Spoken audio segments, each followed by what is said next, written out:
I don't know. I don't know. Wait, I hear me now. Do you guys hear me? Wait, I hear me now. Do you guys hear me? Wait, I hear me now.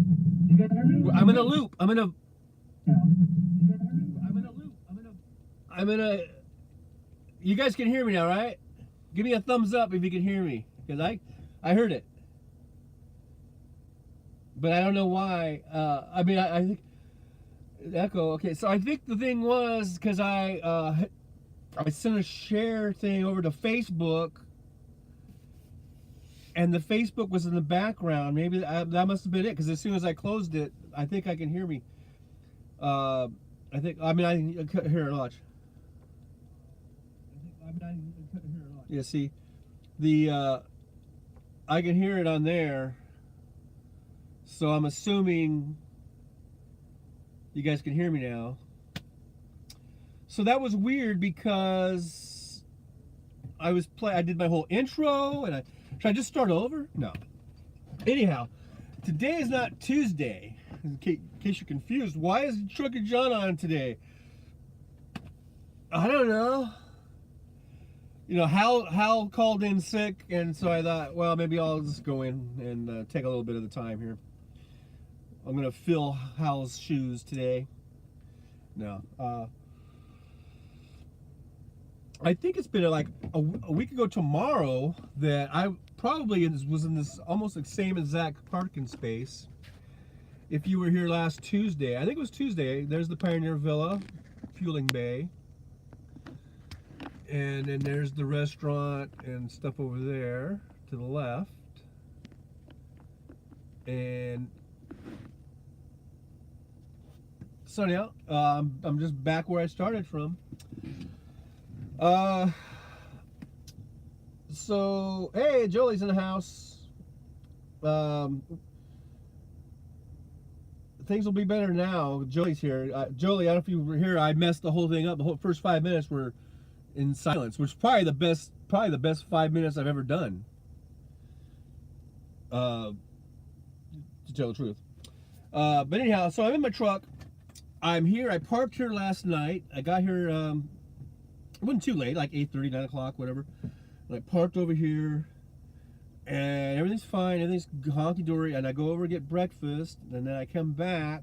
And when I come back, my tablet is fucking up again. I don't know if you remember, like it was like a couple weeks ago. I was having tablet issues, and I had to get the thing fixed. I had to get into a shop, and now all of a sudden it's not the same thing. It's a different issue where the time, for some reason, the time wasn't. It was like 13 minutes slow, so it kept giving me this malfunction thing where they wanted me to go to paper logs and all this kind of shit. So I had to call IT.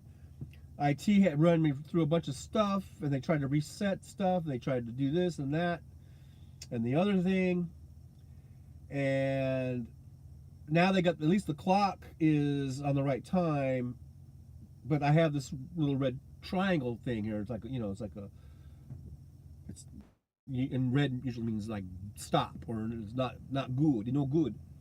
So I still have the red triangle, but he said, well, maybe it'll reset at midnight, like it'll clear up or something. So we'll see what happens. Because I told him, I go, hey, I think I'm probably gonna be here till midnight. I mean, I'm probably gonna be here tomorrow anyhow. I doubt I'm gonna be going anywhere. So, but maybe I should check the load board really quick. Well, whilst I'm talking to you, I can multitask. I am a horrible multitasker, though, by the way. But we'll give it a shot. We'll give it a shot. I'm just gonna check I just want to check the load board real quick because there were some loads on there earlier. There's like 4 loads out of Portland, and but they're not ready. They're not. I can't. You know, I couldn't try to book those, and I just want to make sure. I mean, I should be getting once they become ready, I should get a notification on my tablet, but a lot of times, by the time there is a delay, and so if you're by the time you get the notification, then you log into the thing, and then you get there and it's gone. Some other driver snaked it from you, right? So I don't want that to happen, because I don't want to sit here any longer than I have to. All right, so I've got 5 loads in my my favorite, where I favorited them, and they're see, there is one. It's in Seattle, and I really don't want to deadhead up to Seattle. It's like what, a couple hundred miles or whatever from here, because I'm down in Halsey, Oregon, which is, what am I, about 30? I think I'm 36 miles south of Salem. That's where I delivered last night, and I drove down here. So anyhow, there is that one in Seattle, and it picks up tomorrow. I'm kind of holding off on that one, because then there's like 1, 2, 3, 4 loads all out of Portland, which is, you know, well, that's still like, well, I'll deadhead to Portland. That's no problem. But it's like 80 miles, I guess, from here. And so they're all going. One goes to Aurora, Colorado. One goes to Salt Lake City. One goes, well, there's one that goes to Elk Grove. It doesn't pay that much, but I thought getting down there would get me to a better load, you know, situation. And then one going to Casa Grande, Arizona. So those are the ones I'm waiting on, and they're not ready. They're not ready. So, hey, we got 9 people. Make sure you hit the thumbs ups, and you subscribe, and you share. Got to make sure you do it. I know you don't want to do it. Maybe you don't want to do it, but you got to do it. Okay, you got to do it. I don't know why I'm doing Trump all of a sudden. It's a horrible Trump. Don't know why I'm doing it. Have no idea. I don't even know what I'm doing. Don't know what I'm doing. I am a traitor. I don't know. Where the fuck did that come from? But, so anywho, what was I saying? I was saying something about, my Trump impersonation just lost me 4 viewers. Thank you very much, Mr. Great Trump Impersonator. Thank you very much. I just lost 4 viewers. Because of the Trump. I'm blaming Trump. I'm going to blame Trump for everything. You know? Why not?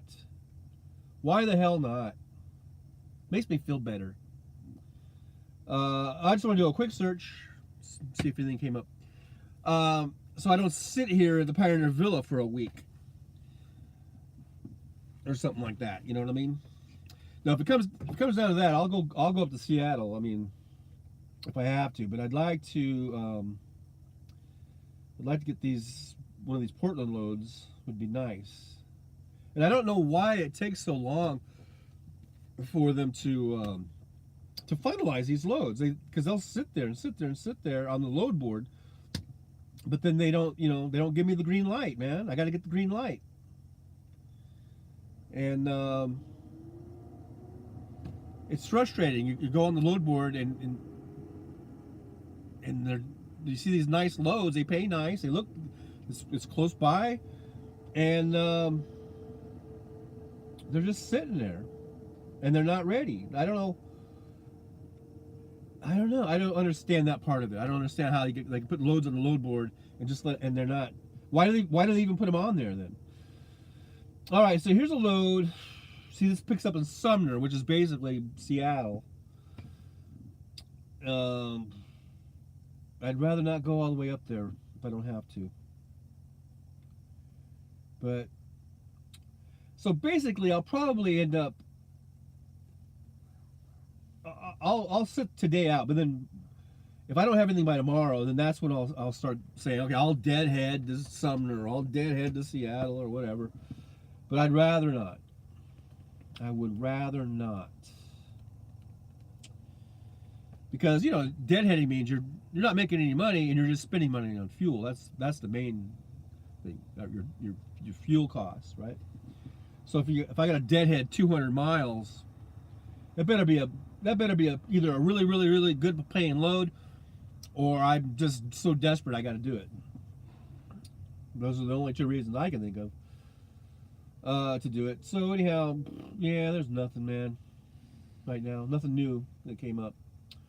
I'm just checking it out here. So anyhow, yeah, I just been driving around in circles. Basically, it seems like from Salem and Portland to Salt Lake, and then Salt Lake back. If you've seen some of my videos, it's just like a repeat of videos. It's like the same road over and over again. It's like, why is he? People are probably like, why is he? Why we just saw this? Why is he posting this video? It's the same goddamn thing over again. Well, because you never know. There might be a different cloud. Hey, I didn't see that cloud formation last time. Now I did find a new truck stop that I had lunch at yesterday. That was a new update. That was a new wrinkle. I like to spice it up a little bit. Get a new truck stop. Portland to Salt Lake. See, I got that. It's already favorited. I already favorited that one. All these are on here. I favorited them. So there. All right, that was just a quick check of the old load board. Anywho,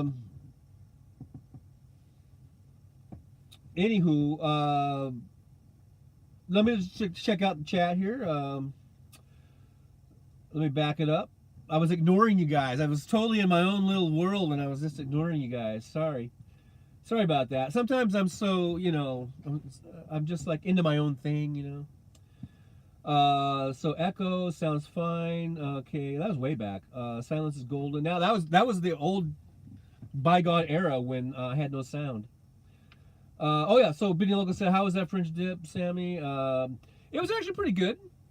It was very good. The roast beef was good. The little au jus sauce, the au jus was good. Actually, I only dipped the sandwich a couple times because it just gets kind of messy. But I ended up dipping my fries in it. And I actually ended up drinking a little bit of it, if you want to know the truth. And it was very, very salty. And so I didn't drink the whole thing. I just took a few sips just to, taste it. And it was good. It was actually good, but it's very, very, very salty. So I ended up pouring about half of it out on the ground. But it was good. And it's a new place. See, this place, I've been passing by there for years and years and years. And if you saw the video, you saw it looks kind of divey. It looks kind of, it's not as fancy and upscale as a Pilot or a Flying J. I'll grant you that. But so that's why that's why I never stopped there, I guess, because I'm a truck stop snob. If it's Flying J, then I'll stop there because they're so high class at the Flying J. But so I stopped at this place. I've been wanting to stop there, and I finally did it. Finally, got in there, and you saw it's just like this big mud lot, and the thing's just this, it's just kind of down in this little spot that seems like it's kind of down on a little thing. You almost don't even see it from the interstate, But you go in there, and it's just a regular kind of convenience store, whatever your typical convenience store is. But then they have a kitchen. It's like a walk-up, counter thing where and they have a big giant menu, and you can get. So that's a good thing. When you're a truck driver, you're looking for places that, unless there are lots of people that they do their own food and they cook, and God bless them. And I do that very, very occasionally. But I just don't have the time and the patience to sit because just to boil water and the little contraptions that we have that you plug into your life, it takes like a half an hour just to boil some water, So anyhow, I like to just order, and it's quick and easy and fast, and so it's good to know that this place exists now, because the only other places around there in that kind of vicinity, 50-mile radius there, for truck drivers is either there's a Love's and they have a Carl's Jr.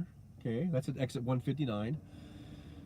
You go up to exit, I think it's 182, is the Space Age truck stop, and they've got an A&W in there. So every now and then I'll go in there and get me a Papa Burger and a root beer.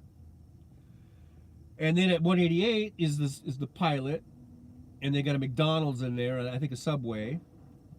So sometimes I get Mickey D's, sometimes I get Subway. And then if you go up to exit 216, that's where the Arrowhead truck stop is, and there's Mickey D's. And then They also have a convenience store, and they've got some food there. And it's actually like a nice little convenience store where you can shop. They have some good sort of lunch meat selections and some stuff like that. And also you can get bottles of Crystal Geyser there for like, I want to say it's like, I think it used to be like 39 cents a bottle. I think it might have went up to 50 cents or something. So I usually just grab a handful of these Crystal Geysers and then you can take a little shuttle from there or walk, because I've walked it. And they have a movie theater over by the casino. They have a nice movie theater. They have restaurants over there, stuff like that. So that's a nice stop. But anyhow, so back at exit 180, that's where this place was. Like I said, I've never really. That's the first time I stopped there. It looks kind of dingy or whatever. But they have a nice. The food was good, and it's a good alternative. If I don't want to go to one of those other places, I can go in there, and I know that they've got a 24-hour. I'm pretty sure the kitchen was 24 hours. And they got a full menu, so that's good to know. That's just the things good to know when you're out on the road. Where to stop. Now, see, Julie says I was really here. I'm really here. I'm way behind on the chat here. This is probably like 15 minutes ago, so I might just have to skip. Donnie is toxic as fuck. Because I was doing my impression. Yeah, and then look what he did. He when I did that, and then it chased away 4 people. Too bad Portland's gone. Yeah, rest in peace, Portland. Truck stock some, yeah. And then I guess I caught up already. So Nick Rich says good food brings you back. Yeah, that's true. The food that was good enough. I mean, it was a fresh dip in French fries. It wasn't like I was a filet mignon and lobster tail. But it was good food. It was, and the people were nice and friendly, and so I will go back there, and I will try. I want to try the breakfast burrito because they had a bunch of breakfast burritos and all kinds of stuff for breakfast. So if I'm there during breakfast time, I'll probably stop there and get me a breakfast burrito. For sure. Now the donut I had wasn't too good. It said fresh donuts, but I think it was fresh like 12 hours before that. And wrapping it in the cellophane thing didn't help. And I know I shouldn't be eating donuts anyhow, but I have a donut weakness, I guess, apparently. Apparently that's what I have. That's what I'm calling it. That's my story, and I'm sticking to it. It's a donut weakness. I also have chocolate truffle weakness because when I paid on the way out of the restaurant over here, they sell these little chocolate truffles, and I bought one. So I have that weakness going. That's also a thing. And I have a lot of weaknesses when it comes to food, I think. But anyhow, Kenneth Otto's in the house, and he deleted a message. What did you say, Ken? Was it that naughty and bad? I can only imagine what you said. Oh my gosh. But anyhow, glad to have you here. Nick Rich is saying hello. Hello. Everyone's saying hello. Hello. Can you hear me? Hello, everybody. I missed your show, Ken. I guess, was it last night? I was driving, and I was listening to football, and I was listening to what I do. So I'll listen to a lot of YouTube channels. I'll just have it play while I'm running, and I'm not able to really search because I'm driving. So I can just sort of, it's almost like a radio station. I'll just kind of hit some stations, and then once I parked, I think I saw that you'd been on like 3 hours earlier, and I could have listened to your show while I was driving, but I didn't see it. So sorry about that. But I'll get you next time. And conspiracy music is in there, I guess. That's cool. Kenneth says it was a failure of a heart, which should have worked. Oh, which should have worked using. Oh, I get you. And then you deleted it. Okay, so I thought you said something really terrible, like Trucker John, you eat too many donuts, man. Hey, Trucker John, you're a donut addict, aren't you? Yeah, man. You donut addicts, you're like the downfall of America, man. That's what I was thinking. Ken was like saying, but I was wrong. So I apologize. Anyhow, so I'm here in Oregon. Want to see? Do you want to see it? You want to see Oregon again? Look at Oregon. Look how beautiful it is. That is actually Portland right in front of me. That's what's left of it. The big black pavement. Oh, that truck is running over the Portland Bridge. Oh my gosh. Oh, the humanity. Okay, I'm not really in Portland. I am in Pioneer Villa. See there? That proves it. We got some clouds. Look at the pretty clouds. What do you guys see? I see a moose. Do you guys see a moose? See how like there's his head, and then aside like these two big giant like, you know, antler things. I'm seeing a moose. What do you guys? I'll keep it up there a little bit longer. Do you guys see the moose? Kid says, I was late with my show last night because I had to pick up my son at the airport. Tell your son to schedule his flights a little more accordingly. No, I'm just kidding.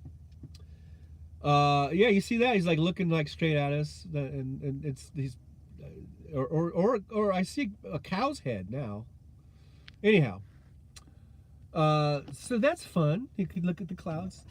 Hey, look, there's a person over there. No, we don't need to see the people. Just look at me. Just look at me. So yeah, I'm in here in Oregon. It's kind of rainy, but I tell you, it only got down into. I don't know if it got down into the 30s or not. It was like in the 40s, which is balmy compared.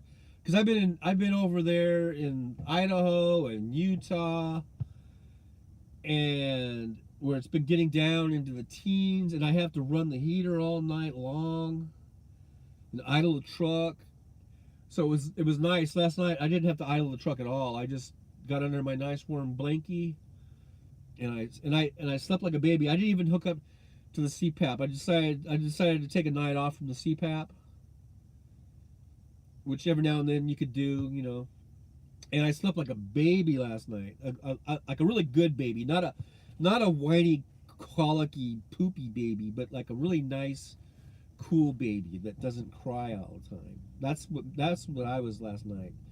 That when I say I sleep like a baby, I mean like, you know, a good baby, not a colicky, burpy, you know, poopy pants baby. No, not that kind of baby. A good happy baby, a happy baby that sleeps really well. That's the kind of baby I was last night. And so I woke up great and refreshed, and look at me. Now look at me. Happy as a baby, I guess. I don't know. Are babies happy? They laugh sometimes. Sometimes they'll just laugh and you think they're happy, but really then they do that little thing with the mouth like that, and you're like, "Oh, you've got gas." That was just gas. You weren't even laughing at my little funny faces I was making at you. That's not. Babies are just liars. They're liars. You think they're laughing at you and happy, but they're just basically just having gas and shit. I had 2 kids. I remember those. I remember that shit. Anyhow, Nick Reach says lunch break done in 5. It's been a slice. You were on your lunch break. Well, thank you for spending your lunch time with me and with the chatters here. It's always great to have you in the chat room, and I see you in watching my videos, and I appreciate that.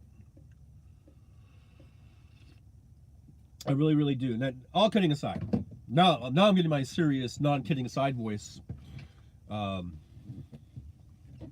You know, because I don't want you to think that I'm like joking around or whatever. But I appreciate you being here. It's awesome.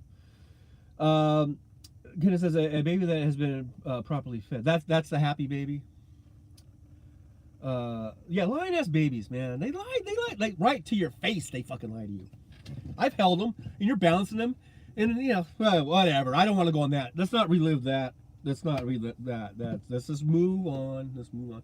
Next thing you know, Trucker John's a baby hater. I love babies. I love babies. Come on, who doesn't love a baby? But but they're liars. But anyhow, um, so what are we gonna do now? What's going on, man? I'm just chilling in my truck. This is my home. I'm away from home. Hopefully I will be home sometime before Christmas. Chuck John's favorite babies are baby back ribs. Yeah, you got me on that one. Baby back, yeah. Oh man, get in my stomach. No, baby back. I could go for some baby back ribs about now. I haven't had any of those in a while. I like going over to, was it Love's? Love's Barbecue or whatever it's called. They got some good baby back ribs. But let's see. What was I gonna say? I was gonna say something really like so important. So anyhow, yeah, I just been driving back and forth between here and St. Louis. I was gonna, why St. Louis? Salt Lake. I haven't been to St. Louis in like 8 years probably. Oh yeah, and hopefully I'll be home for Christmas. I'll be home for Christmas. The last time I was home, remember I was doing all those Las Vegas videos? That's the last time I've been, home. Guys, that's the last time I was home. I don't know. And so I've been on the road ever since, just doing circles between Portland area and the Salt Lake City area, and just running a groove down the I-84 there. It's like I have my own little grooved out space there on the road. And today's already the 12th, and I haven't done any Christmas shopping. I told my kids, remember we had the talk. I said, look, Daddy is kind of broke this year, so we'll be on a budget. Don't expect a big giant Christmas. But still, I'm trying to think of what I should get them. I don't know what to get them. Sometimes I just go into like Costco and I just start throwing shit in the cart and go, Mary, this is Christmas, like it or not. If you don't like it, then just take it back. So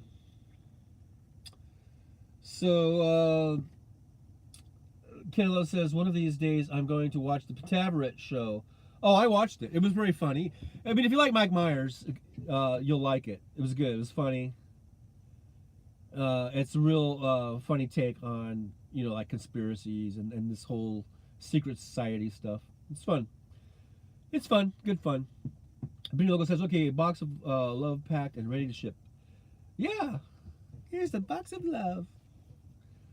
I'm getting money this year. Screw shopping.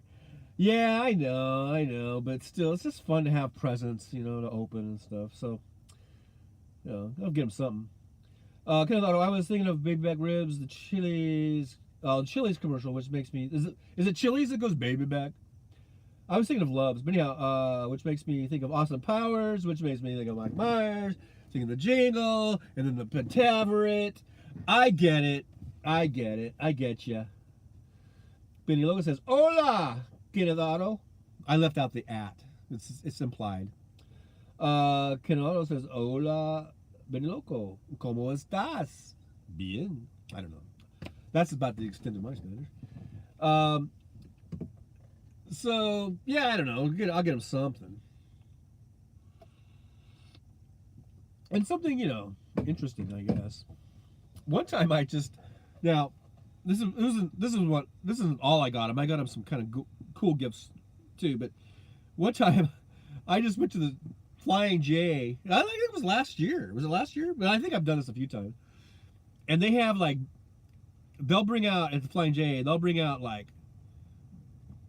these kind of sketchy looking Barbie dolls, and they'll bring out some Hot Wheels, and they'll bring out various things. So I just bought these little toys, and my kids are in their 20s now, early 20s, and I bought those just as kind of as a joke thing, you know. And I wrapped them up and everything. But then I also gave them like my son like a GoPro camera, and my daughter ski passes that were really nice and everything. So you know, I don't just give them shitty gifts, you know. Anyhow,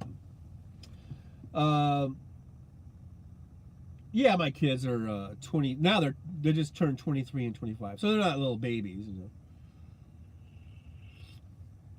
At some point, I'm waiting for the point where things kind of flip, and they start buying me really expensive gifts, and then I just give them like, you know, something I made. Here, with love. But that'll be the day.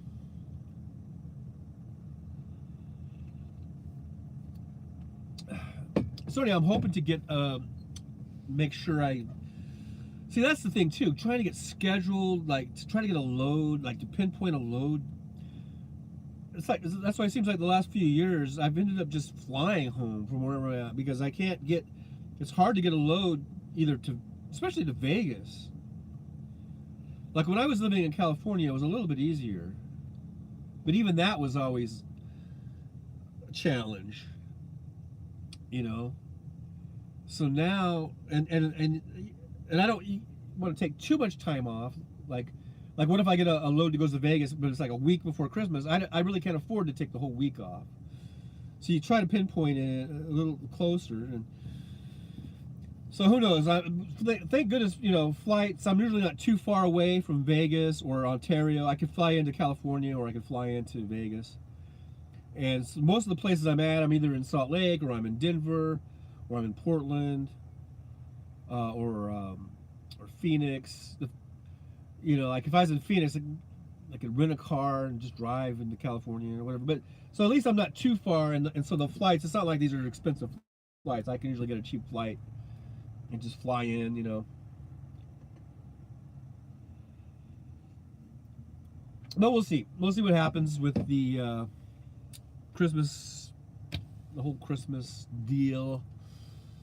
I missed Thanksgiving, so I don't want to miss Christmas. For sure. We'll take a few days off and hang out, go to some, you know, we'll go out to eat, we'll go to the movies. I mean, certainly before the pandemic, it was always a tradition to go to the movies on Christmas Day. That was our thing. We'd open our presents, and then we would get breakfast, and then in the afternoon we'd go see a movie, or in the evening or whatever. And then these last couple of years, I think we just streamed stuff, you know, like on whatever, or like we were able to see Wonder Woman 1984, I think. Was that a couple years ago? Where they just released it online.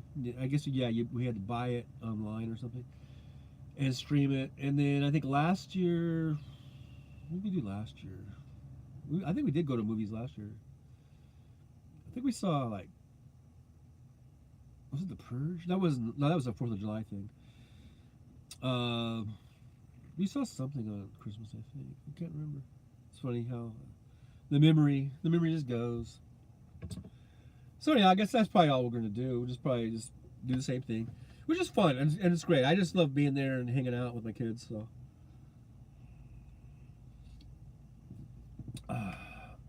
So hopefully we'll do that. Just hang out and open our presents, all that good stuff. What are you guys doing? Are you you guys got Christmas plans and New Year's plans?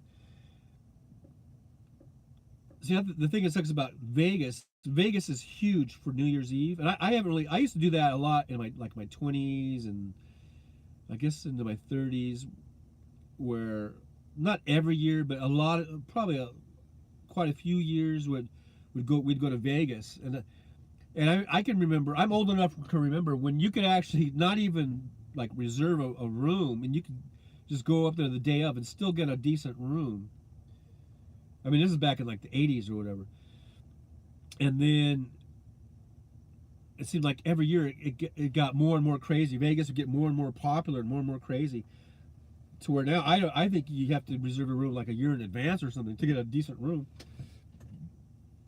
So I don't even know what I could get. I haven't even checked it to see if that, because I really haven't made plans for New Year's. A lot of times for New Year's, it's like if I'm at home, I'll spend it with the kids and the family.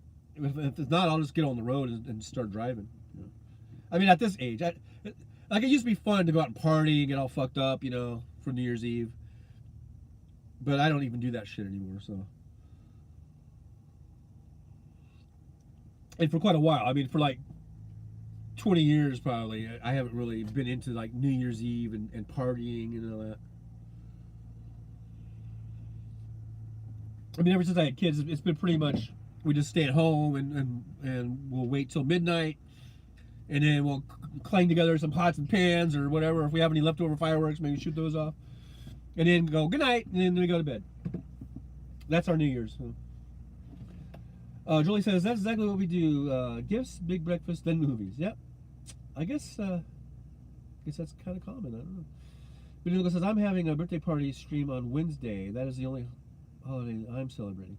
Well, happy birthday, and I'll look forward to that. So that's gonna be this Wednesday.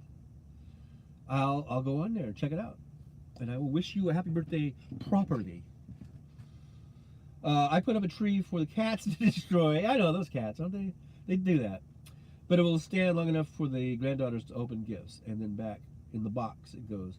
Yeah, I used to have an artificial tree, and then I think we had a couple, and then they get kind of tore up. And then the kids were like, we want a real tree, you know, after they started getting a little older or whatever. Not, I mean, like 5, you know, I'm talking about. I mean, at 2 or 3, they don't know the difference between a real tree and a fake tree. But, hey, Melissa Jane is in the house. Cool. I watched your Advent calendar, and I really like those. Keep them coming. I guess all the way till the 25th, right? Those candy. See, I was telling you earlier about I have this sort of really weakness for chocolates.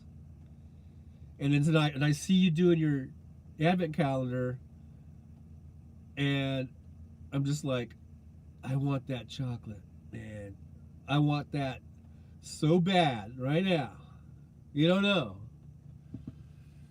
You don't know what you're doing to me right now, girl, with that chocolate. Those look like fancy ones and good ones. You know, that's not the cheap shit. That's some good shit you're doing. So, I had me a little chocolate truffle over here. They were selling them. I had to get one. I just had to get one. It's a weakness. But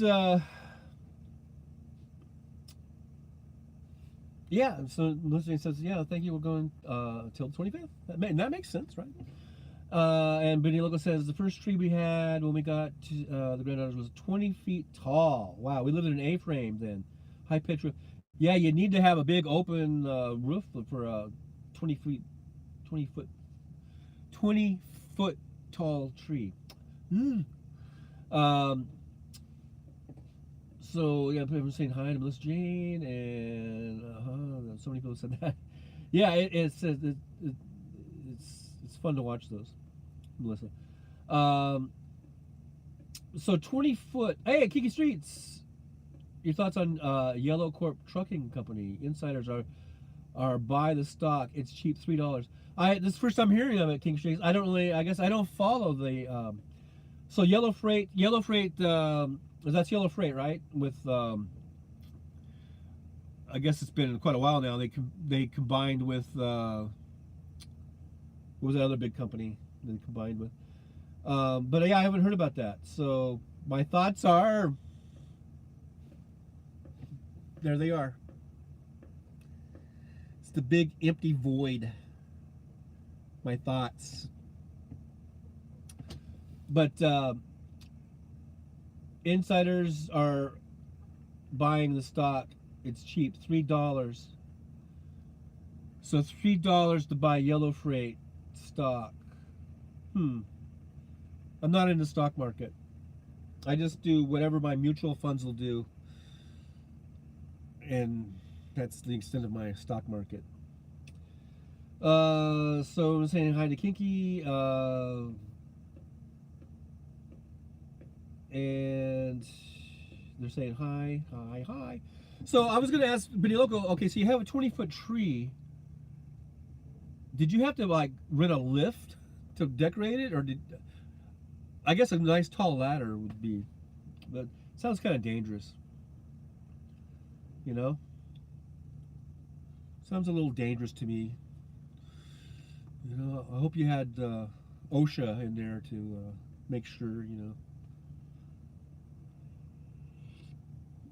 because one time we had a tree pretty tall. It wasn't that tall. I think we had I don't know, just anything that's like even like 7 feet or something. That's like hard to.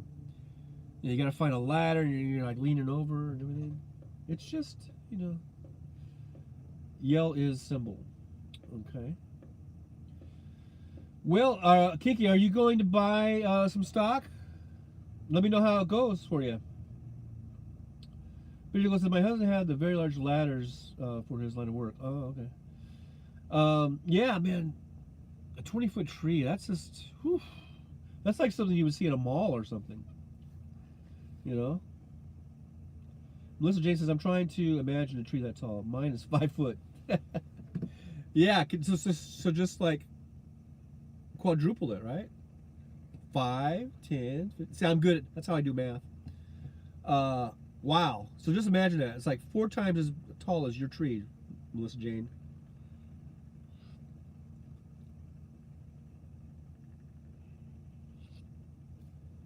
Where my kids live, they have a big, tall roof, too. And they had a pretty big tree 2 years ago. It wasn't 20 feet, though. But it was pretty tall. I bet it was like...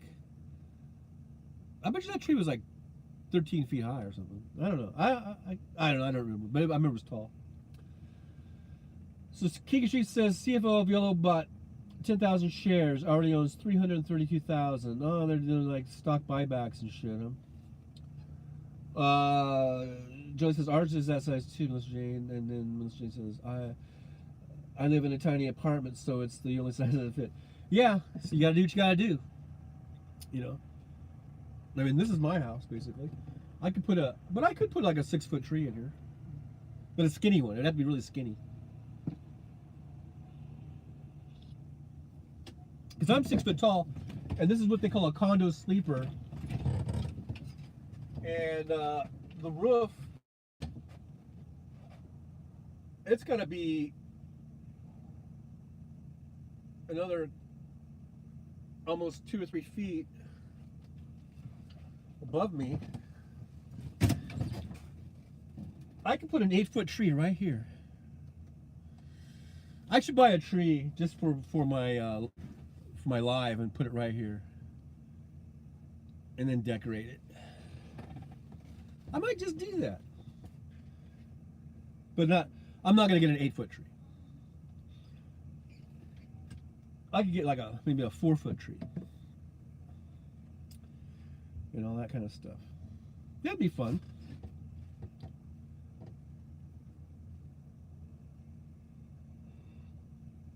So Melissa Jane, you're in Australia. So I guess, are you guys having summer right now? So is it? I guess it's pretty hot, or is it warm right now? I guess, huh? I wonder what. So Christmas, like whenever here in America, we always think of like snow and, you know, all that kind of stuff. It's always we're dreaming of a white Christmas and all that kind of stuff. And then in places like Australia, it's like your summer down there. So it's like a whole different thing, whole different kind of mindset, I guess.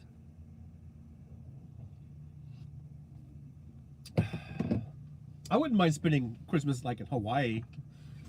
Anyhow, so King says stock buyback is when company buys back its own shares. Oh, all right. Gonna be technical about it. Yeah, I know. I misspoke. But Nicholas said, Miss Jane, there were 1.5, 6, and 7. And we got, they still believe in Santa now. They believe in Nana. That's funny. So anyhow, Melissa Jane says, yes, it's summer right now. It's not super hot right now, which is nice. Our Xmas is barbecues and pools and beach. Cool. Santa's wearing his, when he goes down there, he's wearing like Bermuda shorts, I imagine. Or something like that. And a Hawaiian shirt.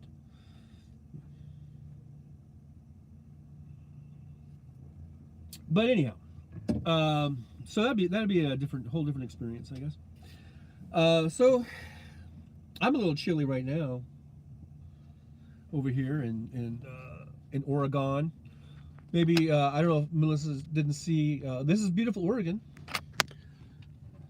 Here's some clouds. It's a big cloudy day. We had some blue sky. Look at there. Got some blue sky over there to the west, kind of the southwest. And here's the beautiful trucks. And there's the restaurant. There's like a restaurant, there's a bar, and then on the other side is a hotel. And I might get a room tonight just for the hell of it. I have stayed here once before. It's a little, actually it's a motel, it's not a hotel. And there's the fuel bays. And then that little building, I think they have showers in there. I've never gone in there. I always just use the shower, like if I get a room here, or I just use the restrooms over in the convenience store, which is over there. And then over here is a tire shop and kind of a repair shop going on. And you can see, oh, there's some blue sky there, patchy. Big giant clouds though. And there was a moose up there. Now I think the moose is gone. Now I just see like, I don't know, what do you guys see? You guys see anything up there? It's kind of all globbed together. I kind of see an angry looking kind of ocean creature. I don't know. So anyhow, that is where I'm at. And it's kind of a little chilly. I guess it's in the 40s, I guess. Let me look. I have an Apple Watch. I should be able to get the thing here. It's 46 degrees right now. And see, the low is only going to get to 34, which is great because that means I don't have to idle my truck. I'll idle a little bit, but it looks like another. If I don't get the motel, if I'm in here tonight, it means I don't have to really run my truck all night long. I can just run it for a couple hours, get it heated up in here, and then I'll probably be nice and toasty pretty much the whole night. So that's the thing is once it starts getting into low 30s and below, you pretty much have to run the heater. Because even if you heat it up, and then you can shut it off, and then it might stay warm for, well, it depends. Like the colder the temperature. So it might stay warm for a half an hour or 45 minutes. Of course, as the temperatures get down and down and down, it'll only stay warm for like 10 minutes or 5 minutes, you know, without running the heater and idling the engine. But when it's like 35, 36, 38, I can usually just not even turn the heater on all night. So, but I think I'm probably not going to get a load out of here until tomorrow. So I might just, I might get a motel room tonight. Benny Local says, we are having same weather here, John. Cold, wet, and yucky. 38? Now, I don't want to dox you, because I think I know where you're from.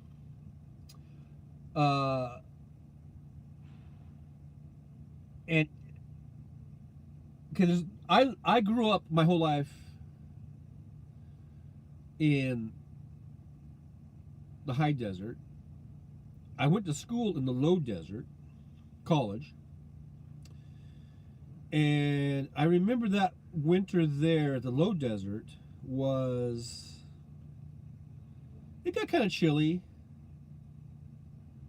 I know they've had snow there before, but I don't think when I was there we got snow. But I remember it didn't stay cold for very long because I can remember swimming actually, like in January. Even though it was kind of cold, but the pool was heated. So, and then the high desert is a whole different thing. The high desert, yeah, it gets cold as shit up there. And we used to get snow. We used to get snow, big snow falls all the time. Oh yeah, Joshua Tree. Yeah, that's more. That's different than the low desert. Yeah,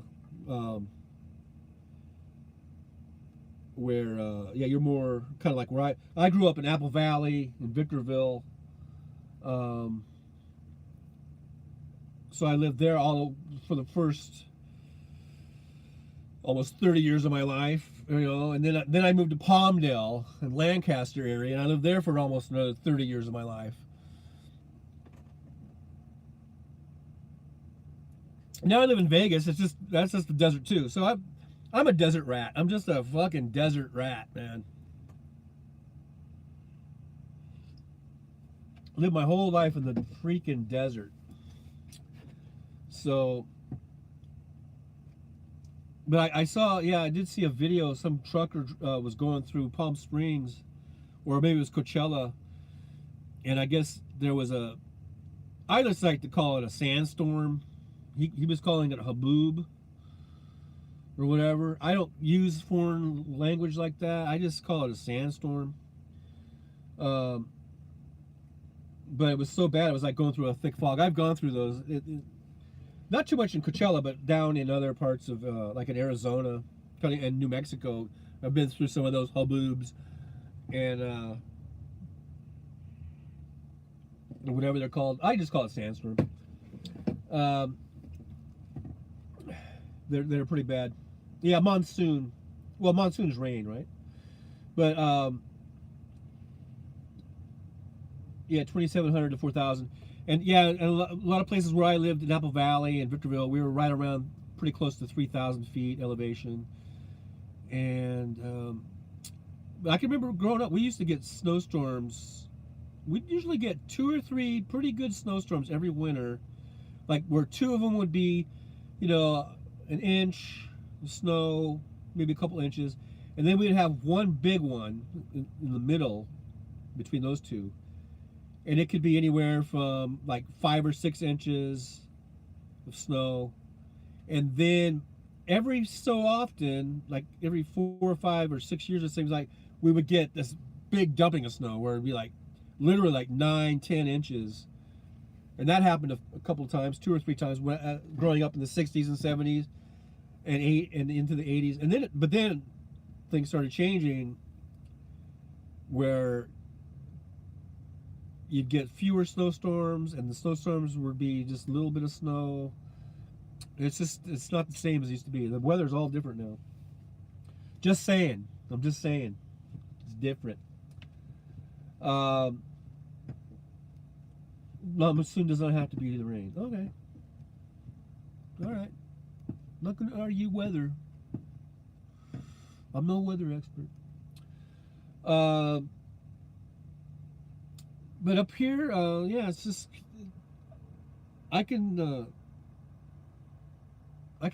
handle this better than when I was in Idaho. Just the other day, it was getting down to like, you know, 13 degrees, or it'd be like 20-something degrees, and then on the weather thing it says feels like 7. You know, I'm like, yeah, it does.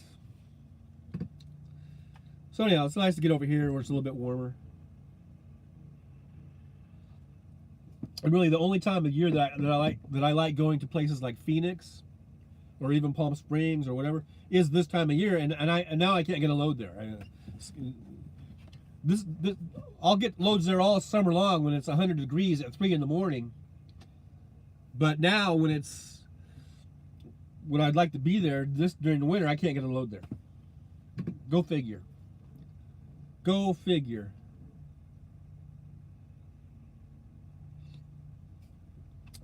Just my luck. You know?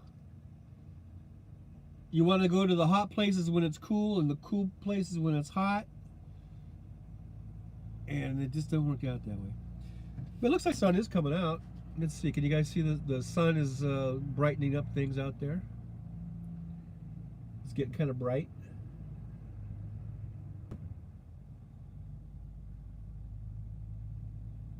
So we got a little break in the cloud action back there.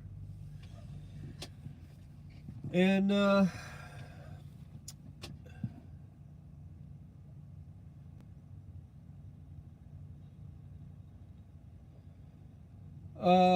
I am an independent contractor. Benny Loco asks, so are you independent? Have you ever drove for a company?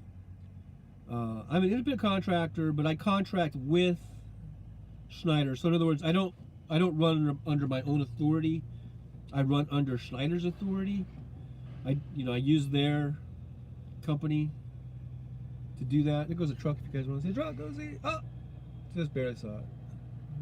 Got one of those lowboy trailers there, split deck. But I started off in 2004. That's when I started driving. So I was like just turned 44 in October, and I got my license in September of 2004. Swift. I started with Swift, and they paid for the truck driving school. I had to go to truck driving school in Sacramento, and so they paid for the school, but the stipulation being that I have to drive with them for a year, and that would pay for the school. So I was like, okay, we'll do that. And so I started off with them. I got into a truck in that fall of 04. My kids were just tiny at the time. They were just like just turning 7 and 5. And I had been pretty much a stay-at-home dad for their first 5 and 7 years of their lives. Other than just working, I was doing, I did like movie background stuff, and I did that. That was just on and off, and it wasn't very time consuming, for the most part. So a few days here, a few days there. But for the most part, I was at home, and I was just, so all of a sudden I went from being this kind of stay-at-home dad to being this truck driver on the road, and I was on the road, well, like I am now, but weeks and weeks and weeks at a time, and it was just really tough. I really hated it. My kids hated it.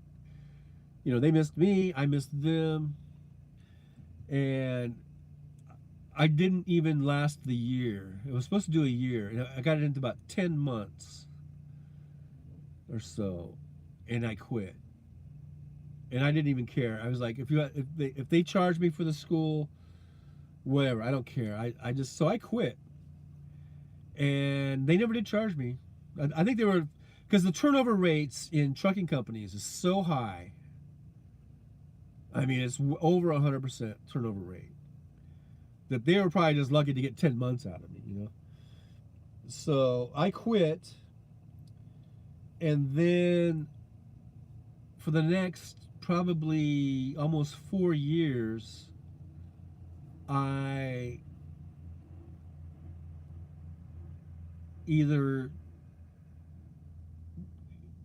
just stayed home, or I worked. I did a lot of stuff. I did more background work. And now I had my CDL, so there were certain jobs that were like seasonal. I did some seasonal work. I did some sort of like part-time on call with a local company, which was cool. That worked out pretty cool. So I did that for about 4 years. And then, around 08, things were getting tight financially, and I needed to really get into more full-time work. So, and now my kids were older, a little bit older, and so, I was able to go out and work more, and it was, they were more involved in school and everything. So I started working for a local company. I did a flatbed. I was a flatbed driver for a while, and then I went for another company, Prime Inc., which was horrible. They were horrible. That was a lease, and it was the most horrible thing ever. I did that. that was supposed to be like I forget, 2 or 3 year lease, and I got out of that. I just because they said it was a walkaway lease. I did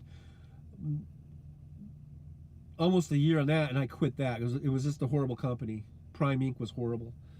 And then from there, I got into Schneider, and then so I was a company driver for them for about 5 years, and then I went through their lease program in 2015, and I've been doing it ever since. And I bought the truck. I ended up buying this truck, so I own the truck free and clear. And now I'm just trying to keep it together and hopefully save up money to buy another truck,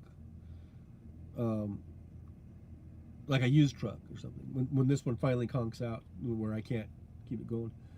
I don't think I'll ever buy a brand new truck ever again. This was a brand new truck, and it was, you know, in 2015 it was $164,000, and that was just in 2015. And now these trucks are, to get a brand new one, they're like 225, 230, 240. It's just a ridiculous amount that they've gone up in just 7 years. I mean, I know things go up, because when I was looking at them, some of the prices, actually it's been a while since I looked at them, but, and I figured, okay, I paid 164 for this, probably something comparable would be like, you know, 190 or something like that. But no, I mean, the cheapest one I saw, and this was like a few years ago, I haven't checked lately for the new ones, it was like 225, 230. I was like, fuck that, I'll just keep this truck until it dies, you know. I'm not gonna get into a big payment like that again. So hopefully when this thing dies, I can just find a nice used truck for like 50 or 60 grand or whatever, you know, and just drive for whatever remaining years I'm going to be driving. I'm 62. I'll probably drive, I mean, I'm just, who knows, telling 60, I don't even know. That's kind of a year by year thing. 65, 68, 70, I don't know. I don't think I would go much longer than 70. But who knows? I've seen old guys in their 70s driving, so. I don't know, man. Just depends.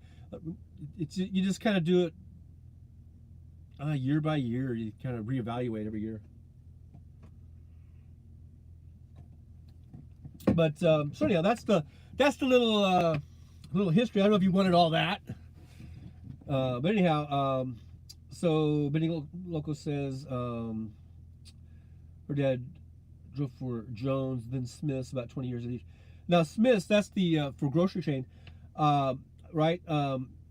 I've always been interested in that, because I think those are good sort of union, good paying jobs. I think that'd be kind of a sweet thing, but I never did really pursue that. Yeah, you had the best medical dental. Yeah, because you had just the union. Company picnics. Yep, been there, done that. Company picnics. Driving and hustling freight. Lots of stuff used to fall out of the truck. Oh boy, that's kind of funny. The things my dad came home with, my poor mother would lose her mind. We would laugh. Oh, Smith's Transport. So it wasn't like the supermarket chain. Smith. I'm trying to think if I've seen that one then. 'Cause I know I've seen supermarket, but I thought they had their own line of trucks. But anyhow, Smith's Transport. But anyhow, so yeah, I've just been driving as an independent contractor since 2015, and we'll see how it goes. Like I say, I just sort of play it year by year, day by day, month by month. I don't know, whatever. Eventually, I'll retire somewhere. I'm not sure where I want to retire. I don't know if I want to retire in Vegas or not. I think I'd like to retire someplace where it's a little cooler, maybe in the mountains, or maybe by a river or something. You know, someplace nice. You know. But in the meantime, I think I'll probably be driving at least 5 or 6 more years. I think. You know, I do like it when the truck is running good and it's not breaking down and the loads are plentiful. Then it's a nice job, you know. Especially for an older guy like me. I'm not physically capable of, you know, doing a lot of physical work, you know, hard labor or anything like that. So, you know, driving a truck it's easy. It's just kind of can get boring, but I've learned to deal with that. Like when I first started, it was really, really, really boring. I mean, just trying to drive a few hours, I'd be like, how am I going to do this? Because you get sleepy and everything. But now I don't. I mean, you know, after a few years, you just build up a tolerance or whatever. So that those same miles that seem to take forever now, they sort of just breeze by. It's kind of weird. It's just the whole thing in your head, I think, a lot of it, you know. So, Minnie Logan says her dad came home with 3 motorcycles once, a 500 Kawasaki, 250 Kawasaki, 50cc Kawasaki. Oh my gosh. Well, those are the perks.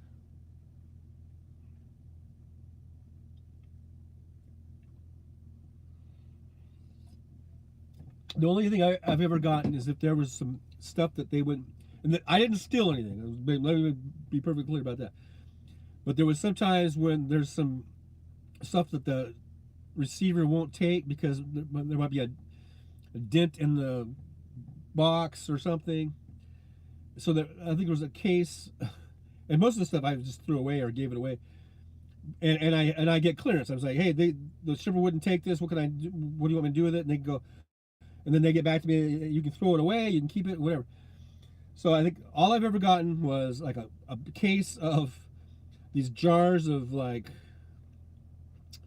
what was it? Cream of mushrooms, something. It's something like gross. I ended up actually, but it was all good.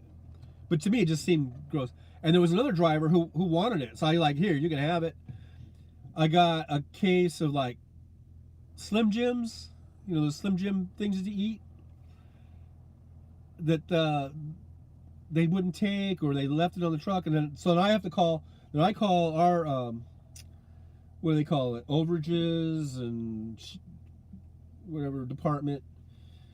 And then they have to call somebody because I said, they wouldn't take it. What do you want me to do with it? And every time they've even said, you just throw it away or you can keep it. Because it's usually just a case of some, it's not like it's a TV or something, right? So I remember I had this case of these Slim Jims. And so I had them in the truck. And I gave a bunch of them to my son and a bunch of, like a big giant handful full of these packages to my son's friend. And I said, here, because I can't eat all these. And then I kept like, but I still had like a bunch of them in the truck. I thought, well, they'd be like good snacks or whatever. And then after I ate like probably, I don't know, 10 of them or whatever over a month, they were just, I was just like, these are gross. These are really disgusting. Why am I eating these? And I think I ended up just tossing those away, the rest of them. And then I think one time they left a little 4-pack thing of like Clorox bleach, those gallon jugs of Clorox bleach. So that kind of, I took that home, put that in with the laundry. That's about it. What else did I get? I got just little crappy things like that, you know, nothing good. No one leaves a TV or a motorcycle, you know. Hey, can I keep this? And they'd be like, no, John, you're gonna have to drive that over to this other place.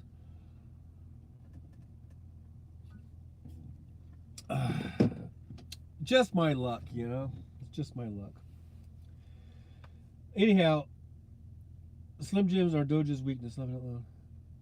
Oh yeah, Doja. That's your dog, right? Yeah, that your big. I thought it was a big pit bull, but he says a mastiff, right?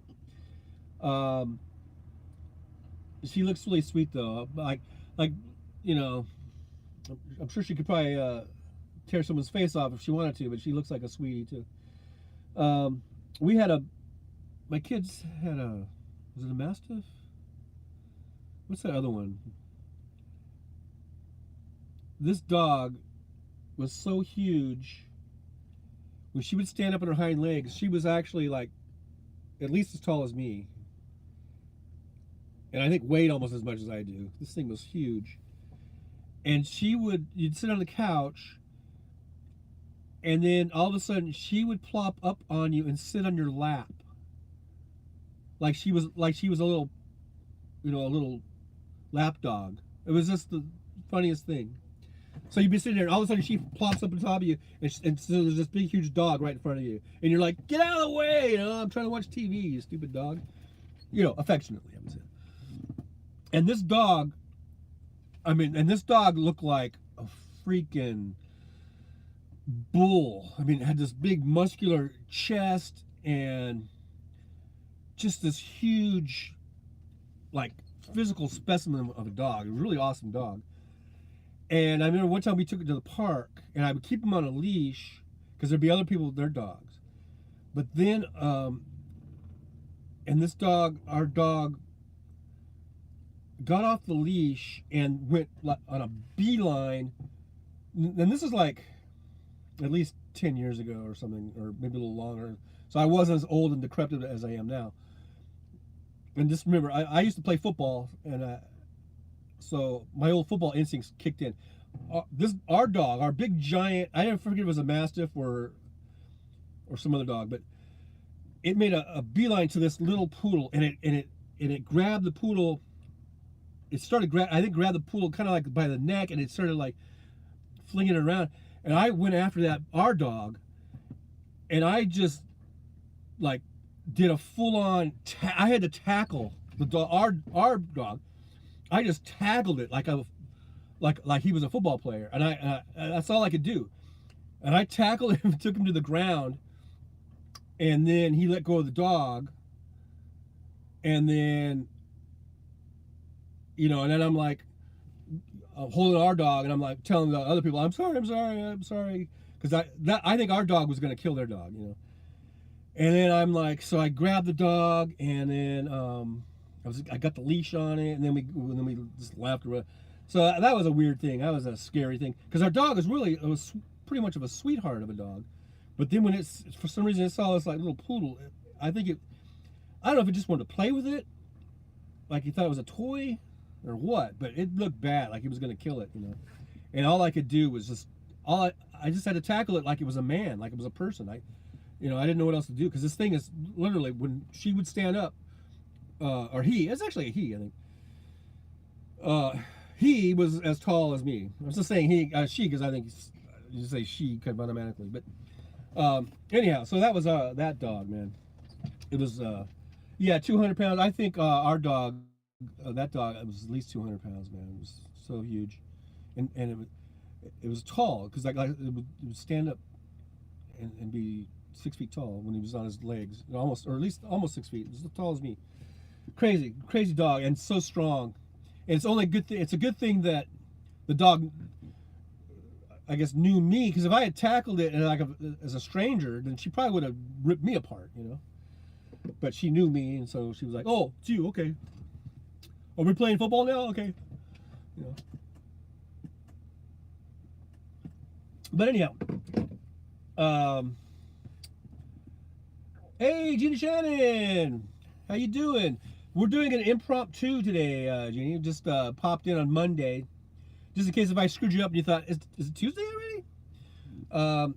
Just doing a little impromptu Monday special edition Monday show. I'm planning on coming on tomorrow at 9 a.m. Pacific time. Unless I get a load and I really gotta go and get it, then then we won't. But as of right now, as far as I know, I will be on tomorrow and Thursday on my regular days. And but today, just impromptu, just shooting the shit, talking about dogs and cats. Well, we haven't really talked about cats, but babies, clouds that look like mooses. What else we talk about? We talked about chocolates and rest areas, truck stops, just normal trucker stuff that truckers talk about.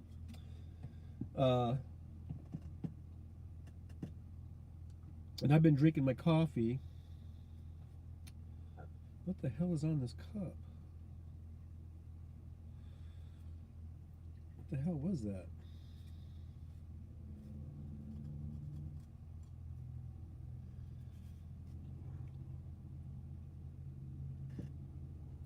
Good to the last drop. So anyhow, I'm just hanging out in the truck, seeing if I can get a load. I've been on for 81 minutes and 29 seconds, almost an hour and a half.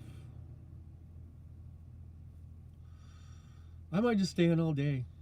You're gonna be stuck with me all day long. Just sitting here watching me twiddle my thumbs while I sit in this parking lot. Yes, ladies and gentlemen, I am in a parking lot. Right here. In good old Pioneer Villa.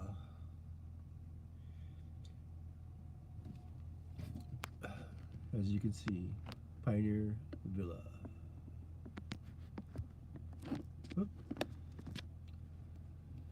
Yep, this is my life. I sit in parking lots and just seeing if anything comes through.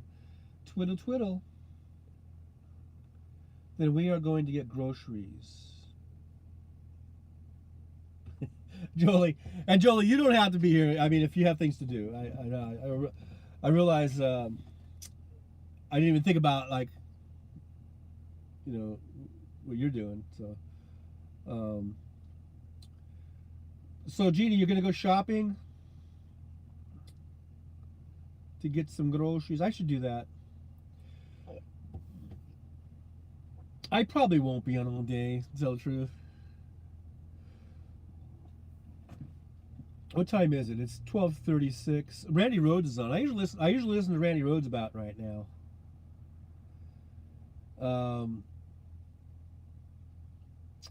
So I might just do that. I don't know. I'm just, starting to burn out a little bit. I'm starting to burn down. My wick is burning down. Is that the expression?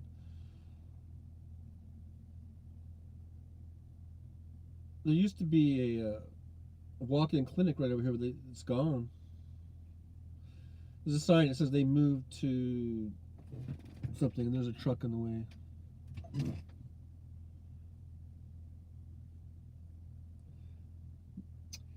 So anyhow, I don't know. What? Ginny says, a tractor trailer almost ran over me the other day. Well, I hope you're okay and everything. I guess you're okay. Yeah, those drivers, man, you gotta watch out, man. They almost run me over, and I'm one of them. Julie says I can mod anywhere. Yeah, that's true. Take the phone with you. Yeah, he was going too fast. I know those guys, man. If you see my videos, you see I kind of putt along, and there's always trucks passing me. I mean, if I'm on a nice dry road and it's and the speed limit is 70, I'll go 70, or sometimes I'll go 72.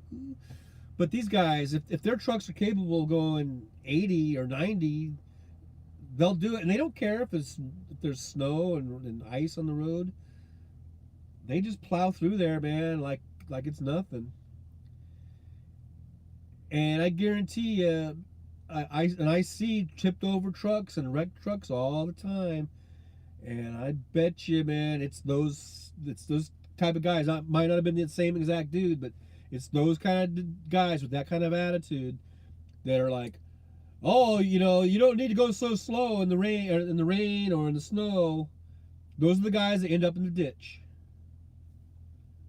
because they hit a patch of ice. They lose control, they overcorrect or whatever, they jackknife, and they go right out into the ditch, or into the median, or off a side somewhere. So, those guys, There's nothing wrong with slowing it down a little bit if you're going through snow and ice and rain, even that when it's puddling, you know, and even the fog.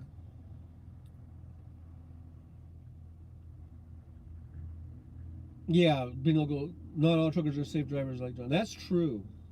They are. They aren't all like me. I am pretty safe.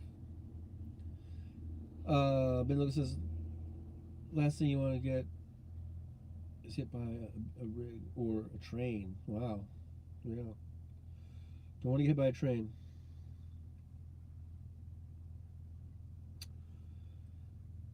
Yeah. And then these guys, they try to put you down, you know, like if you slow down and say that, you know, you're holding up traffic or whatever. I'm just like, fuck that, you know. I'd rather hold up traffic a little bit than wreck my rig and be out of a job, be out of a career, you know.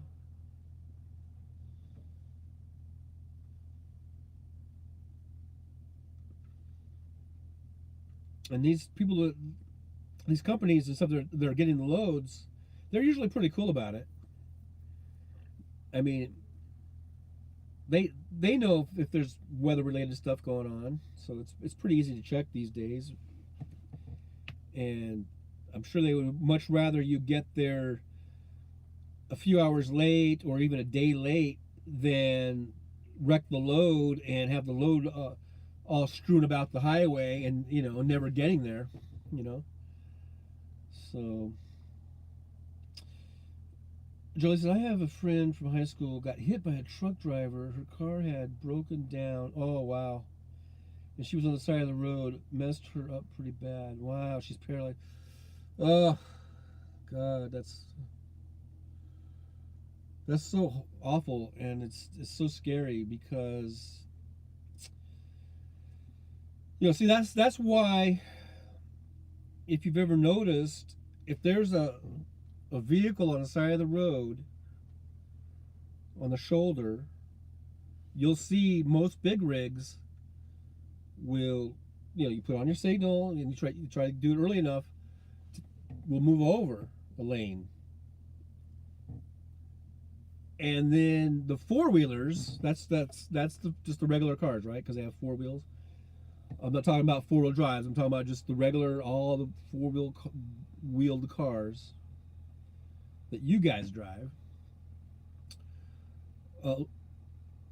They'll see a big rig move over for the disabled vehicle, and they'll get pissed off, and then they'll zip on around you on the right with no regard whatsoever for that vehicle,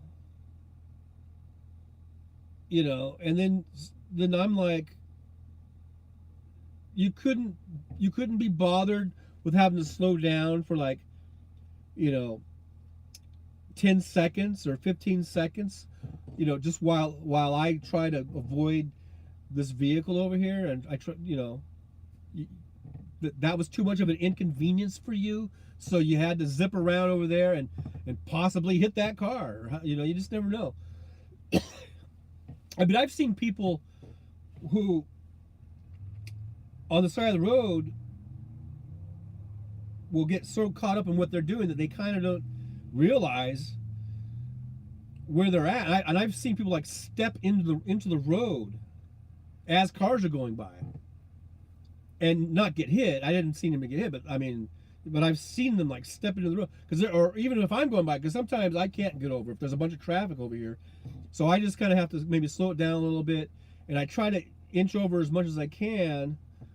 And I've seen people just open their car doors. I've seen them just get out of the car. I've seen them, like, they'll be under the hood or something, and they back up into the travel lane. So that's why you can't take anything for granted as a driver. You can't just say, okay, they're there, they see me, obviously they see me, I'm a big giant truck, so obviously they're not gonna step into me or whatever. We've got a few feet of room here. You just can't take that for granted or assume. You can't assume that that they see this big giant truck coming, you know. So that's why we try to move over at least a lane if we can, and if not, then you just go through as carefully as you can. Maybe you slow down a few miles an hour, and you just you try to give them as much room as you can. But the four-wheelers, they don't give a fuck. And I'm not saying that the truck drivers are perfect. There's a lot of a-hole truck drivers, no doubt about it. Gene says he didn't even see me that fast. Flatbed carrying a box of some sort. Wow. Goodness says I yield to all emergency vehicles, all road ranger, and all truckers. I make sure I make the trucker's life easier. I appreciate that, Kenneth Otto. That is much appreciated.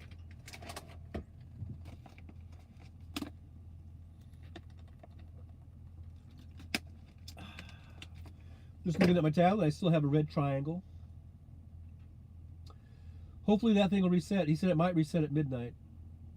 If not, that's another problem I'm going to deal with. I just had this thing in the shop last week. The guy supposedly fixed the tablet. Now this is a different issue, but it's the tablet.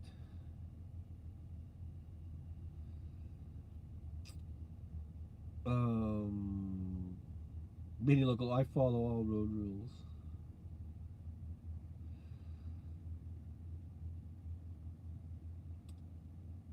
Yeah, that's the scary thing, man. Tangling up with a truck, big truck.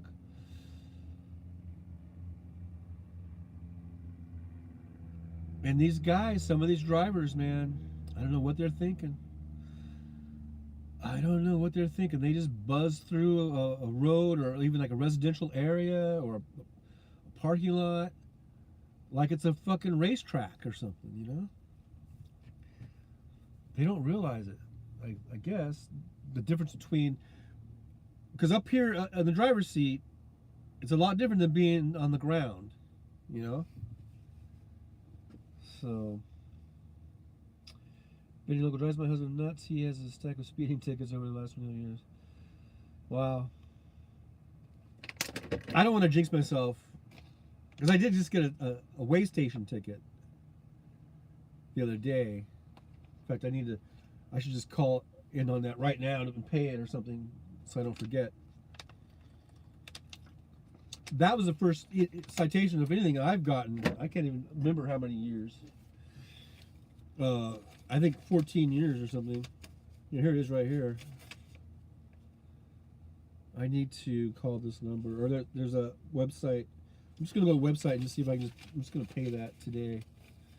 I'm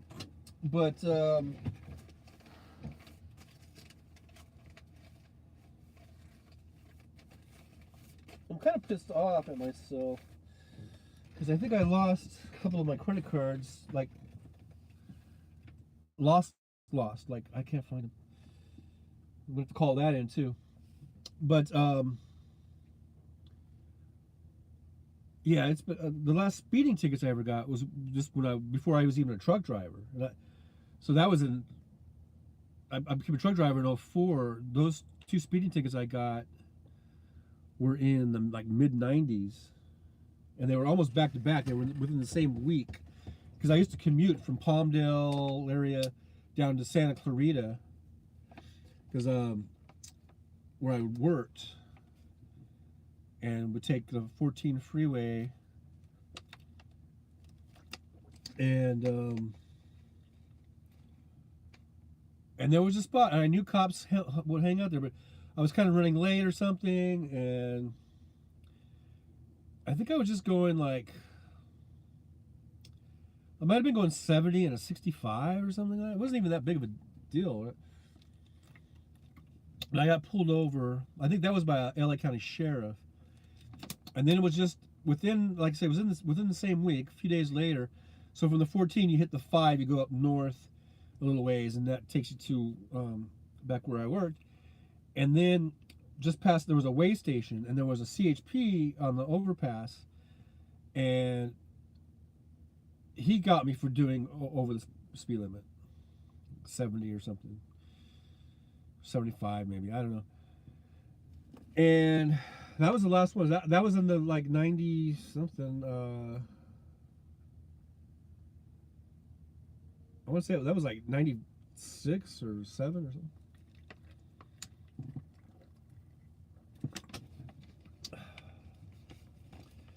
Kiki Street's first accident. I was driver, but not my fault. Wait, did I miss something? Oh, there's Kiki.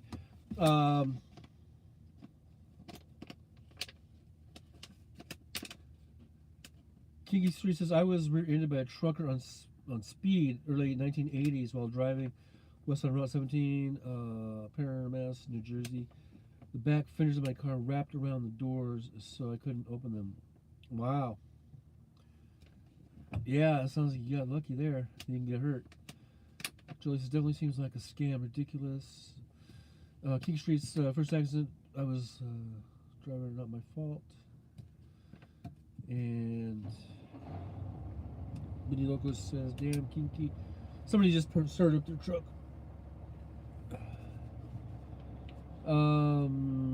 Kiki Street says, "Yeah, he was 17."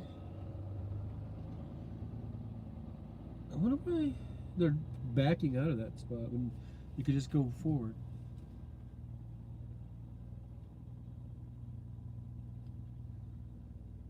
I don't know. So yeah, it's lucky. Nasty road, 55 mile an hour with stores and gas stations on the side. Dangerous road. It's a mess. I did not miss driving in Jersey.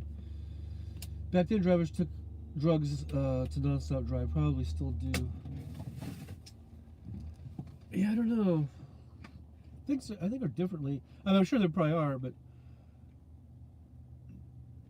it is from what I've heard. I mean, between like the 70s and 80s, which was really this.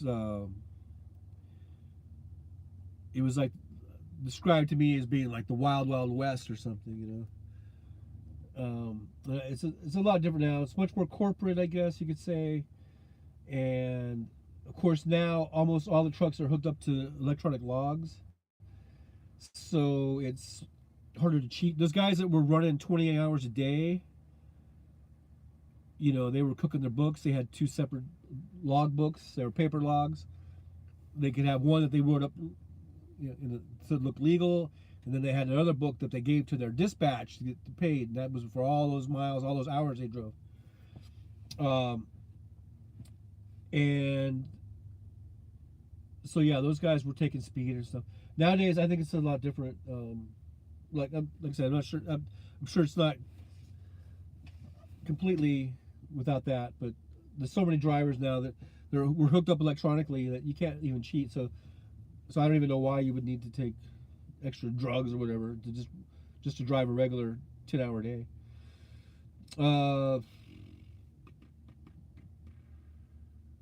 Yeah, Blinny Logo says black beauties and yellow jackets were the choice of drug back then. Jenny Shannon says they did take speed in the 70s, the drug. Yeah. Hell, I took speed in the 70s and I was just in high school. I wasn't even a drug driver.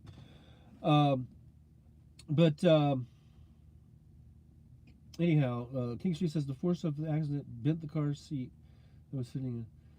Wow. That really was.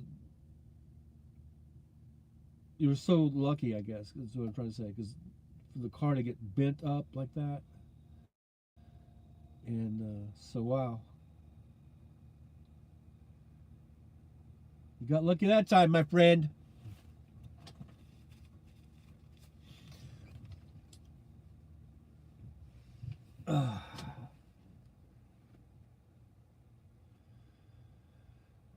Whew. It's almost lunchtime now. I had breakfast just before I started the show. Now I'm ready for lunch. Where should I go for lunch? Oh, it might be Pioneer Villa Restaurant. I did buy some bologna. You know, I haven't bought Oscar Mayer bologna. I can't even remember the last time I bought Oscar Mayer bologna. And you see the face I'm making? You see the face I'm making, baby? That would suggest maybe I'm not such a big fan of Oscar Mayer bologna. But the other day I was in a truck stop and I was looking for something to have. I was just tired of buying like their food, and so in their little cooler section, all they had Oscar Mayer bologna, Kraft singles, and then they had some other kind of lunch meat. And for some reason, the Oscar Mayer bologna sounded good. I don't know. Sometimes you do crazy things. I don't know. So I bought a package of Oscar Mayer bologna and Kraft singles. And the Kraft singles, I don't even think that's real cheese, But I bought and then I bought some bread. And they had bread, and it's this white bread. It's nothing to write home about. So I've been eating these bologna sandwiches for my dinner for the last few nights. And the first night it was good. It was actually kind of good because I was like, I haven't had something in a long, long time, like bologna, Oscar Mayer bologna, and Kraft singles. Probably the two worst things I could think of. But it actually tasted kind of good. I had some mustard and mayonnaise, and it was okay. But by the third night, and I don't think I did it consecutively. I think I kind of did it like every other night because, you can't just do the same thing overnight. You gotta mix it up. But by the third time, I was just like, I don't know if I can finish this package of bologna because it's kind of getting gross. I mean, the first night was okay. So, I guess the moral of the story is I need to go shopping at a real store if I'm gonna have lunch meat, because I like roast beef, sliced roast beef, or a nice Black Forest ham. Maybe some turkey slices, turkey breast slices, and I like a nice provolone. I even like Swiss cheese. Swiss cheese. I think Swiss goes good with ham. I like a nice provolone. That goes good on the turkey, and I really like cheddar. Cheddar cheese is like my favorite, and I'll put that on anything. Kraft singles is not cheddar cheese. It's yellow, but I don't know what the fuck it is. I think it's kind of like that slime shit that Benny Loco was playing with, except it's yellow, and they put it into some sort of a mold that makes it look like a slice. So that's gross. So I need to go to a real store and get some good roast beef and some turkey and some ham and some good sharp cheddar cheese. I'm in cheese country. Okay. Cabot McAdam, etc. Numerous cheese products here. Yeah, cheese is good. I love good cheese. Kraft singles, so gross. I know.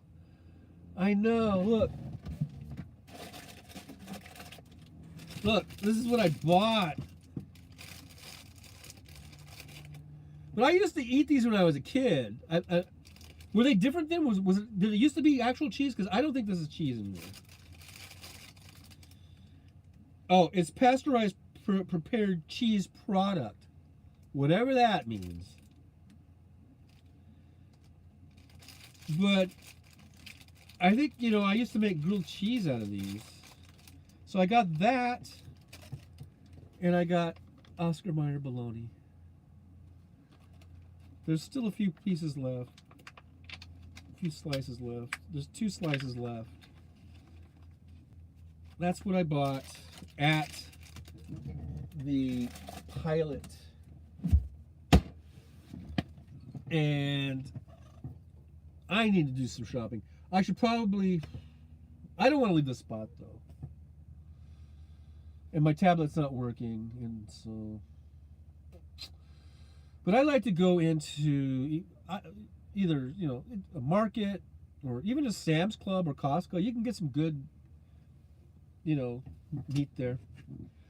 It says it's real cheese plus things like whey protein concentrate and sodium citrate. The rest of the ingredients are emulsifiers, yummy, and preservatives that help it melt nicely and give it a long shelf life. Well, I say bologna. You say bologna. Anyhow, Jolie says Kraft Deli Deluxe is good, but those individually wrapped slices are terrible. That's how I feel about PB and J, Kiki. You don't like PB and J, or you do like PB and J? What do you mean you feel?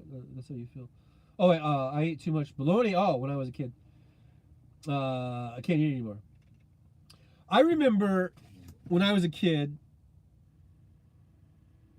we'd have the Oscar Mayer bologna, and I guess if it was a weekend, and I'm like, you know, 8, not maybe not 8, but like 9, 10, 11, 12, and you know, you're in the house watching TV, you're kind of hungry, your mom's doing something, you don't want to bug her or whatever, and well, I would make grilled cheese sandwiches. I got good at making grilled cheeses. In fact, I wish I could make one right now.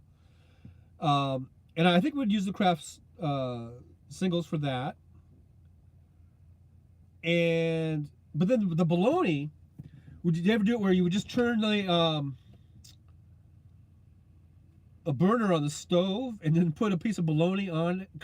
I guess, is that how I did it? Or did I put it in a pan? I don't know, but somehow I would sort of like, I remember sort of frying a piece of bologna. And then I think I would just, I got kind of creative. Sometimes I would make sort of like a grilled cheese with bologna in it. Or sometimes you would just fry the bologna and slap a couple pieces of bread on it, whatever, you know. I remember doing that kind of shit. Kiki Street says, I like American cheese on a burger as much as cheddar. Yeah, I like American cheese, but I always ask for cheddar if I can get it. You know, if they have cheddar.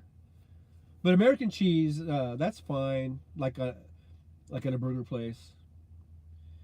Ken says, to be called cheese, it has to have contain 51% real cheese. Well, they call it cheese product, Ken. So I don't know if it has 51% cheese. Let me see. This says pasteurized prepared cheese product. And it says it's an excellent source of calcium. And it has 16 servings per container. 60 calories per serving. So the ingredients, now the very first item listed does say cheddar cheese. And then in parentheses it says cultured milk salt enzymes in parentheses. So that still sounds sketchy to me. And then the next thing is skim milk, milk fat, milk protein concentrate, whey, calcium, phosphate, sodium phosphate, contains less than 2% of the modified food starch, salt, lactic acid, milk. Now, didn't they say they had skim milk, and then they got, I guess, just regular milk, and then annatto, I don't know what the hell that is, and paprika extract, parentheses, color. So does that give it the color? And then there's other shit. Do I have to go on? Natamycin, a natural mold inhibitor. Oh, that's the shelf life we're talking about, probably. Enzymes that Ken mentioned. Cheese culture, vitamin D3. This is the very last thing. Contains milk. Kraft Heinz Foods Company, Chicago, Illinois. Best used by the date shown, and this has a date of 19 March 23. Keep refrigerated, do not freeze. I've been keeping it in my little refrigerator. I don't know. I just like real cheese better. Just real, pure, 100% unadulterated cheese. That's all I ask for. That's all I ask for. Why can't Pilot, Flying J, etc., why can't they put some real goddamn cheese in the little cooler section? Why can't they put some decent lunch meat in there instead of Oscar Mayer bologna? Yeah. Come on, Flying J. Come on, man. You're better than that. Oh, okay, so guys are talking about milk and cheese. I like skim milk though, left out half and half in coffee. There is a now. If you look over here, I have gone in this place here. It says Pioneer Deli, Food Mart. To tell the truth, I think the only thing I've bought in there is ice cream. Because I always go over here to the restaurant and eat. But now we're talking about all this deli food and shit. I think I'm gonna go over there and check out what they got at the Pioneer Deli. And then on tomorrow's show, I'll tell you all about it. How's that? That's a teaser, I guess. I'll tell you all about my experience at the Pioneer Deli. Food Mart. Maybe I'll make a video about it. Ice cream is the only dairy product that got more expensive here since COVID. Really? If you want real cheese, go to Wisconsin, says Kenneth Otto. Go to Lamers Dairy in Kimberly, Wisconsin. Well, there's real cheese other places, but yeah, if I'm ever over there, I'll check it out. King Street's at Kenneth Otto. It's the same type of cheese product here in Vermont as in Wisconsin. California makes cheese too, by the way. But I gotta tell you, there's this place down south of Fresno. I've stopped at several times. God, what's the name of that place? I've made videos there and everything. I can't remember the name of the place now. But they make cheese right there on site. And they're supposed to be known for their cheese. And I gotta tell you. And I've eaten their food in the restaurant. Never had a problem. I've never gotten sick. I never did it. But every time I buy, I think I did it twice. Because I'm not that stupid. I'm not going to keep doing it over and over again. But I think I did it twice. Where I bought, because they have a little, you can watch them make the cheese. They have like a little cheese factory. And you can buy cheese right there. Freshly made cheese of all different types of cheese that they make. And I did it twice. And both times that I bought their cheese, I ended up getting really bad, like, diarrhea. I don't want to say that too long. It's kind of a weird, embarrassing kind of word. Like diarrhea. And it was gross. And so I've never bought the cheese there again. But people go there. It's like a touristy thing, kind of. People go there and they buy the cheese there all the time. And I always wonder, am I the only one that's getting diarrhea from their cheese? Why are all these people buying the cheese? I must be the only one that's getting sick from this people's cheese. So I don't know. Maybe I should Google it. Are people getting sick off of God damn it, what's the name of that place? I can't remember the name of the place. It's can't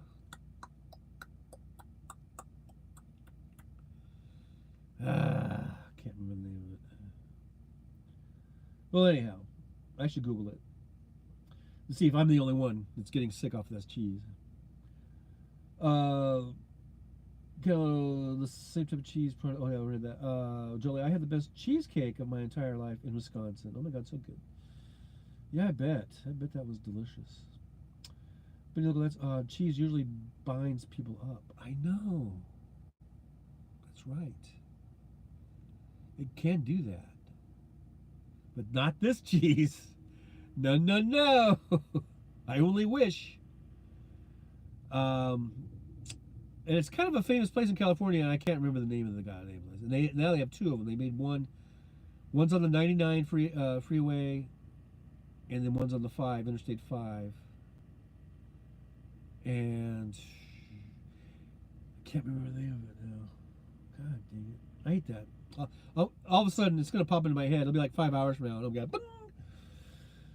Yeah, I did make a video of it. If you want to peruse through my video collection, I think I've made a couple of videos of that place. But anyhow, so you gotta watch out. I guess you gotta be careful. Sometimes the cheese will get you. But I'm gonna check out the Pioneer Deli. I get maybe they probably just make sandwiches there and stuff. That's probably where I'll go for lunch, which is gonna be shortly. I'm missing the whole Randy Rhoads show. Here's my schedule. Here's my usual schedule. Okay, I wake up around 6:30 in the morning, and I put it on Stephanie Miller. And I listen to Stephanie Miller until 9, and then at 9, Monday, Wednesday, Friday, it's usually House Parks, but he was sick today, so that I listen to Tom Hartman. And then from noon is Randy Rhoads, so I listen to Randy Rhoads for 2 hours because she's a 2-hour show. And then at 2, these are all Pacific time zones. 2 Pacific time zones, I listen to Nicole Sandler. She has an online show, and I've been listening and known about Nicole Sandler ever since the early 90s, when she used to be the producer of the Mark and Brian show, which was an LA show originally, and then they did go national, so you may have heard of Mark and Brian. But they started off, well, they had other shows in, like, I think they first started off in, like, Alabama and some other markets. They would go from market to market, and then they finally got to LA, and they hit it big, and they were, like, a #1 show. Really big. Really, really big. And I used to listen to them. And then, so anyhow, that's how I know Nicole. And now she does political type of stuff. And she's really good. I recommend, highly recommend. And then, so that usually takes us into about the 3 o'clock hour. And that's when Hal starts his show on Monday, Wednesday, and Fridays. Tuesday also, but on Thursday it's 4 p.m. Pacific time. And then after Hal, I usually am about ready to in my driving for day. This is all me listening to as I'm driving. So he's a lot of times by the time he's done, I'm almost done driving. But sometimes depending on when I start and how much I got to go and how whatever sometimes I still drive a couple more hours. So then I'll just go to the radio usually because it's just easy to just turn the radio on. I'll listen to music and stuff. Or I might listen to some YouTube videos or whatever. But that's my day. That's my schedule. And then the weekends, it's usually YouTube videos and football games and Mark Maron, what the fuck, WTF.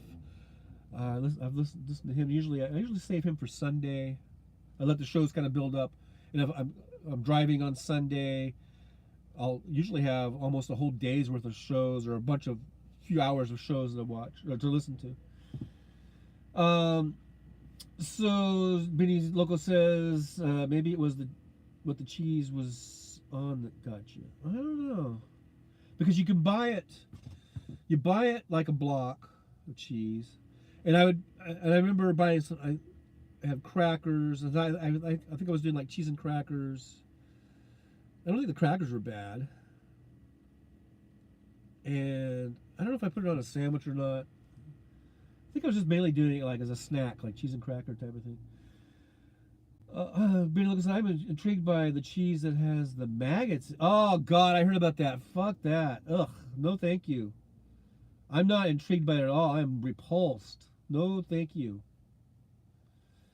Benito says, Caso Marzu, world's most dangerous cheese. Yeah, no. No thank you. Nope. Jolie retracted message. I'm only assuming the worst, Jolie. I'm only assuming the worst. Benny Loco said I would try it. I would not. No. Nope. I'm just gonna. It just grosses me out just thinking about it. Oh, Benny Loco, why'd you put that image in my head for? Oh, God. Ugh. I've seen maggots and stuff, and they're so gross and disgusting. Oh.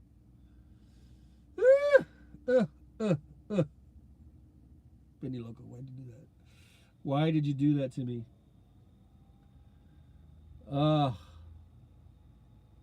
I need to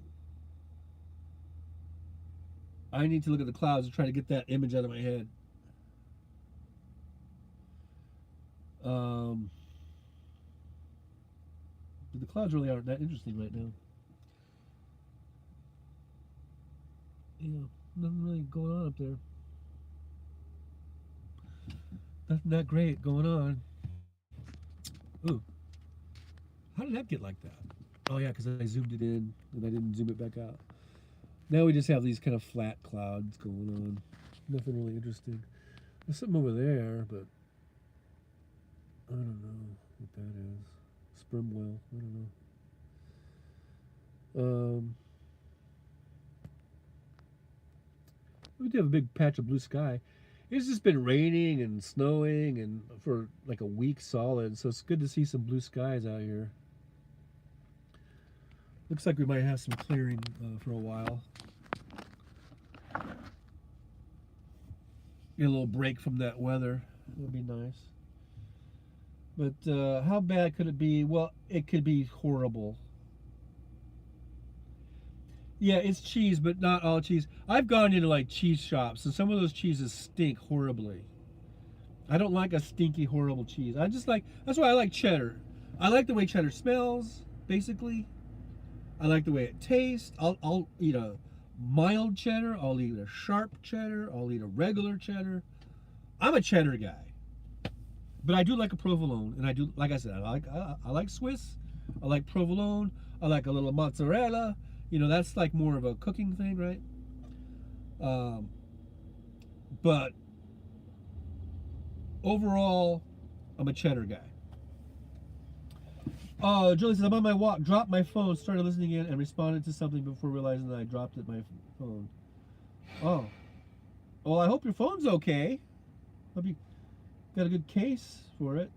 Gene said, pray for our farmers. Absolutely. Pray for our farmers. Keep us fed, man. Because most of us don't know how to hunt. We don't know how to farm. We are dependent on farmers and ranchers. Believe me. Believe you me. If there was like a big apocalypse right now, I'd be one of the first ones to go probably. Because I don't know shit about any of that shit. So yeah, absolutely. Pray for them farmers. Keep the food coming. But anyhow, yeah, yeah. I'm just basically a cheddar cheese guy. I don't even like that jack cheese like they want to put in all the food, like at the restaurants, like jack cheese. What the fuck is jack cheese, man? So whenever I can, I'm just like, can you just hold the jack cheese and just put cheddar on it instead? I do that a lot, and most places will do it. Julie says it's fine. That's why I retracted my comment. Okay. What was your comment like? Oh, fuck! I dropped my phone? No, I'm just kidding. Anyhow. Wait, did Biddy leave? Oh. What did I do? I just did something. It's snowing in Joshua Tree? Wow.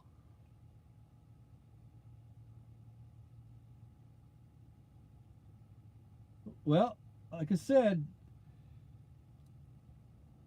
growing up there, not in Joshua Tree, but in Apple Valley, we'd get usually at least 2 or 3 pretty decent snowstorms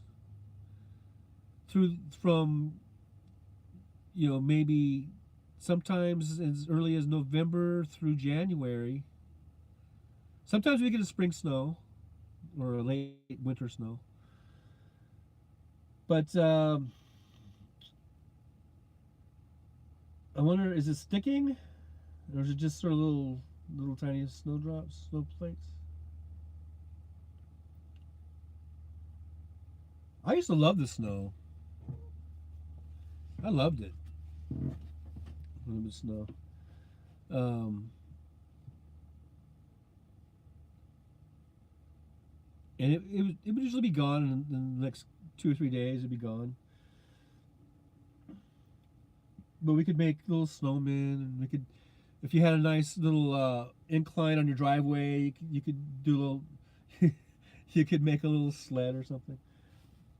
Off I go into the snow. Damn it! Move to SoCal. They said it's warm. They said, well, not if you're in the high desert. You're gonna get snow. Even with this global warming, you still get some snow. It's not like it used to be. We used to get more snow when I was a kid, growing up.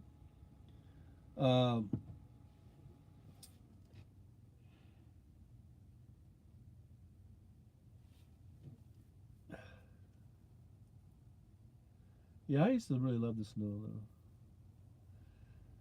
I'm just trying to remember if I've posted any videos of, because I have some videos that I've converted over to like digital, and of a snowstorm from 1970. I want to say it's 74, where we got at least 10 inches of snow, and there's all these videos of us like shoveling out of the driveway, you know. It's kind of funny in the desert, you know. Being raised back east, I know how to drive in the snow. It's the Cali drivers I worry about. Yeah. Jolie, it snowed all winter when I was a kid. Now we get 1 or 2 good snows. That's it. Wow. Yeah, see, things have changed. Unfortunately. But see if we can reverse it. I don't know. Let's see what's going on back here. Yeah, there's some sunlight back there.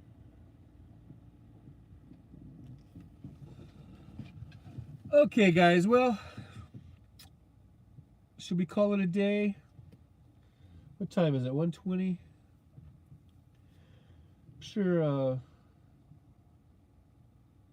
you guys got better things to do than hang out with me in my truck. In my old truckity truck. Oh wow. All of a sudden the chat decided to pop up on my iPad. No, it disappeared. That's the thing. This was really weird. The iPad is weird. Okay, now I'm just procrastinating. See y'all soon.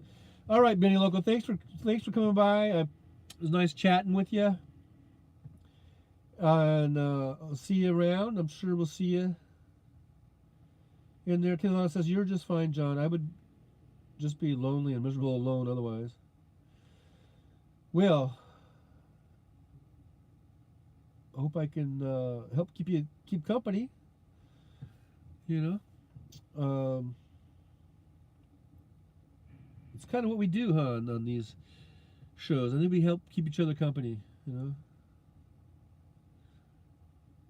Last night, I was watching this one gal on YouTube.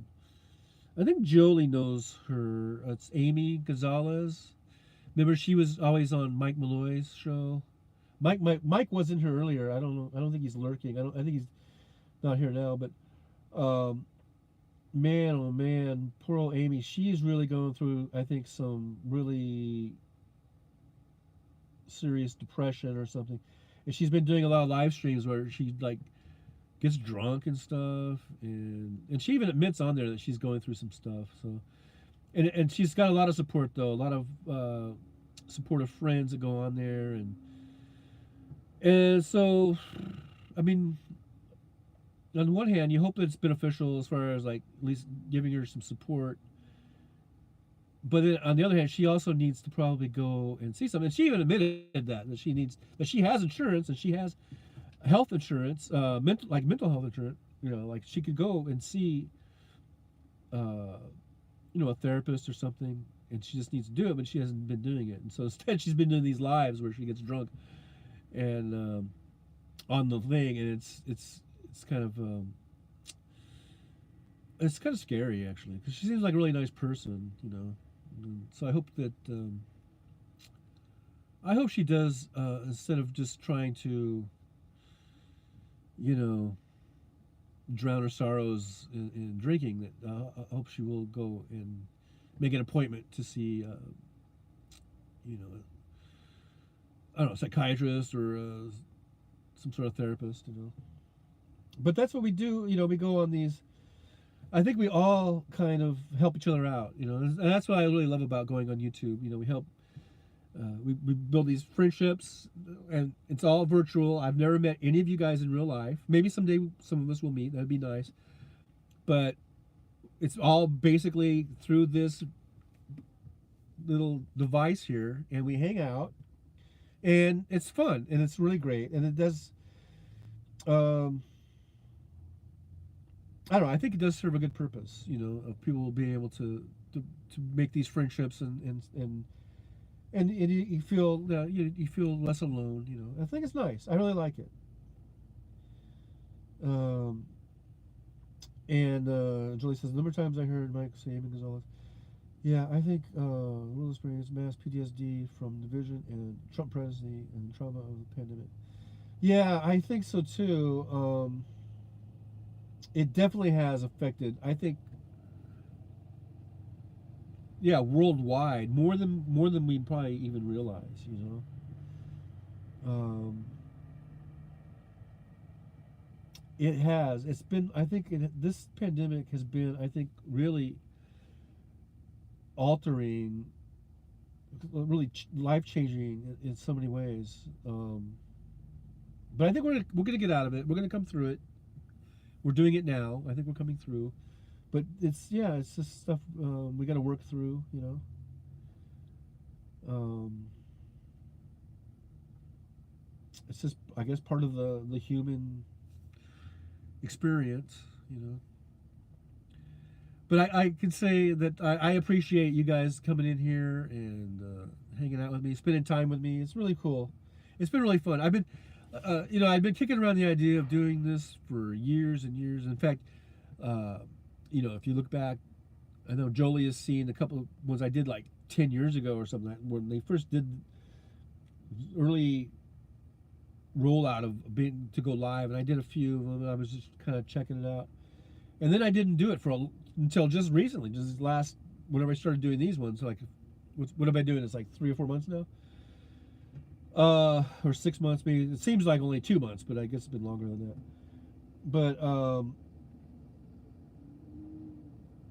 I'd been wanting to do these lives, and I just always thought, like, what am I going to do? What am I going to say? It's not fancy. I need a green screen or something. I need to... And then finally I just said, just do it. And I'm glad I did, because, I met you guys and hang out with you. So I think it's really good. And I'm glad that I do this. So, but I've been putting it off for years, because you kind of talk yourself out of it. Like, I don't have the good enough equipment, or I don't have the good setup. I don't have, because you see some shows that are really fancy, and they have, I don't know, they just have more stuff going on, And so I talked myself out of it. And so then finally I just said, no, just do it. Just do it. And I'm glad I did. And I'm here. Jeannie says, I quit drinking wine March 2020. No more alcohol. Good for you, Jeannie. Jolie says, I'm glad too, John. You've got a lot of heart. That's all you need. You got a lot of heart, kid. Well, thank you, Jolie.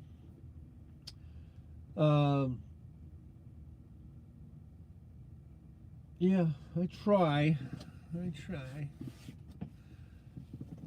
Try to keep it real. I'm keeping it real. You know me. You know how I roll.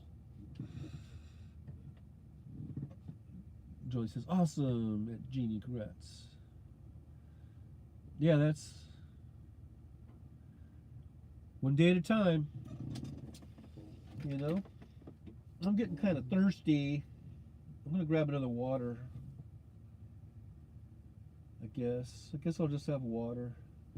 I bought these every now and then. I don't really drink energy drinks, because a few years ago, actually, I think it was like, it's been a while ago, over 10 years ago, 10, 12 years ago, I started drinking these Monster energy drinks, and I really liked them. To me, it was like a Mountain Dew, but like on steroids or something. And I remember I started just downing these Monster energy drinks, and then I realized I was starting to get really super bad heartburn, almost like what do you call it? Acid reflux or something. It was really gross and painful, so painful to the point where it would wake me up at night and I couldn't sleep. And then at first I didn't know what was causing it, and then I was like, oh, I think it might be all these Monster Energy drinks I'm drinking. So I quit drinking them, and then that went away. So I'm like, that must have been it. So now I don't drink really any. I don't drink Monster or Rockstar. I don't even drink Red Bull. I don't drink anything like that. But I'll drink coffee. Coffee seems to be okay, but those energy drinks are like horrible. But every now and then there'll be like on these pilot on the loyalty app, they have like little coupon things, little deals, and they'll have like a BOGO, buy one get one free, or buy one get one for $1 or whatever. And they had, so I think I've tried, I think it's Shock, just SHOC. I did try that, and that didn't seem to have any ill effect on me. I might have tried something else. It was supposed to be marketed as a energy drink, but they're not as powerful as those Monsters. Those Monsters are gross. Although I did like the taste of them at the time, but just thinking about what it did to me, it would give me really bad heartburn. And then the reason I'd wake up at night is like where you would kind of throw up a little bit in your mouth, type of thing. And that happened when I was sleeping, and then it was just burning, and it was gross. So the thought of Monster, I keep saying Mountain Dew, the thought of Monster Energy drink is so gross to me. It's like when you have a bad experience with some type of food or a drink like that, it'll give you this bad, every time you think of that thing, it'll kind of bring it back to you. So anyhow, but the other day they had these, they had like a BOGO thing for these Starbucks double shot energies. So I thought, and I think I've had these since that incident or something like it, and it doesn't seem to have it doesn't have the ill effect. So I had one of these yesterday, and it was fine. I didn't get the acid reflux. I didn't throw up a little bit in my mouth. So I got that. So I guess I could have this every now and then. I just can't down Monster energy drinks like they're going out of style. That was probably the mistake. I mean, I literally would be driving and I would just grab one and down it, and then a few hours later down another one. I was probably drinking like 3 or 4 of them a day, like an idiot. Now I just drink mainly water. I'll have coffee in the morning for my breakfast, and then that refill. It took me. I just finished that a little while ago. I'm just sort of like sipping it, and then I'll usually have, but I will have a soda usually with my lunch or my dinner. What can I say?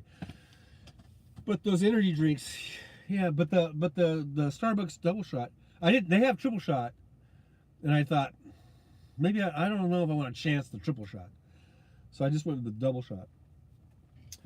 And it was fine. So Jeannie says it was really easy. Well, that's good.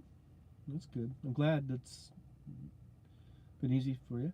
Jolie says my daughter and her boyfriend love caffeine water now. Melissa Jane, coffee. Hey, Melissa Jane, I'm glad you're still here. Are you a big coffee drinker? I like coffee. I do like coffee, but I just have it usually just for breakfast. I mean, occasionally, if I'm driving long hours and let's say it's at night and I might have a few hours left to drive, then maybe I'll get a coffee at night. But that's very, very rare. It's almost always just for breakfast. And every now and then I'll do a 5-hour energy, one of those little 5-hour energies. Very, very rarely. Maybe once or twice a year I might do that. And then of course all the Black Beauties, but no, I'm just kidding. But I do love me a good cup of coffee. Speaking of coffee, HubSpot Show. Hey, there you go, Jolie. Work that in you. Thank you. Melissa Jane. Yep, sure am. Well, yeah, coffee. I love coffee. Coffee. What kind of coffee do you drink in Australia? Is it like the same that we have here? That sounds really stupid right now. That was probably like a stupid question.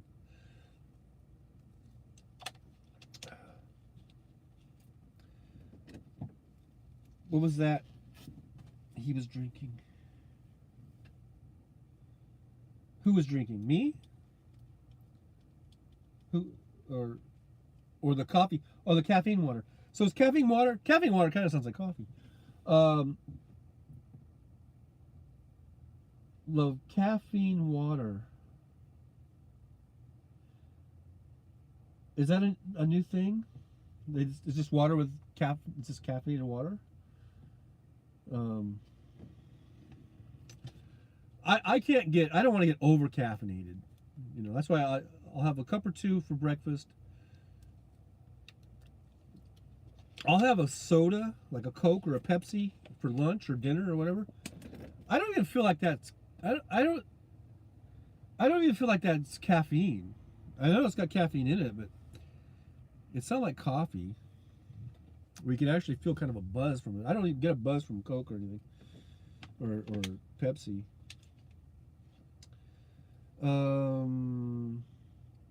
Melissa Jane says, I drink Piccolos, soy mini latte. Okay, I never heard of that. Melissa Jane, Aussies are serious about their coffee. Oh. And then Jolie said it's called H2Go. H2Go. Oh, Jeannie says, okay, so are you talking about the can of the Starbucks can that I had in my hand a little while ago? That was a double shot. That's a Starbucks double shot mocha. So, like, okay, here's water, just plain water. I've been drinking that. In this, I was just drinking coffee, just regular coffee. And then the thing I was holding up, this is Starbucks. It's a double shot energy. It has B vitamins, ginseng, and guarana. This says it's an energy coffee beverage. And I got the mocha flavor. I know there's a reflection on there. It is 210 calories. And it has a bunch of vitamins in it. So it just tasted good. I didn't notice any big energy boost. But maybe that's the sign of a good energy drink, that it gives you energy, but it doesn't get you all like wired out, you know. So, you know, that's all I've had. I mean, I didn't drink the Starbucks. It's just in my cooler. So, so the Aussies are serious about their coffee.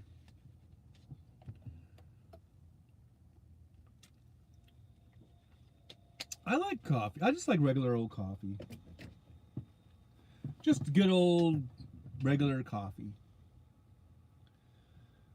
I know over at my son's, he bought like a French press thing, so he likes to do this French press thing. And that's usually pretty good.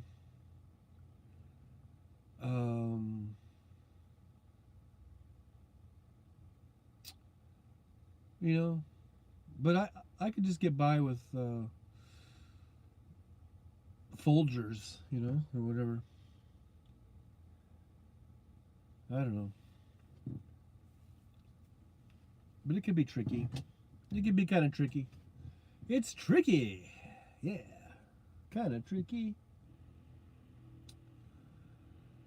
Anyhow, Candidato coming up some more of these ingredients. Coffee per 8-ounce cup, unless stated. Coffee 96 milligrams energy, 72 milligrams. Green tea 29 milligrams. Soft drink 32 milligrams. 12-ounce caffeinated water can contain up to 125 milligrams of caffeine per bottle. Wow, that's crazy.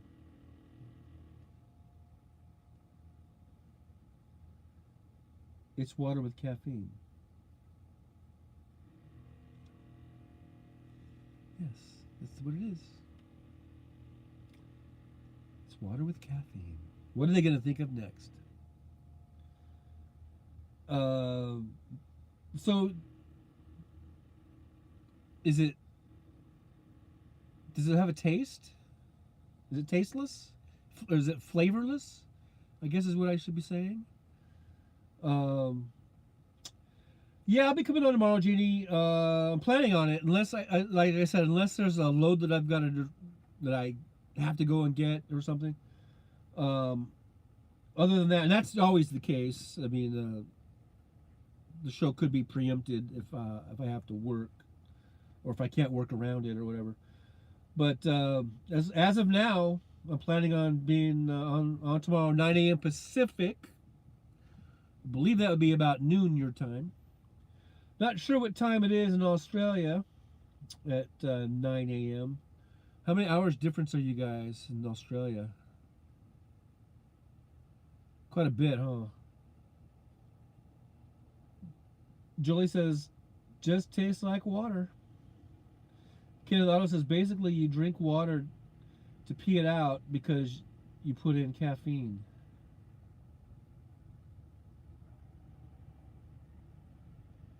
Huh. Julie says, zero hydration water. Yeah, you're not getting hydrated, huh? Because caffeine is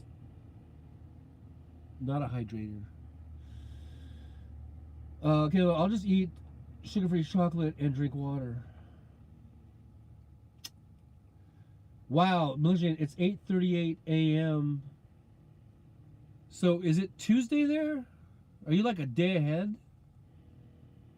Or, yeah, because it wouldn't be 8:39. Wait, is it, or is it Monday?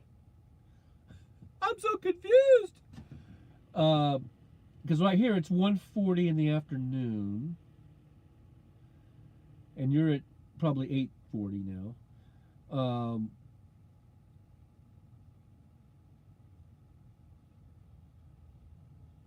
So is it? Yeah, tell me what is. Yeah, I'm in the future. Wow, I've come from the future. So can you tell me the lottery numbers or anything?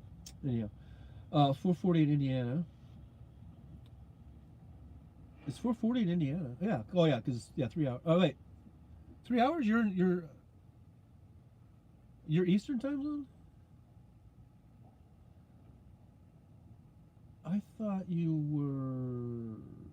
I guess the line gets kind of squiggly over there, huh? Between the central and the eastern. All right, Jeannie. Thanks for stopping by. We'll see you tomorrow, 9 a.m. Pacific.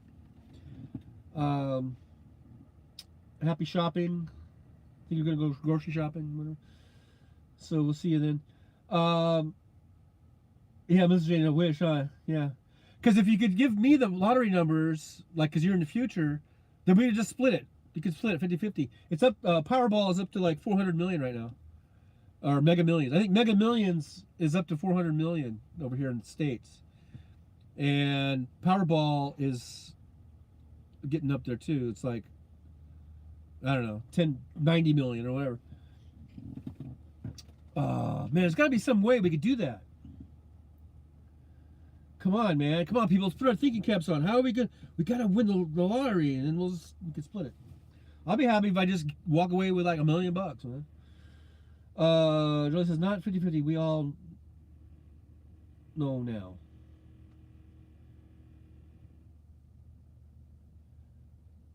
Eastern Standard Time. Indiana is mostly in Eastern Time because of Indianapolis and car racing. Really?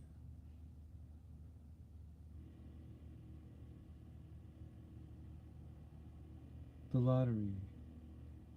Not 50-50. Oh.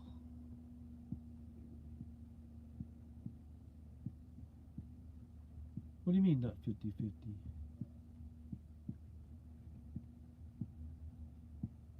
What do you mean not 50-50? Oh, I get it, because we would all split it. I'll split it all with you. There's only, what, 4 people in here? Fuck. I'll split 400 million 4 ways, or 6 ways. How many we got in here? We got 6 people and 7 thumbs up. Who's the holdout? Who's not thumbing me up? Come on now. Finally. Yeah, I'm a little slow on the uptake there, Jolie. Okay, so yeah, we got, I guess, 6 people in there. I'll split 400 million 6 ways after taxes. Yeah, who's the slacker? They might have already left. I mean, like somebody we didn't even know. Maybe, I don't know. But now we're down to 5. I'm pissing people off left and right. But that's the nature of me. I piss people off. They're like, fuck this guy. Let's do that. Let's win 400 million and let's split it 5, 6, 7 ways. I don't care. Yeah, like I said, if I walk away with $1 million or 2 million or whatever, I'd be happy. I don't need the whole 400. Oh, but I would, gonna force it on me. I'll take it. But yeah, let's do it. We should do that. We should do a pool. How would we do that? Being all long distance and everything. How can we do a pool? I don't know. Have to think about that. Jolie's in. We should do a pool. I just don't know how we would do it. Cash App, huh? Yeah. I probably have a Cash App somewhere laying around.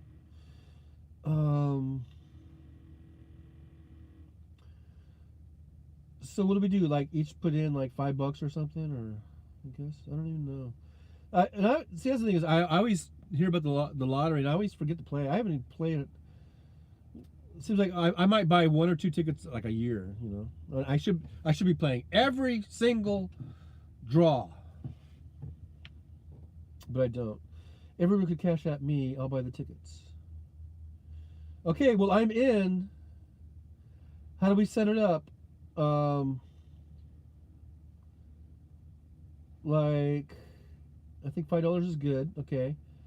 And I know it looks weird. Like I'm using the camera on my iPad, but I'm looking at the chat on my phone, so it probably looks really stupid. Like, why is his head always turned, and why is he, talking to the over there? But it's because it's just because I'm a moron, and that's the way I got it set up. So I just all of a sudden I got kind of self-conscious about that, my head being turned for so long. I should be a little bit more. I'm not professional because I'm not a professional, but I guess I should be looking at the camera, right? But the chat's over here, so just in case you were wondering, it's not like I'm, I don't want to look at the camera. But yeah, okay. So when is the next drawing? Wednesday? I always get it confused because we got Powerball and we got Mega Millions. One's one night, one's the other night. One does it twice a week. Well, today's Monday. What's going on today? Today might be Powerball or something.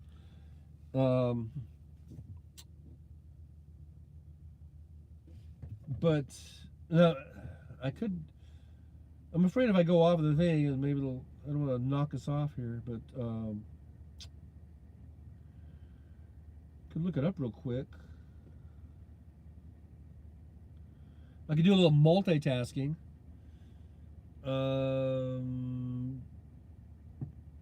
Let's see here.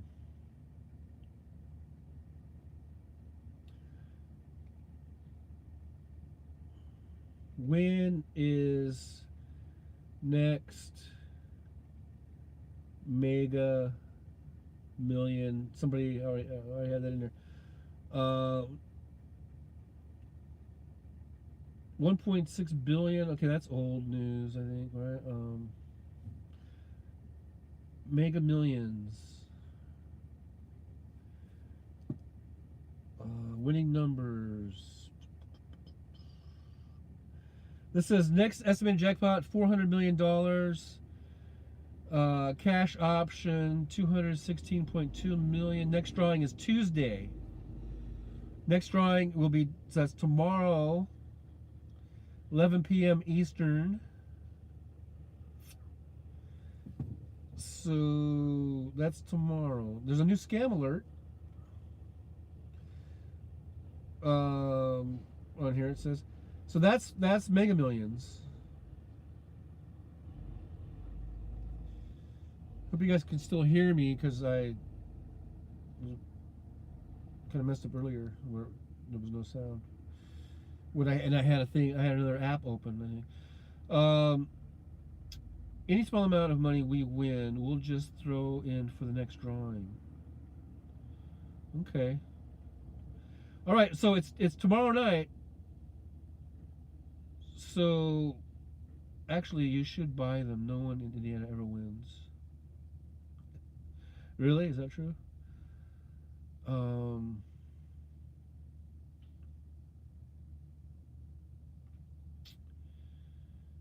right. Well, how do we do it? Oh, we do Cash App. I download so many apps I can't keep them all straight. I might have Cash App on here. Let me see. And then I try to be all fancy and put these in different folders, and then I can't remember what folder I put it in.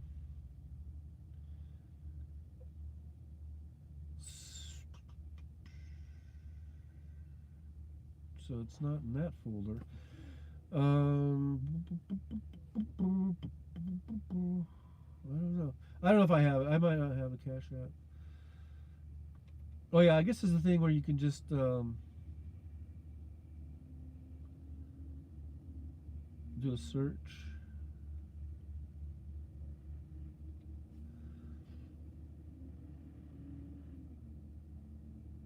I guess I don't have it.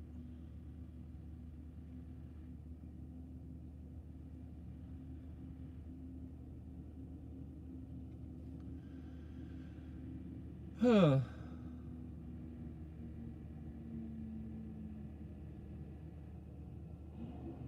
All right.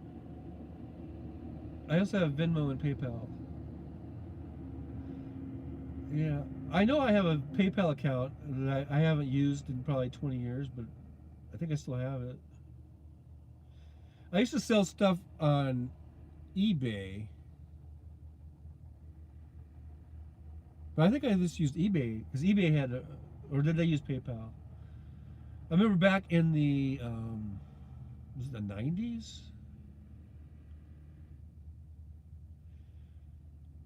No, I think it was like the mid 2000 aughts. I would sell these Star Wars action figures. I'd just go down to Walmart and buy them, and then I'd put them on eBay. I'd buy them for like, I think they're like $8 or something, or a few dollars, whatever they were. Depending, it would be $5-6 or something. And then I'd put them on eBay and do auctions, and people would buy these Star Wars figures that I had just bought at like Walmart or Target, and they would literally buy them for like $40-50. And we're like, all right, whatever. And at least it wasn't like they were in some country where they didn't sell them or something. They were like mainly just from the United States. So I did that for a little while when I was a stay-at-home dad. When you're a stay-at-home dad, you're like, what can I do? But anyhow, okay, so let's do that tomorrow then, and I'll try to figure out how to do it.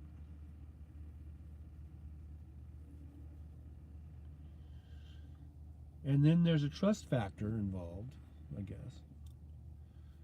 You know, but everything's on video here. Like, I mean, like if I try, let's say we won, and if I have the tickets, it's all on video that that we did this little thing, right? I think that would be binding or whatever. If I tried to not give you the money, but I would share it as agreed upon. Equal shares, even for our friends in Australia. All points across the globe. Right, it's perfect. Yeah, because it would be on video. Everyone's going to have a copy of the video. And unless YouTube somehow takes it down.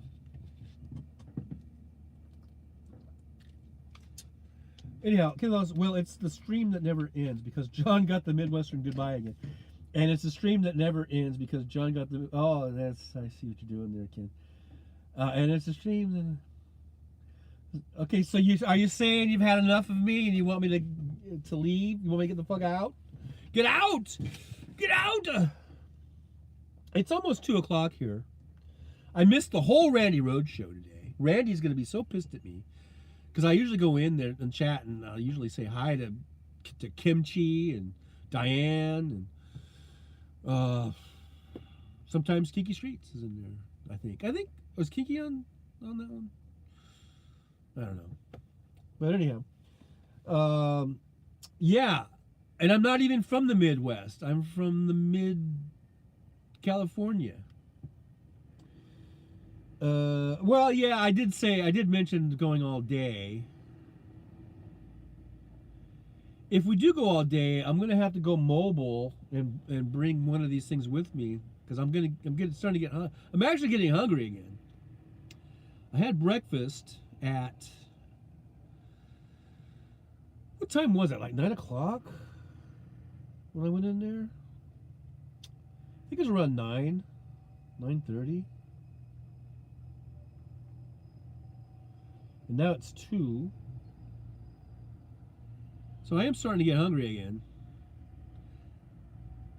But I don't think you guys want to see me just feeding my face.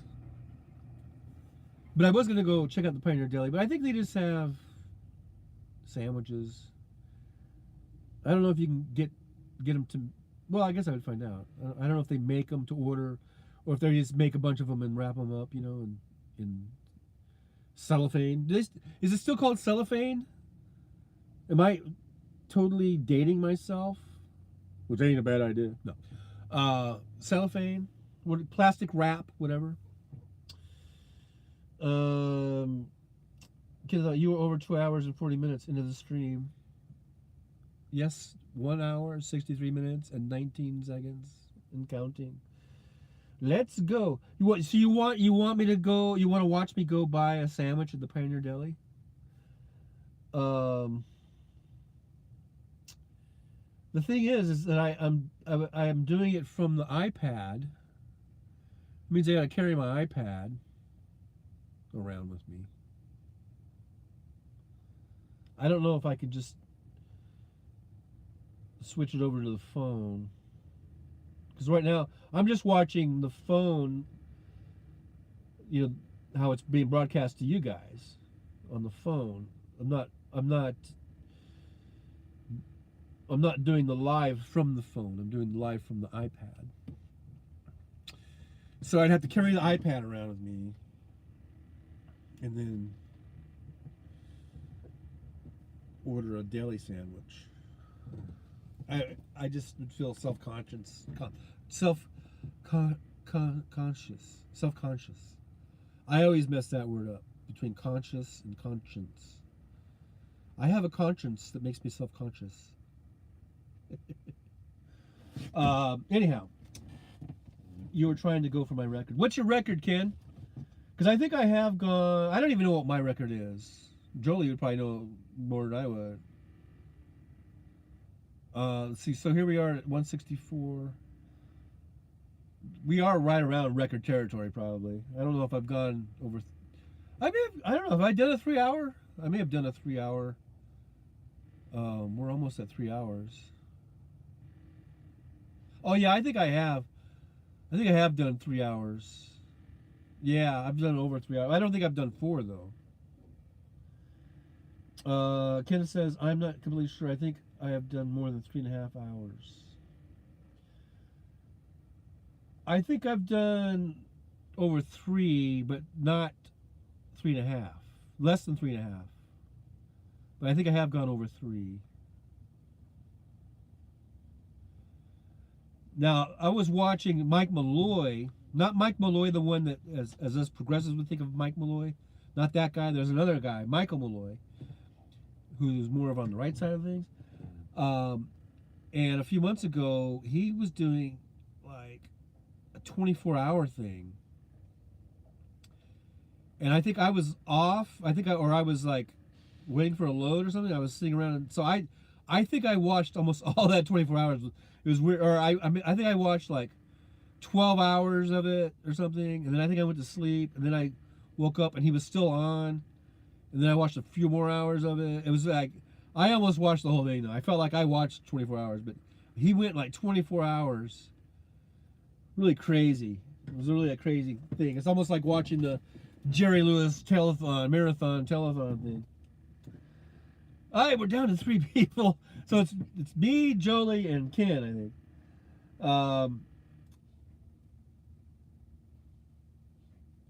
So people are bailing out. They're like, we've had enough.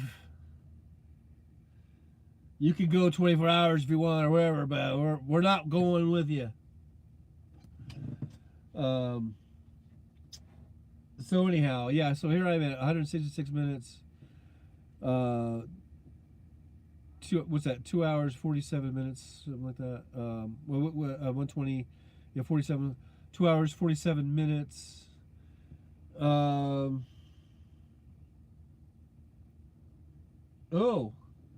all right. So I'm almost at my record. That probably is it. So if I just go a couple more minutes, I'm going to break my record. I'll take that as being the record, 2:48. So maybe I'll just hang on for a couple more minutes, just so I can just beat my own personal best. Or I don't know if that's best, but my own record. So we're there. We're almost there. Here we are at, if I'm doing my math right, 120, and then that would be 47, right? Yeah. So here we are at in 3 seconds. 168. So maybe we'll just go a few more minutes just to rub it in. But then I think I am going to go ahead and we'll call it a day. Because I'm getting a little punchy. I think I'm getting a little punchy. I'm punchy and I'm punchy. Boom, boom. And I will I might walk through the Pioneer Deli if it looks like crap. I mean, I could restart the stream and do like a new one. Or I could just make a video. What's better, doing lives or doing a video? I wonder, or something like that. The decisions. Oh my. But if nothing looks, because that's basically my two choices: is the Pioneer Deli, and I guess it's the Pioneer Restaurant. I don't know what they call it. And then there is a bar right next to the restaurant, but it's all the same food. You can order food from there, but pretty sure it's just the same food, same kitchen as the restaurant. It's all attached and everything. I've only gone into that bar, I think, once. I watched a game one time a couple years ago. I think I watched a football game or something.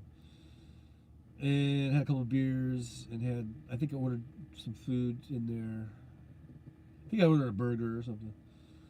So those are my two choices, or I guess, well, it's just two choices. It's the same kitchen. So it's either that kitchen over there, or it's the deli over here, or the Pioneer Deli, which I think is just wrapped sandwiches that they make and just wrap them up. So anyhow, so it depends on how good the signal is. If your signal is shitty, being able to edit is a plus. Yeah. I get fancy with the editing, boy. Sometimes I put graphics. And sometimes music. Sometimes fancy voiceover. Do some voiceover work. So I don't know. I don't know. I think I'm just getting a little bit paunchy and punchy, and probably getting hungry. It's about this is about the time I usually get lunch. I usually get lunch around 2:30, and so I guess I'm due for my 2 o'clock feeding. So I might just make a video. Maybe a walk around, a little walk from the truck. Uh-oh. Are we still on? Did I lose you for any amount of time? I forgot to plug in the thing.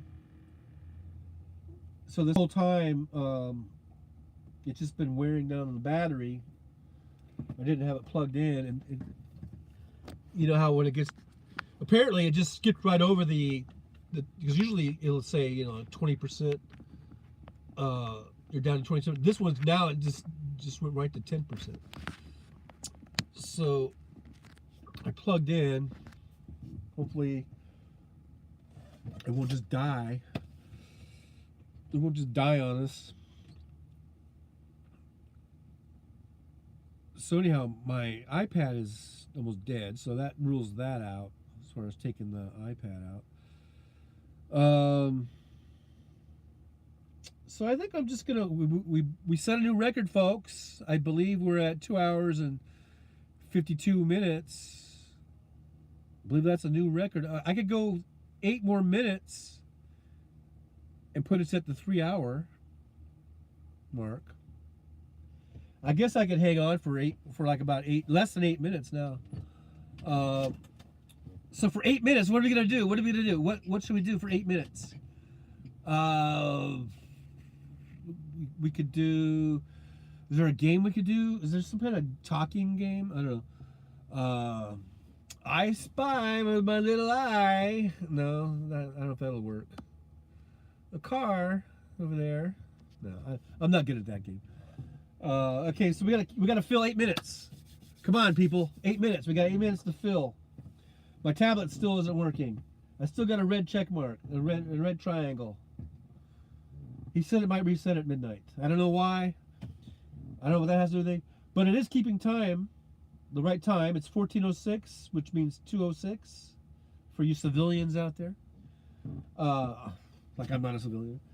So the time is still working. That's good. Something happened with the clock on the tablet where I got 13 minutes behind the real time, and it just created all kinds of havoc.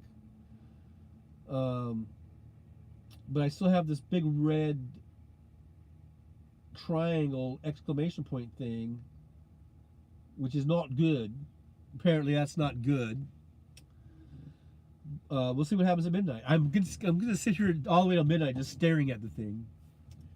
Talk about what we'll do with our lottery winnings. Oh yes, okay, so if it's 400 million, how many people do you think will join us? Just hypothetically. I mean, tomorrow, let's say we talk about it, and we've got anywhere from 5 to 10 people in here.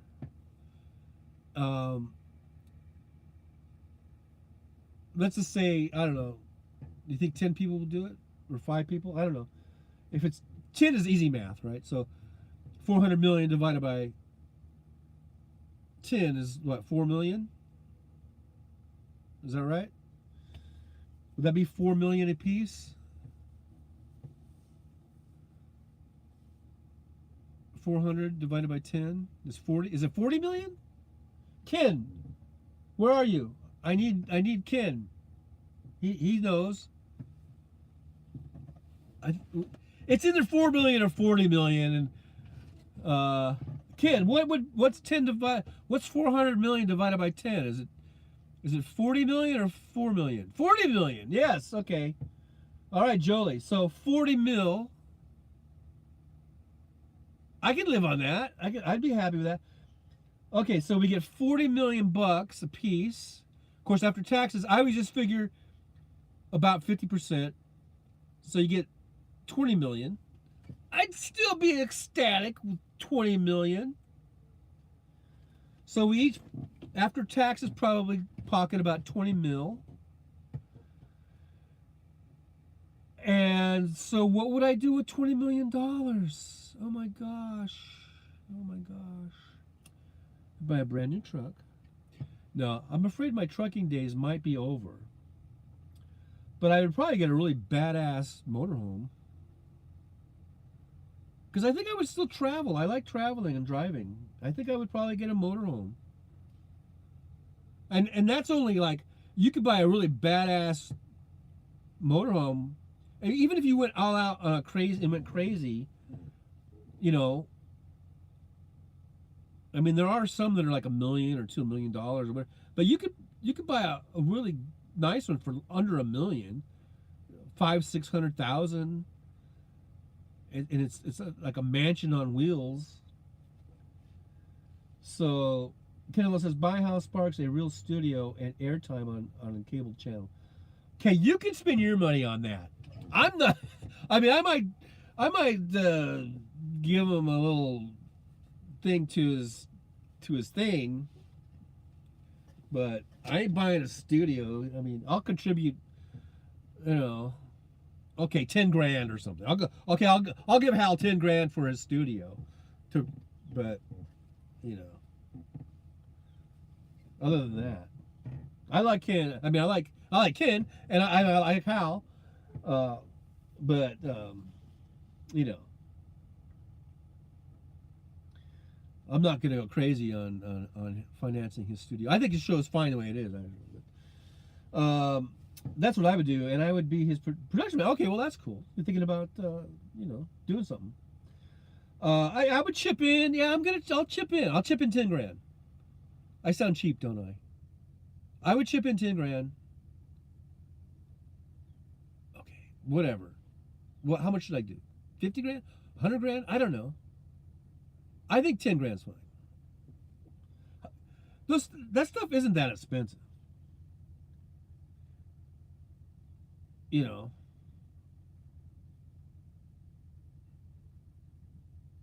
But I would chip in.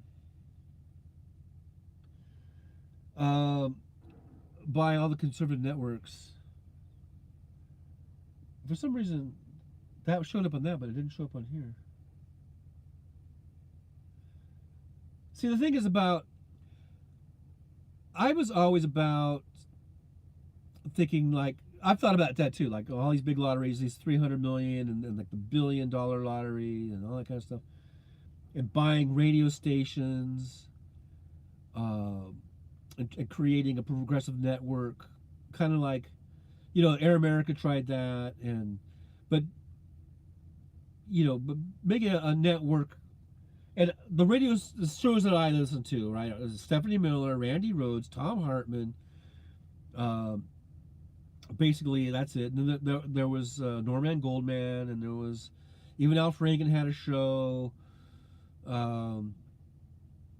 Definitely, you put Hal Sparks on there, and then I would like to get also other people, like people of color, because all the people I listen to are all white people, basically, right?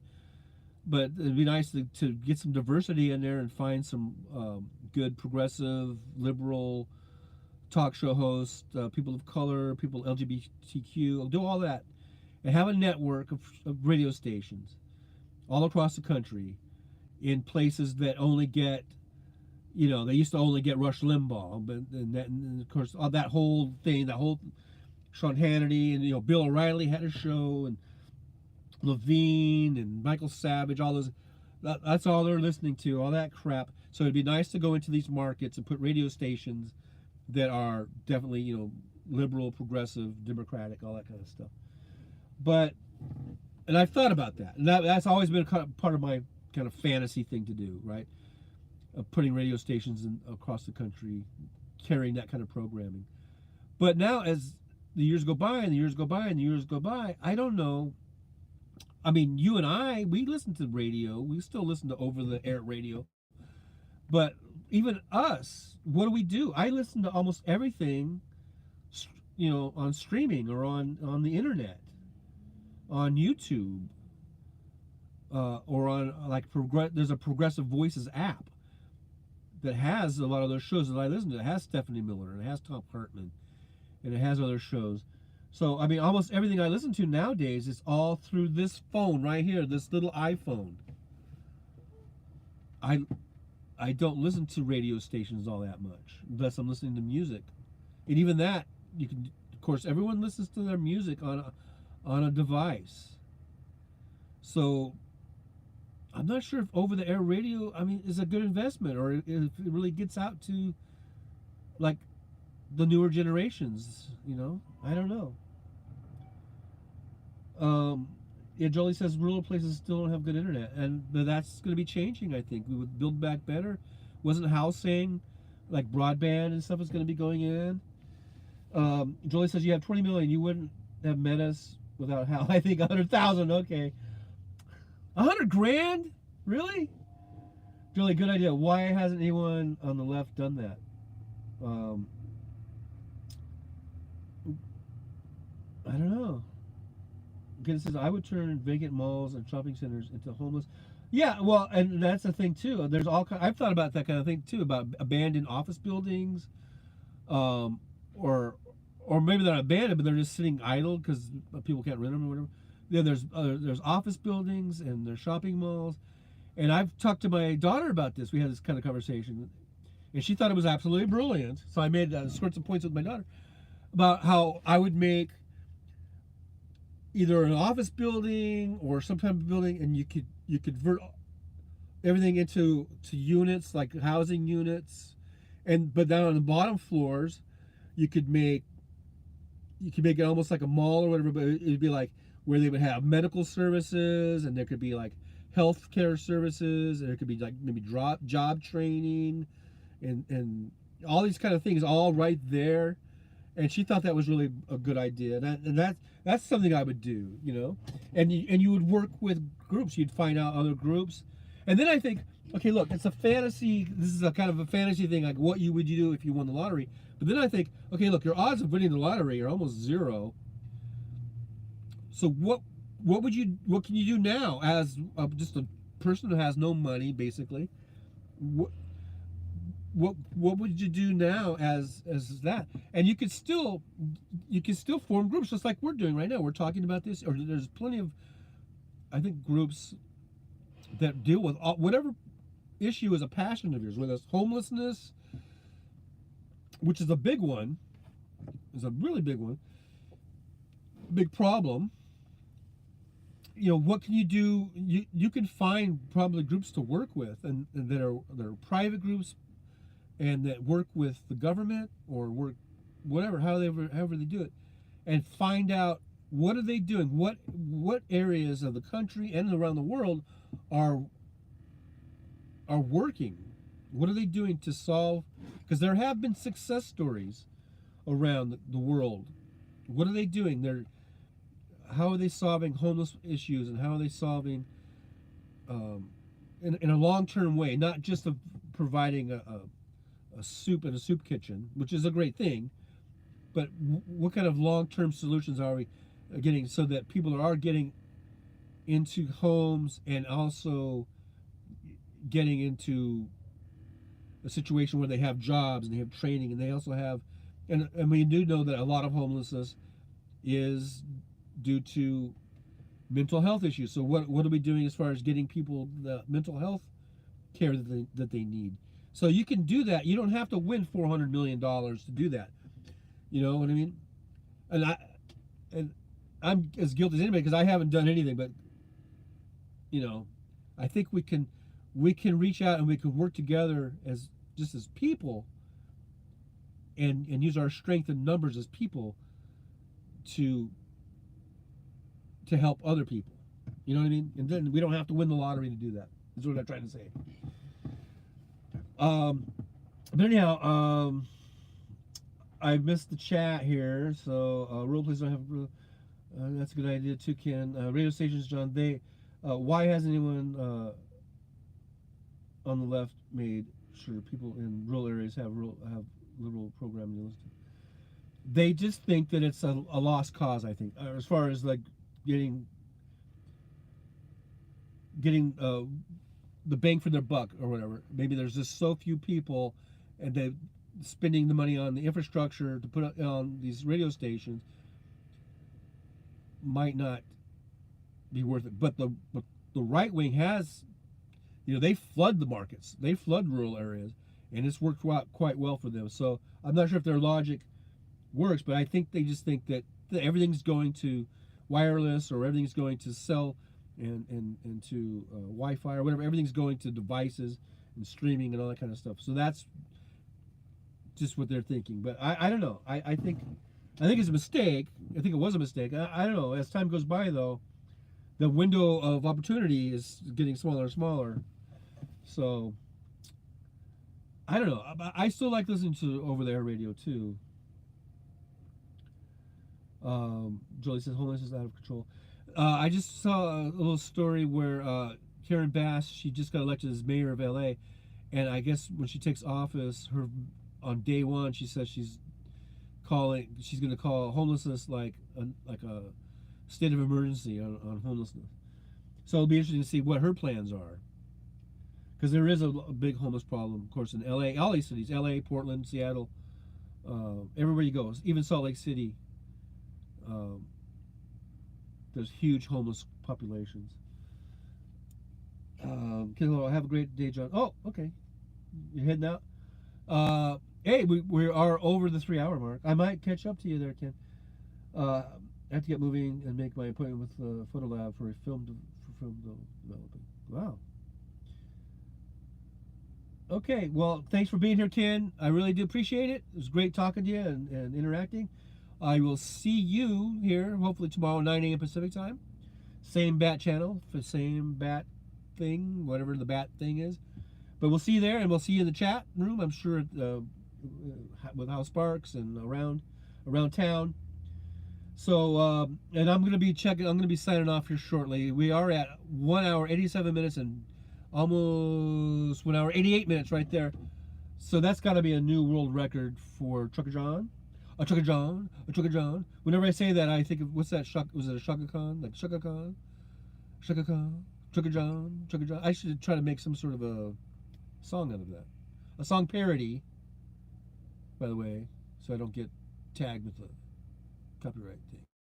I think parodies are legal, right? Anyhow, Trucker John, Shaka Khan.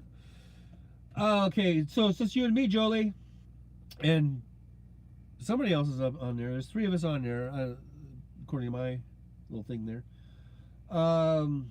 Just the 3 of us. Is that a song too?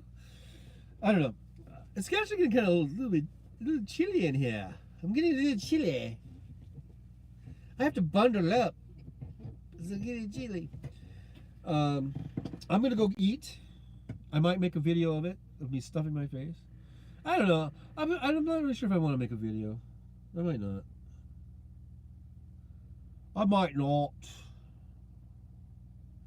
I want to do. I think I need to get a gimbal. Like, I think it's called a gimbal. Whatever it is, it's like a thing that you can put your iPhone on, and I think it helps make it more like a steady cam or something, or make steady. So because I see people, and I try to find out what they're shooting with, and I think a lot of times they're just shooting with an iPhone, like I've got. But I think they have it on what's called a gimbal or something, so they can walk around. Because if you notice my videos, my walk around videos, it's like you can see my steps, and I'm all like, boom, and the camera's like boom, and I don't like that. I really don't like it. And I see other people, they do these walk around videos, and it's all nice. It's like Steven Spielberg movie production. And they're walking through casinos, and they're walking through wherever they're going. It's all nice and smooth and beautiful. But mine's all like, looks like an earthquake or something. So I think I need to investigate that and find out if this gimbal thing that I'm talking about, if that's the thing, gimbal stabilizer. Okay, so I guess that's what I need, is a gimbal stabilizer. I'm gonna look that up. Maybe probably have it on Amazon or something. I love Amazon because I can order something on Amazon and it'll be in my mailbox by the time I get home. Boom. I mean, it's usually there like So that's the next little thing I guess I'll do. So then when I do a walk around video, it doesn't look like a 7.0 earthquake or something. Okay, Jolie says they have it, so I'm gonna look that up. And then I think I can do also. I could just do that would be a good live. I could do a live with the gimbal stabilizer, and it'll be a lot nicer because I was watching. There's a gal. Her she goes by Travel Ruby or Ruby Travel, and she's in Vegas. And her and her husband the other night. It's funny. They were doing a live with I think it was an iPhone. They must have had a gimbal stabilizer because it was nice and beautiful. And they were doing the same exact places I was just at. They were in front of Bally's and the Bellagio and Caesars and all. They were doing the same thing that I wasn't doing live. I was just videoing it and then making videos of it. But they were doing live shots all through right there, right where I was at. Wahlburgers Burger Place and all, and I think they got hot dogs. I think they might have got hot dogs. It's the same place I got hot dogs. And I was just thinking, damn, I wish I had a gimbal stabilizer. I didn't say that at the time because I wasn't as educated then as I was now about what that thing was called. But I was like, damn, I wish I could shoot a video like that. So that's what I need to do. I want to get that, and then I could be like Travel Ruby and make nice flowing, smooth is what I'm looking for. A nice smooth video of me walking wherever it is. It could be a casino or it could be the Pioneer Villa or whatever. And so that's what I want to do. So anyhow, people call them gimbal for short, but looking them up to buy gimbal stabilizer is the full name. Okay, I'm gonna do that. I'm gonna look into that. I probably will order. I bet y'all I'm probably gonna order it today. But the bad thing is, I don't know when I'm going to be home. I mean, probably within the next, Christmas is only what, 13 days away? So hopefully within the next 9 or 10 days or whatever, I will be home. Okay, so that's it. Here we are, new world record, 193 minutes. A new Trucker John record. It's not really a world record, but it's a personal best for Trucker John. Here, 193. Should we go for 200 minutes? No, I really gotta go because I'm getting hungry, and I know it's incredibly boring. Probably. We got up to 7 thumbs ups. Best Buy probably has them. Yeah, I could. This place is kind of out in the middle of nowhere. And I don't really want to drive my truck right now anywhere.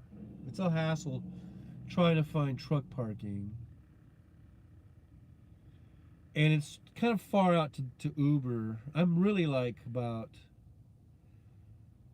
I think at least 30 or 40 miles away from anything. But I guess next time if I'm near something, so maybe I'll hold off on ordering, because sometimes I am parked kind of close to like a Best Buy or something, and then I can just go check it out. Check it out. I guess that's cheaper than, because I was thinking about getting a new camera. Like a nice, they have these cameras that are like,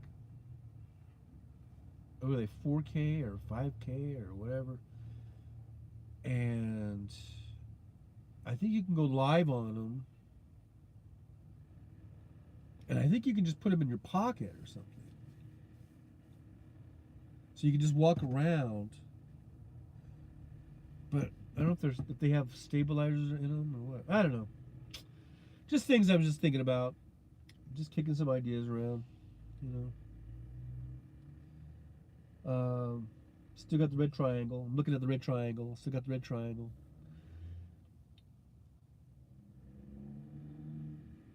I really hope that goes away because I hate going to paper logs. It's a hassle. That's another thing. when you're on electronic logs for so long. I had to go to paper logs a few weeks ago when I was having problems with that tablet, and I can still do it, but I kind of, you kind of forget all the ways of how to do it, and it's just that pain in the ass. I just love having the electronic logs. It just does everything for you. I don't want to go back into paper logs. Paper logs is like, it's like the dark ages, So, anyhow, it is, what time is it? Almost 2:30 here Pacific time.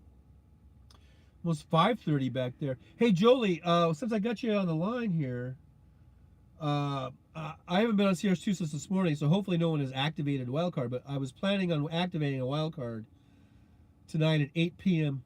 Pacific, so that's 11 o'clock your time. I was thinking it was like 10 o'clock your time. So we're gonna do a wild card, as long as no one else has done it by now. Well, hopefully no one will. So anyhow, I just thought I'll pass that on to you real quick. I noticed you're at 0 points. I don't want to kick you out of the team. No, I wouldn't do that. But so anyhow, we'll be on there tonight at 8 p.m. Pacific. So 11 your time. To do a wild card, if you want to do that, if you're interested. Yeah, 150%. I put 70 tokens on that one. So here's the thing about that. What I try to do is I try to hang on to my tokens, and I kind of wish everybody would hold on to their tokens so that it doesn't get snatched. You know what I mean? By somebody who's not, because there's 30 members on the team, and really right now I guess about 15 of them are playing, and then we'll usually get up where we'll have 20 or 25 of them start playing, and then and there really is only, I think, 4 or 5 people that actually pay attention to the chat. So a lot of people don't, and I did this too. The first really years and years I had the team, I made that team, Fowler's Wrath, but I just kind of played by myself. I didn't even really care about the team. I didn't care about any of that, and I never paid attention for really like 5 or 6 years, I think. And it wasn't really until recently that I started trying to get the team going and active, and now, so in other words, I'm as guilty as everybody else. It's like there's a lot of people who don't even understand that the wild card, it is a group thing. Like, so that when the wild card is activated, everybody is getting bonus points. A lot of people, I don't think, even realize that. I don't think I even realized that for a long time. So there's a lot of people, they're not being malicious when they activate. They're not saying like, aha, I'm gonna just do it whatever I want and fuck you guys. That's people. I think it's just people don't even realize, because like I said, I didn't for like 5 or 6 years. So yeah, I'll remind you. I'll send you a reminder. So so I'm trying to get people all on the same page, as many as I can. But there's always going to be some people who don't get the message, just because they don't think about it. You know what I mean? So that's why I would like everyone to just hang on to their tokens, and then if we could do in that chat, we could say, okay, that's why I asked, how many tokens do you have? And I'll say I've got 80 or 100 or whatever, and if everybody just checks in, and then we do a quick ad, and we go, okay, we've got enough to do the 150 right now or whatever. So let's schedule that for tonight or tomorrow or whatever we schedule for. And then on that, when we go in on that scheduled time, then everybody put your tokens in, and then we can activate it. And that way we don't have to worry about if somebody who's not paying attention or doesn't know how it works doesn't go in, and all of a sudden they see, oh, this thing's ready to go, and then they activate it, but everyone else is asleep or everyone else is watching TV or whatever. You know what I mean? So, and I was thinking about, I'd like to do a live on my Fowler's Wrath YouTube, like if we could get people to do that, to meet on that, but they won't. It'll just be maybe you and me and maybe a couple other people, and that's about it, right? We're lucky to get maybe 3 or 4 people that would do it, but because then we can have these kind of conversations. Just think, if I could get all 30 people, that crew hosts 30 people, and right now we are at 30. We have a full crew, but only like maybe right now I've just noticed I think 15 or so people are playing because you can see the points.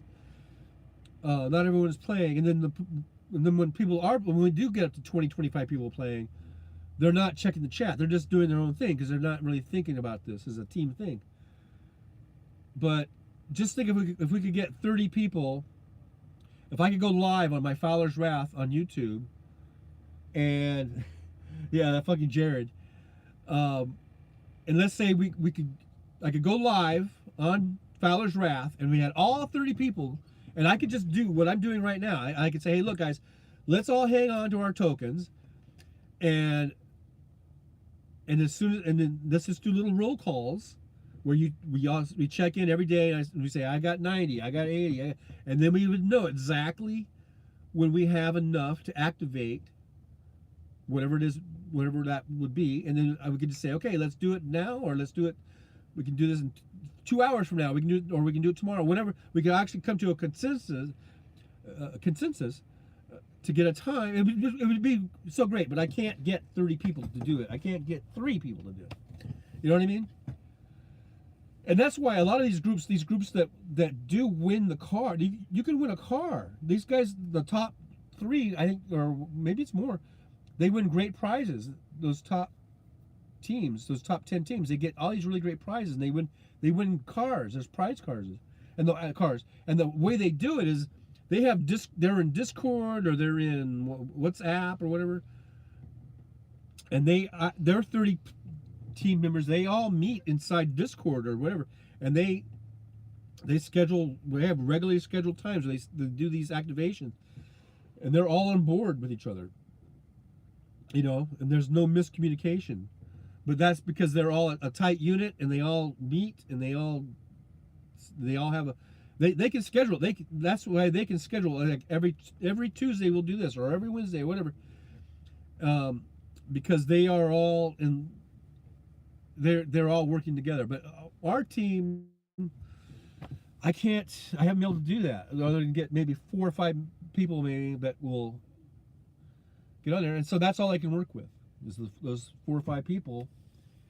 And so for the 4 or 5 people that I do work with, that I'm able to communicate with,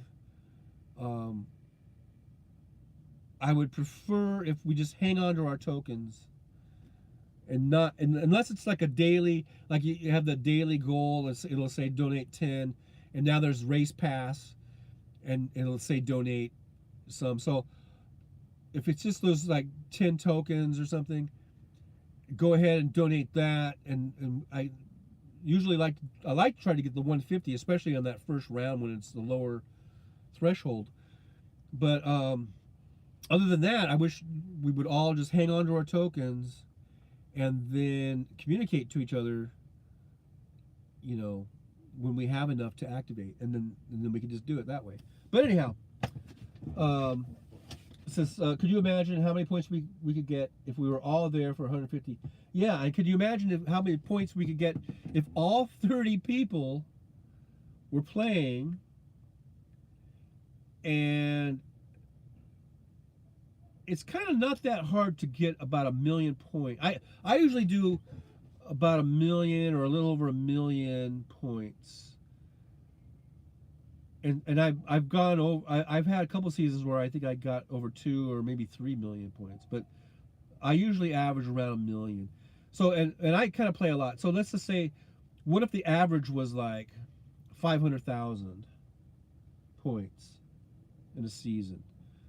So I wonder where that would put us in the standings, because some of those teams are outrageous, and there are cheaters, and they're like, they have hacks and stuff, you know, where they hack things. But so at 30 players, I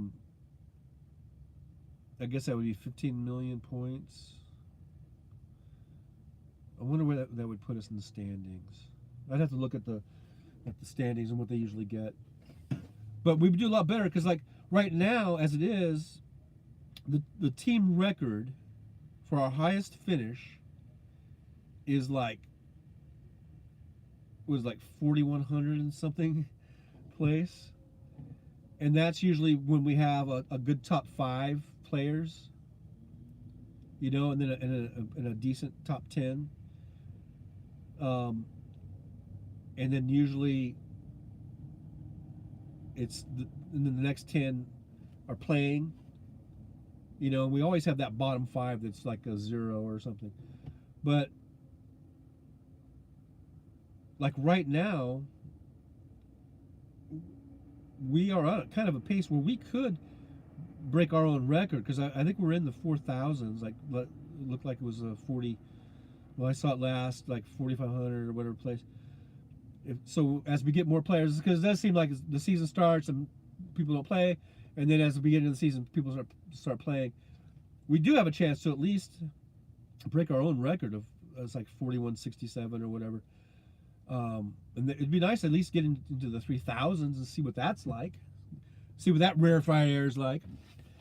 But anyhow, I'm rambling, and yeah, but that's okay. That's okay. You've been slacking. I know people don't like me. I'm in the truck, and I'm here. I'm in the truck almost 99.9% of the time. It's not like I'm at home and there's all these home stuff to do. I'm in the truck, so I got nothing else to do. You know what I mean? Other than just drive, and then on my downtime, that's why I'm playing that game. So it's different for me.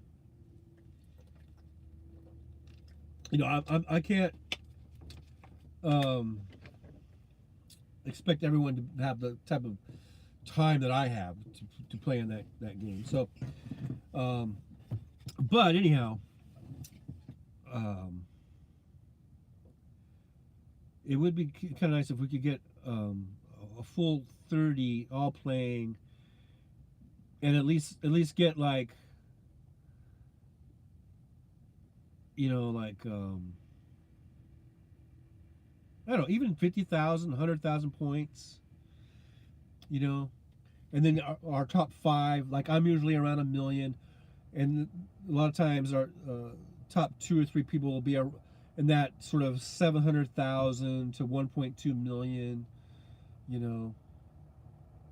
So if we could get more and more players that are getting 100,000, 400,000, 500,000, that, you know, it all builds up to the team, and we could probably score. We could probably finish. I don't think it's that hard to finish like in the top 2,000. You know. Hey, Kiki Streets, this is your longest podcast ever.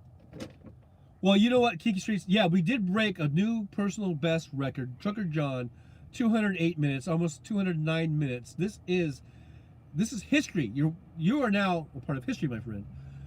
But you were on the phone and you missed some really, really important stuff. We were talking about a game, CSR2, and you might want to go back and watch later. No, I'm just kidding. You don't really need to. That's all. This was all like stuff just between me and Jolie, basically, and the 2 or 3 people other that might be on here are probably like, what the fuck is this shit he's talking about? But anyhow, I'm rambling. I'm a rambling man. And yeah, just 209 minutes. I was just going on a big tangent about this game that we play. It's called CSR2. It's basically just a street racing game. I know it's not as I mean, there's like Grand Theft Auto. It's nothing like that. Grand Theft Auto is actually complicated, and it has, you know, this is just kind of a simple little drag racing game. But the cool thing about it is it has a lot of cool cars, and so I guess that's why I'm kind of hooked on it, because I just like all these cars, and you build them up. They start off kind of basic, and then you can just, you know, paint them and put accessories on them, and you can improve the engine and all that kind of stuff. So I like it. It's kind of a fun thing. And you get a team, and you try to just score as many points as you can, and you win you win game prizes, you know, that are for your cars and stuff. Comes a cow hauler. So yeah, that's what we've been talking about for the last, I don't know, 15-20 minutes, I guess. about this game. And I know you're kind of a car guy, aren't you? Kinky Streets. You might want to just check it out. I mean, I don't know if you play games or not, but it's a free game. It's just an app. It's like an app, like a mobile app game, and it's called CSR2. You can find it in the app stores. If you want, you can be on our team. I have a team. It's called Fowler's Wrath. I think if you download the game and you have your own little, you log in or whatever, and I think it'll ask you if you want to join a crew or not. And Jolie might be more familiar, might remember because she joined a little while ago. It's been so long since I started, I forget exactly the format of it. But I think if you just go and search Fowler's Wrath, you'll find it. If you want to join, I'm just saying if you want to check it out. But yeah, Fowler's Wrath, yeah. But because I'm not here trying to recruit anybody, you know. But I'm just saying if you want to do it, it'd be cool. Like right now we're at full capacity, but we got some zeros. Actually, there's some zeros on here I can kick out, I can boot out, and I would open a spot for you.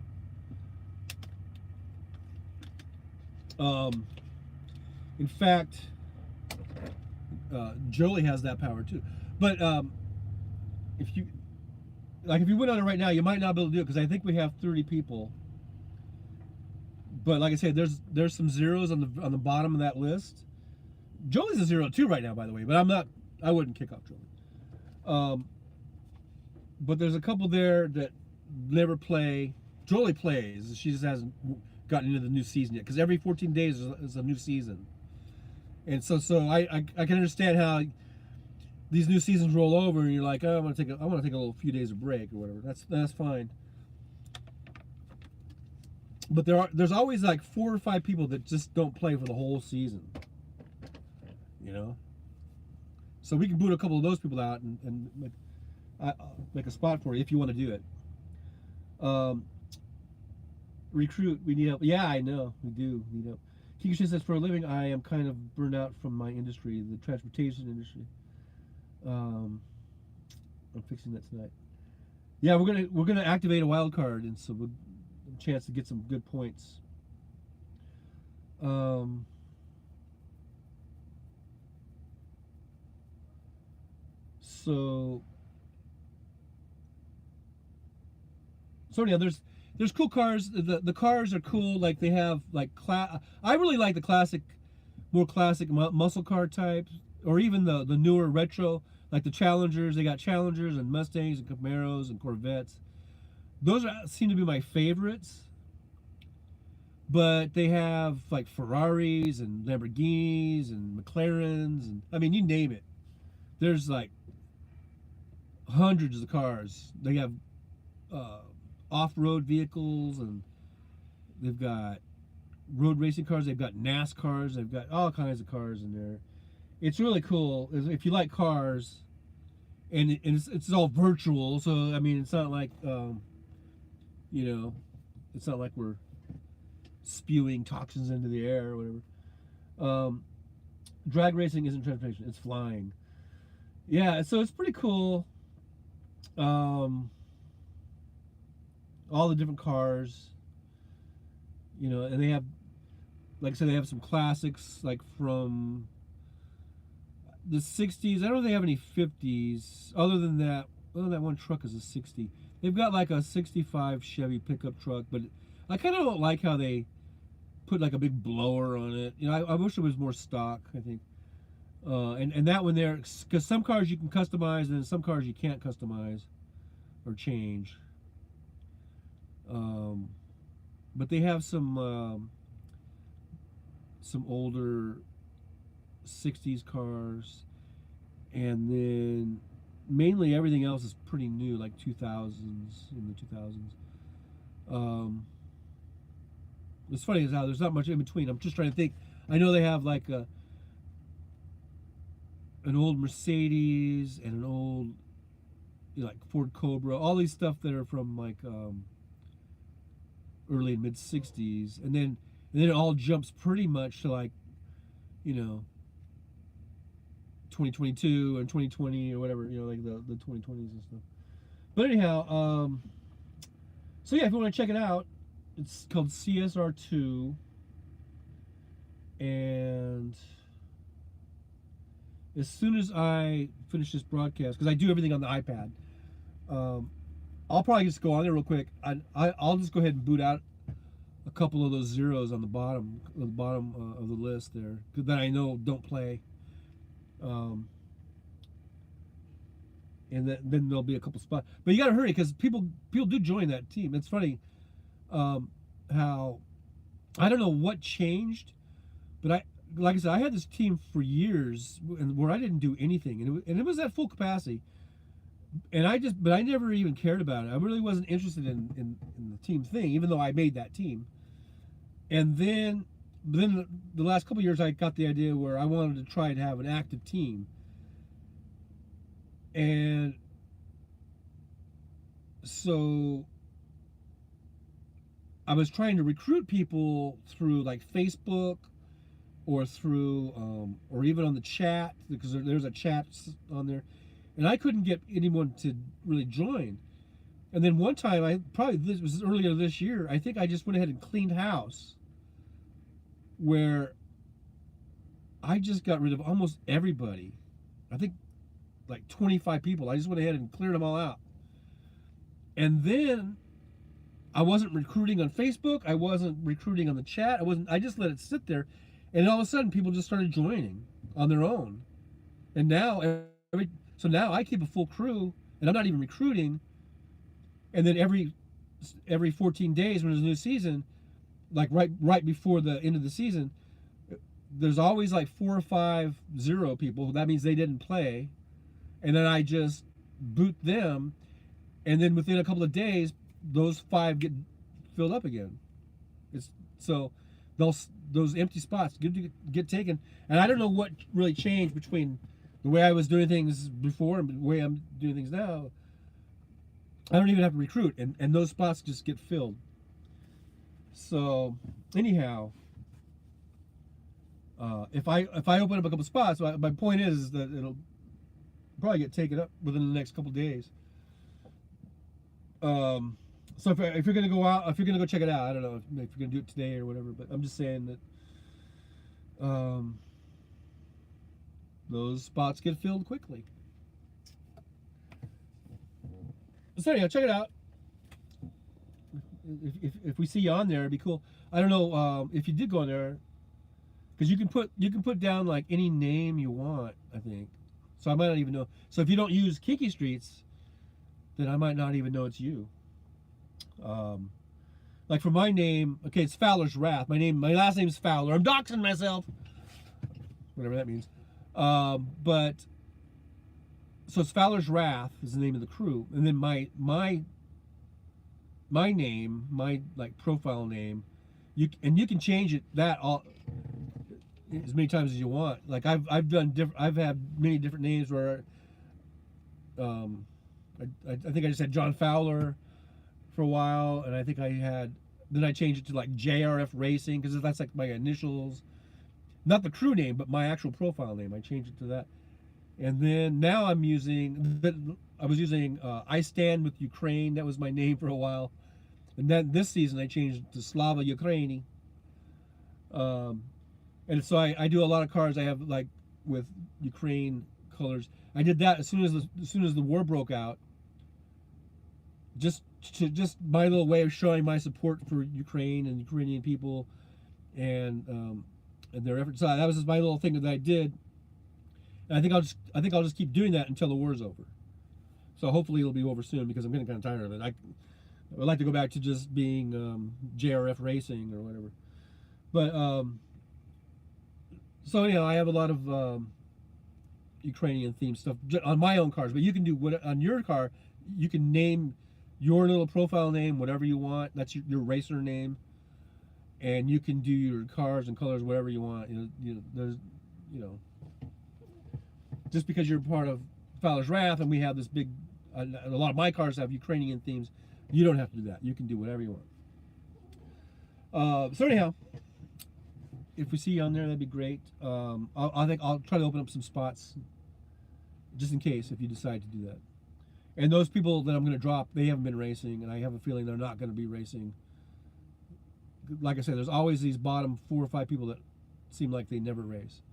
We'll usually we'll get about 25 out of the 30 that will race.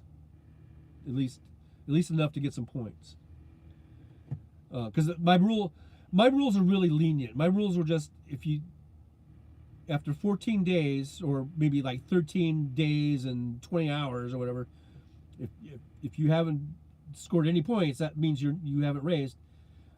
So my rule was just score 1 point, and you can stay on the team if you have a 0 at the end of those 13 days. And I was thinking about changing. It to 7 days. Like if you haven't scored any points by 7 days, I was going to start booting people. And so now we're at. I don't think it's been 7 days yet. I think it's only been. What was it, 5 days? Yeah, don't be a 0. Be a hero. So yeah, that's the rule. I used to have 2 rules: score at least 1 point, which is pretty easy to do. I think all you have to do is like race 1 race, and I think you'll get a point. And then, and the other one was don't activate the wild card. But I've lifted that rule because it just wasn't working. I mean, they're just people, they don't understand the wild card, they don't understand the concept, or they don't even go to the chat to see the chat. I try to put every season that my tool rules, and I try to put things in there. It's kind of like the old Twitter where there's character limitation, like number of characters. I can only write so much, but it's day 5 and I'm still a 0.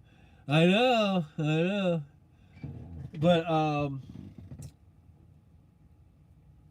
so last season I had one of my top 5 players who went in there and activated the wild card without my authorization, without telling anybody. I don't think anybody else was playing, and so he kind of ruined this because we were getting ready to do it, and then he went in and they went in and activated it, and it's just kind of sucks because we're all like thinking, okay, we're getting close to activating, and then somebody else swoops in and takes it, and so I cut that person out. And it really did hurt our score. I think we were, at the time, I think we were in like the 3,000s.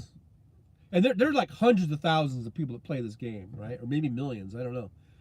So we were our ranking was in the 3,000s. And as soon as I booted the guy, it knocked us all the way into like the 5,000s or 6,000s or something. We lost a lot of places when I booted that guy. So then I thought, you know what?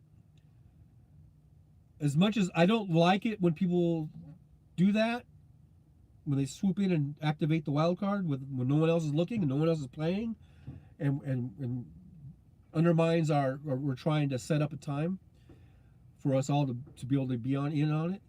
As much as I don't like that, I also don't like losing 3,000 points because I booted somebody. You know what I mean? 3,000 standing points, places in the standings. So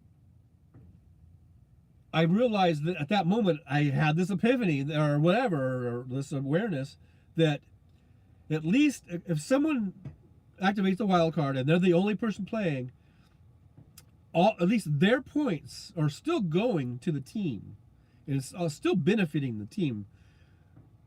You know what I mean? So it's still a benefit. So if you do these benefit, what do you call it? Cost, loss, benefit, or whatever ratio thing. I mean, it's like keeping that person is still better for the team. So I took away that rule.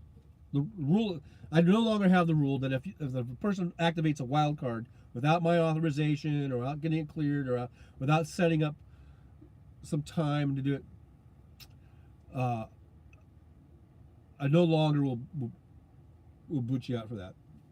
So now the only rule we have now is to score at least 1 point. Now I'm changing it. I haven't really officially changed it, but I was thinking about changing it to, instead of waiting till like the 13th day and almost 18 or 20 hours into it, because that's usually when I would do it. I was thinking about changing it to like day 7, sometime during day 7. If you're at a 0, I was going to start booting people, because then that would give us a chance to get people will get in who might actually play. You still have 7 days to play and get points, and those points go to the team. It goes to the individual. There's 2 things. There's individuals. You have an individual board or whatever, standings, and then you have team standings. And so everything that you make, if you're a part of a crew, it all accumulates, right? So even if someone does that and I don't like it, it's still better than just booting them out and then we lose all their points. So all their points go away. All goes away for us and it goes away for them. So it might as well just keep them and keep their points. So anyhow,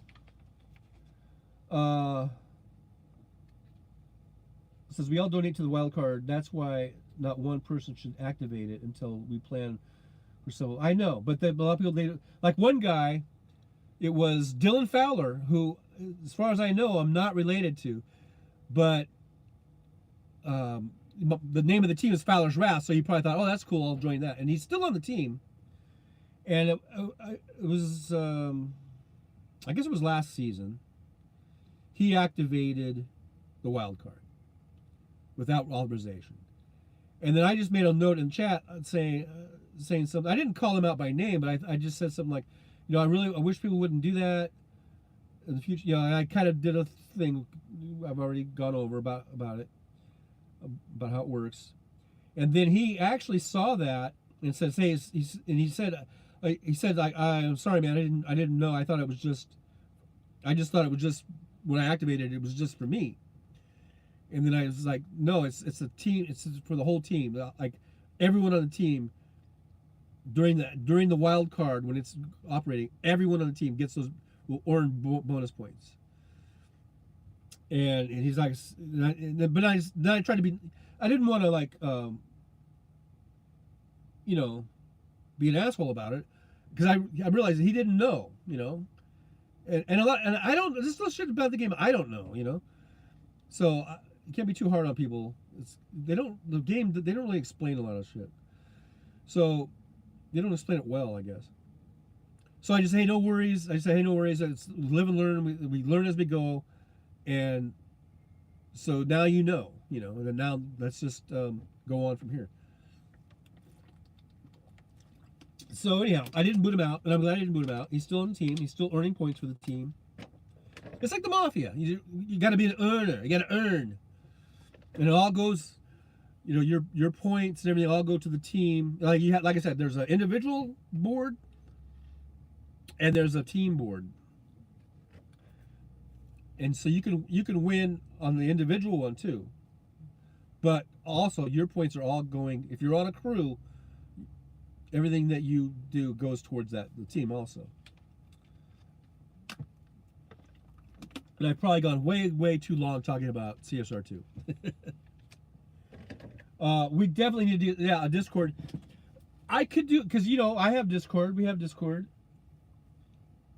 I don't know, but that's the thing. I don't exactly understand how that works, too. Like, if I made a CSR2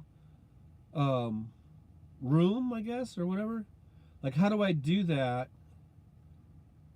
And then... But I don't know if I want everybody from CSR2 like having access to everything in my Discord. You know what I mean? Can I make it where they just go to CSR2?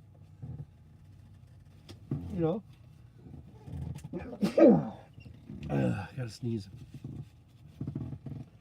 Excuse me while I sneeze. Hey, hey, yeah, I'm still here.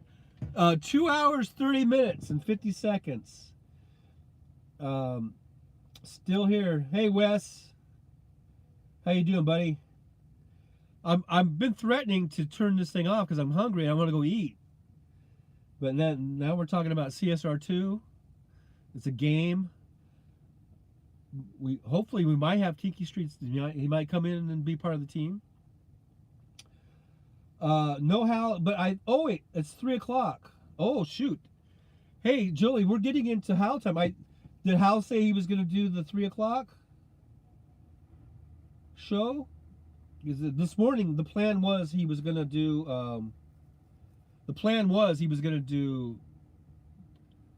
The afternoon show, but I've been on all day, and so I haven't seen.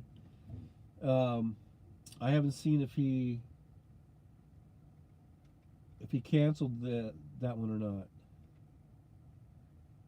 So has anybody else seen that? Hal said he was under the weather this morning, and so he didn't have a morning show. But I thought he was going to do a afternoon show. But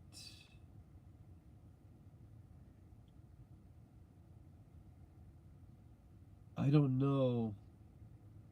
I'm on Twitter right now. I was just trying to see if anyone had either Hal or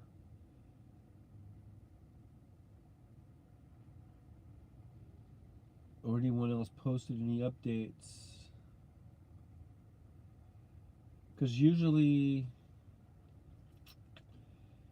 I just see him on Twitter, even though he has Discord. It seems like I usually get more information from him on Twitter. So 1 hour ago, he posted something about Keystone has leaked more oil. So he posted that.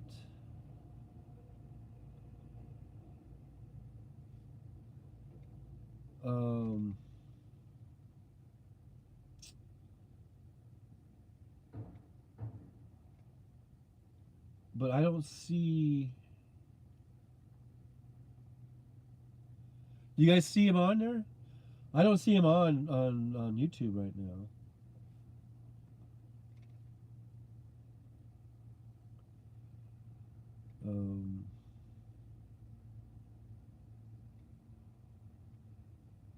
So we'll keep an eye on him. As soon as if he goes on, I'll definitely shut her down. He called MTG a fucknut on Twitter.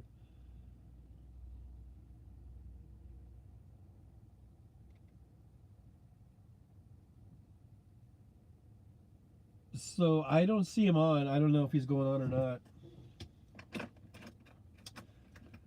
But in any case, I should probably sign off because I want to go get something to eat.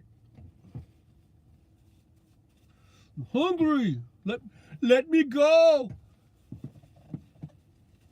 YouTube, you have a hold on me. What's up, YouTube? I can't let go of YouTube. He's a healthy young lad. He'll be better soon, says Wes Webb. Hey, Wes Webb, I got the notification from UPS store.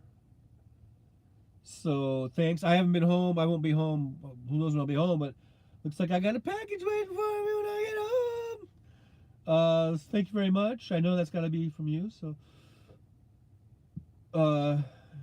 appreciate that. I'll let you know as soon as I know.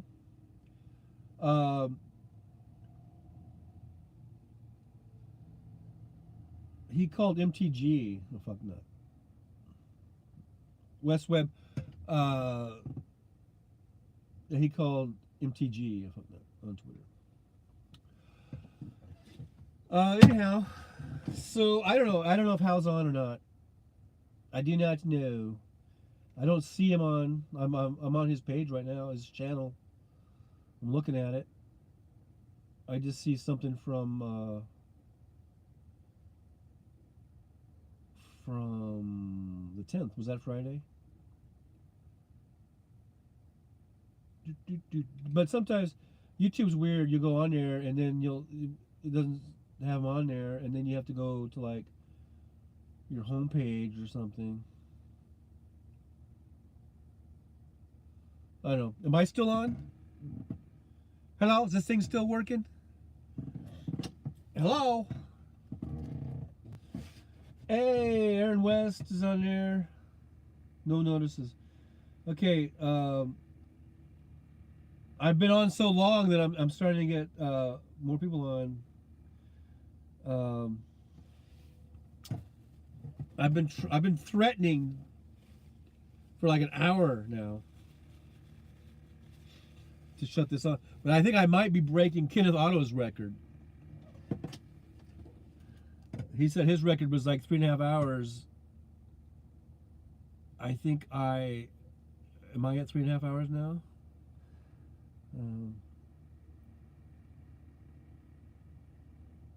Yeah, I couldn't see anything.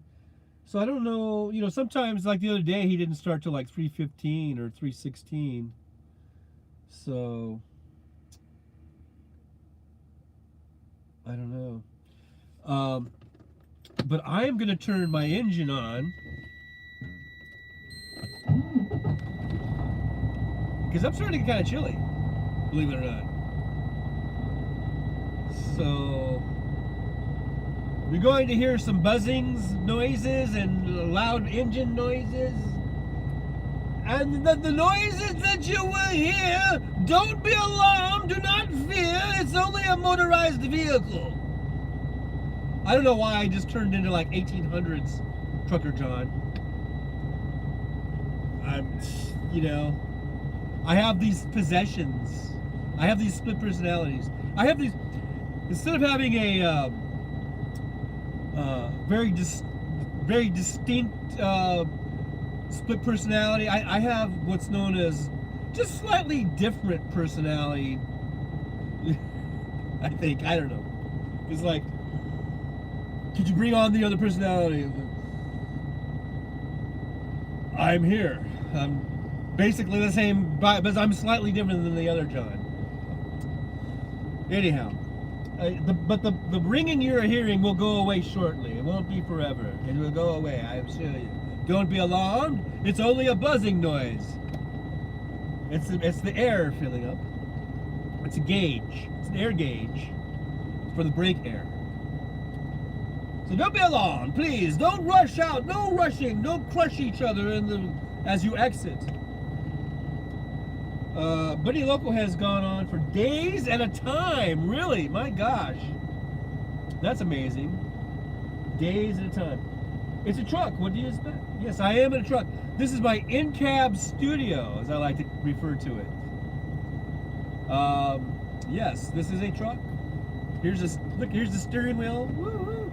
Oh, I could beep the horn. Let's see. I don't like to do it and like wake people up, but it's daytime, and let's see. Here we go. You ready? I'm gonna blast the horn. Oh. What happened to my horn? My horn's not. Oh my gosh. My horn is not working. Oh my. Oh no. Fuck. That's not good, because that will fail me on my next DOT inspection.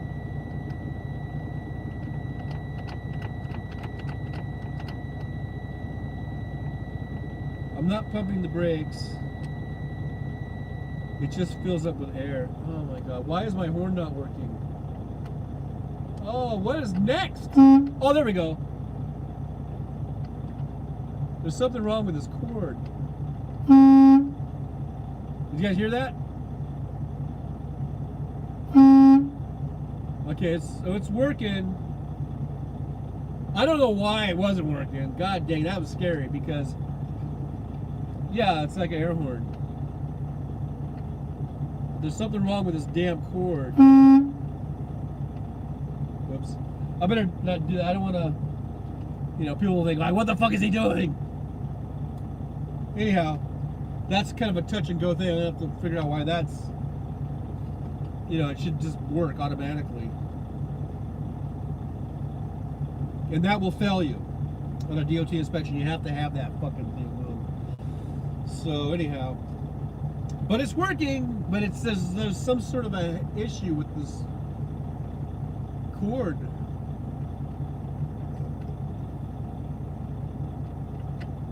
And it's never done that before, ever.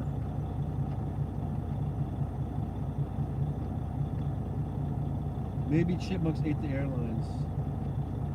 Well, it's not the airlines. Are you talking about for my horn? It's just this it's like a little cable.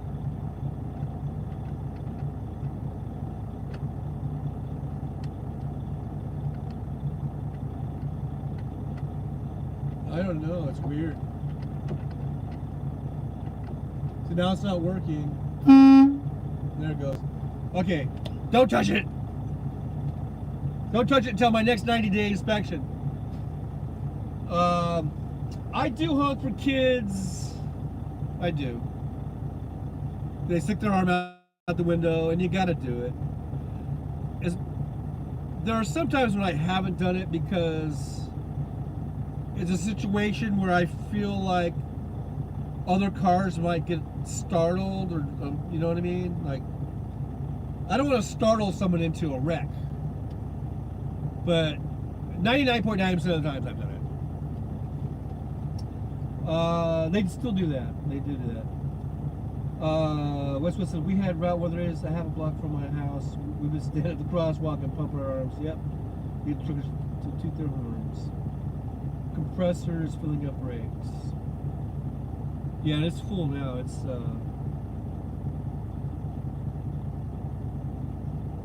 that's why it's not buzzing anymore. Once it gets over 120, it'll stop, and then it won't go on again until if it goes below 60. But anyhow, that makes my inner child happy. Yeah. I do it, but I don't know. I'm not sure if I'll do it anymore because I don't know what's going on with this cord, and I don't even know how to get in there. It's like, do I have to take all this panel off in order to get in to where this cord is at? What a hassle. This thing's coming down. Shit. Truck's falling apart. So anyhow, does anybody know? Did Hal ever come on or not?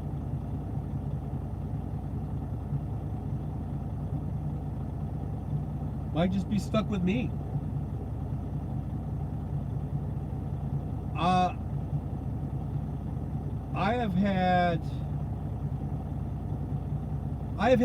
deer hit me. That's the way I phrase it. Because I'm just driving, minding my own business. You know? I don't know where. Freaking deer. Now, I've only had it where I don't think I've ever hit one like from the front. You know what I mean? I guess seems like I would remember that, right? But I know I've just had it where a deer will run out and there's nothing I can really do. I mean, hitting the brakes or trying to swerve, you know, I don't want to do that. You know, I'm in an 80,000 pound rig going 70 miles an hour. I pretty much just got to hang on my steering wheel and keep a straight line and hope that they will stop or something. But I've had it where I think at least one. I think only one. I'm trying to think if it's been more than once. It seems like it's been more than once. But I know at least once where I saw a deer come out of the median or whatever, and I'm just like, oh shit, and I just keep going, and then the deer hit the side. It wasn't this truck; it was a different truck at the time. just hit the side of the sleeper, and I just keep going. And then in my mirror, I kind of saw the thing just like flying through the air. And then I'm presuming, but I don't know. I mean, I've seen weird things where you thought someone was dead, and he got up and walked away. You know. But anyhow, I just kept going, and then when I stopped, I saw, you could see inside a little kind of round crater inside of the truck where I think that was where the deer's head just plowed into it. And then I saw these sort of like, there was some blood, and there was some like little tufts of fur that was kind of stuck into the little nooks and crannies and the little things in the truck, you know. And I was like, ew, that's gross.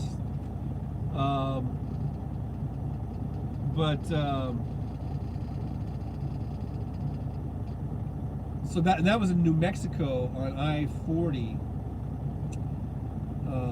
kind of east of Albuquerque, probably like quite a ways. He's like close to Santa Rosa. I think it's Santa Rosa, whatever that town is there, or somewhere over there.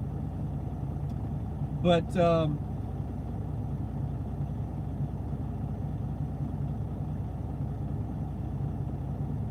I missed what Aaron West said. Oh yeah, about the thing.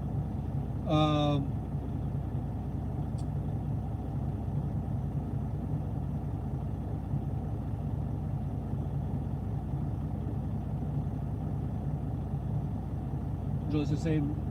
Deer ran into the side of my car with a dumb deer. I've had quite a few where I had one. It was like this beautiful deer, like you know, a male deer that had a big, beautiful rack, I guess you call it. But he was really this magnificent deer that I was driving. It was in Oregon, actually, eastern Oregon, and I was just driving along this highway, and this deer just sort of bounded out. I mean, they are really kind of magnificent, and he just sort of ran across the road in front of me, but he was in front of me far enough where I didn't hit him, and he just ran across the road, and he just went off to the side, and there was a fence, and it was like a barbed wire fence or something, and it was kind of a high fence. I'm not going to say it was 6 feet out, but it was pretty high. It was at least, it might have been like a 6 foot fence, but it was a little bit higher than a normal fence, I think. And this deer, beautiful, magnificent deer, just went right over that, like without even a sweat, without even, I mean, he just bounced right over that fence and just kept on going. And I probably missed hitting him by, it was probably, I don't know, 30 or 40 feet in front of me, you know.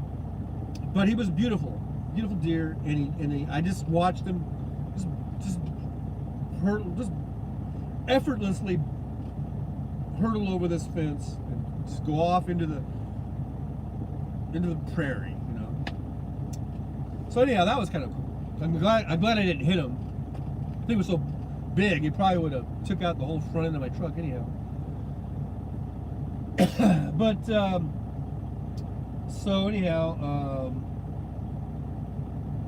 it says Westwood, almost everybody in my family has hit a deer. I'm figuring that it's my turn as soon as I buy my new Tesla. I know I'm gonna wreck it. And then Jolie says, I had a deer hit me, and I hit I've hit possum, I'm pretty sure. Skunk, oh yeah, I've hit skunk. A sweet little bunny. I don't know if I've hit bunnies. I know I've hit lots of raccoons. Yeah, raccoon, lots of squirrels and stuff like that. Yeah, but there's not much you can do, man. King Street says, don't buy a Tesla. I have one, and I would buy another brand, not Tesla. Tesla build quality is terrible. You know, I was in a Model 3 as an Uber, and I was not really impressed, because that was the first time I've ever been inside of a Tesla. Now, I think the Model S's, I would think they are better quality and nicer. The Model 3, I know it's a stripped down and it's supposed to be cheaper and everything, but I wasn't really impressed. It just seemed plasticky and cheap, and the ride wasn't that great. But you know, you're spending 40,000 instead of 80 or 90 or 100, right? Anyhow,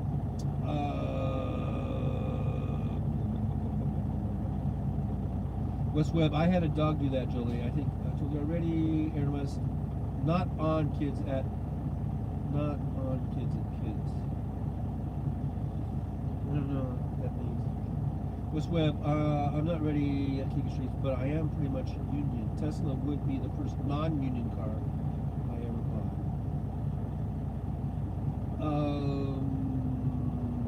Jolie says, no, Wes, please don't support the billionaire Twitter troll. So I want one that can get me to Atlanta on only a couple of charges.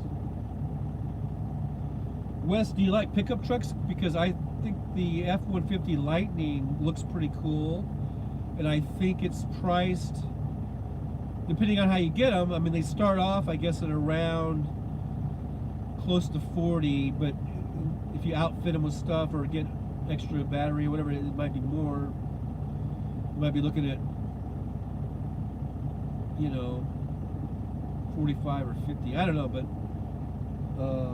those, I've heard good things about them, and they have pretty good range.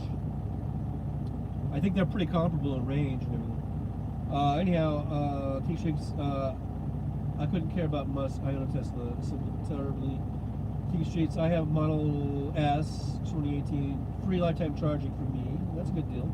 Which were the only ones I have seen, or I have been demos. They seem super tight. King Streets, I can charge for free forever at all Tesla superchargers. That's pretty cool. Really, I've seen YouTube videos of people pointing out all the flaws in Teslas. King Streets, I wouldn't buy any Ford, sorry. Okay, so there's a Chevy Bolt EV that is starting price is around $37,000, I think. I mean,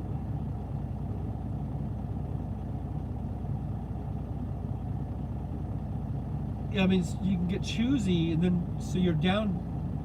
I mean, I know a lot of cars are coming out with EVs now, so it's hard to know which ones are good right now. It's all so new, you know. A lot of things are being worked out. S-Plaid is the Tesla Plaid model. King Streets, Jolie, you're correct. Built like crap.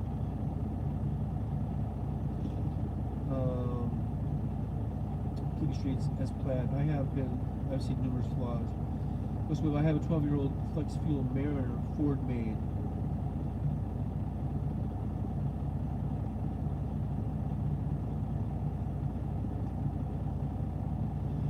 I know, I've also seen a lot of videos where people like the Teslas too, so it's hard to say. All I know is my only really personal interaction with a Tesla was from an Uber driver in a Model 3. And like I said, and it seemed fine. I mean, it seemed fine, but I just thought it seemed kind of chintzy. And I do realize the Model 3 is supposed to be, you know, their cheapest one. But I guess I was expecting it to be still a little bit nicer, or a little bit not so plasticky feeling. And so, you know, there was a lot of road noise, and it seemed like you could feel every bump in the road. You know, so there's that. Anyhow, it says, Wes says, yep, we just sold our shares in the family farm. Oh, 150K, wow. For the Plaid.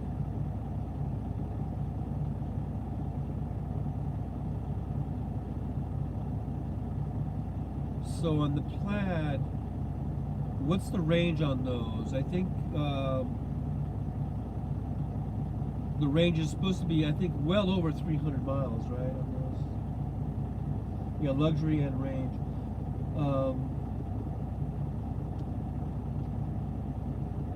I don't know, I really have heard more good things about Tesla than bad, I think. So we'll see. Mine is 100D 2018, 335 mile range.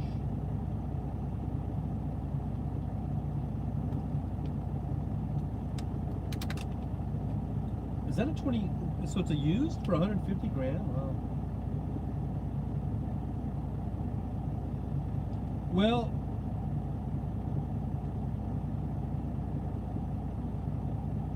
$348 now they say, but I've also heard $355.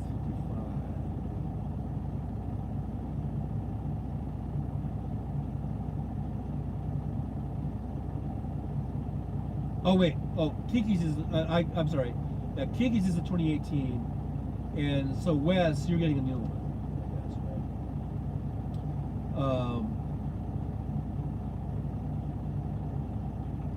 right? I was getting you guys mixed up for some reason. I don't know why. It says it right there. But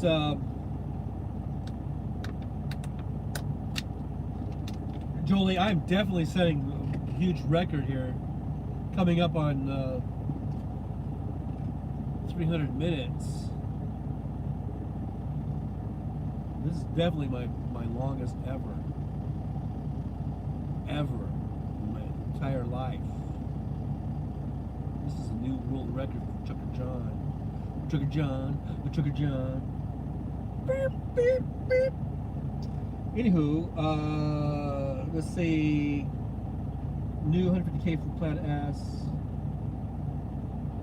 West Web, I'm just dreaming. When I get an electric, I want it to be something I love. Oh, so you're not getting it. Well, you should get, well, yeah, it should be something you love. I mean, there's no hurry, right? Just, my sister had a Prius. It was not comfortable for talking. Like, woohoo, woohoo. It's a Trucker John record live stream. This is record, people. You are a part of record-setting event going on right now. King Street, Mercedes has EQ 450 Plus with 350 mile range.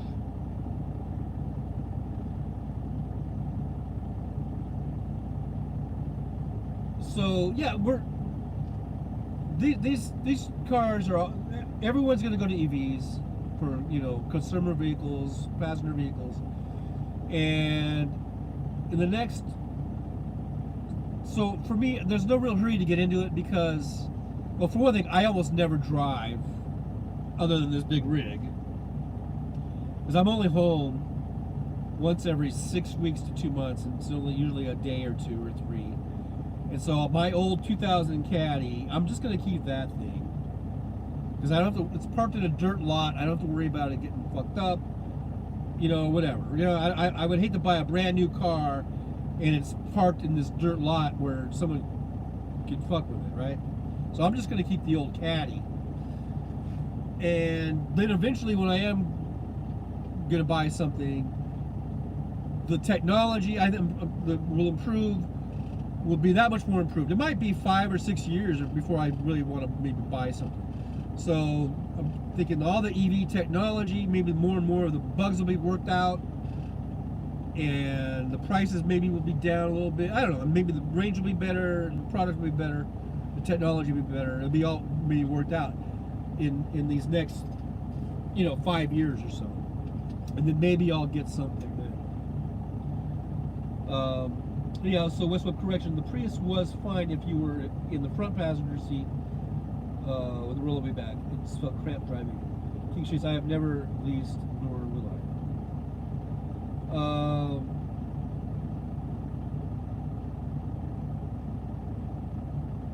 Yeah, I don't lease cars and stuff, but can you guys still hear me? I got the engine running, so I don't know if it's drowning me out or not. But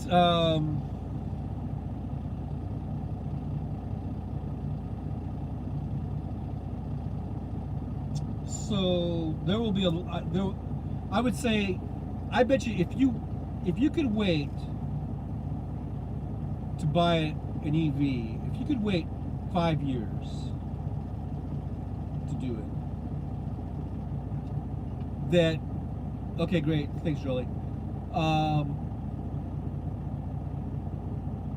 you would have. I think the selection will be better because almost every manufacturer is going to have EVs out right now.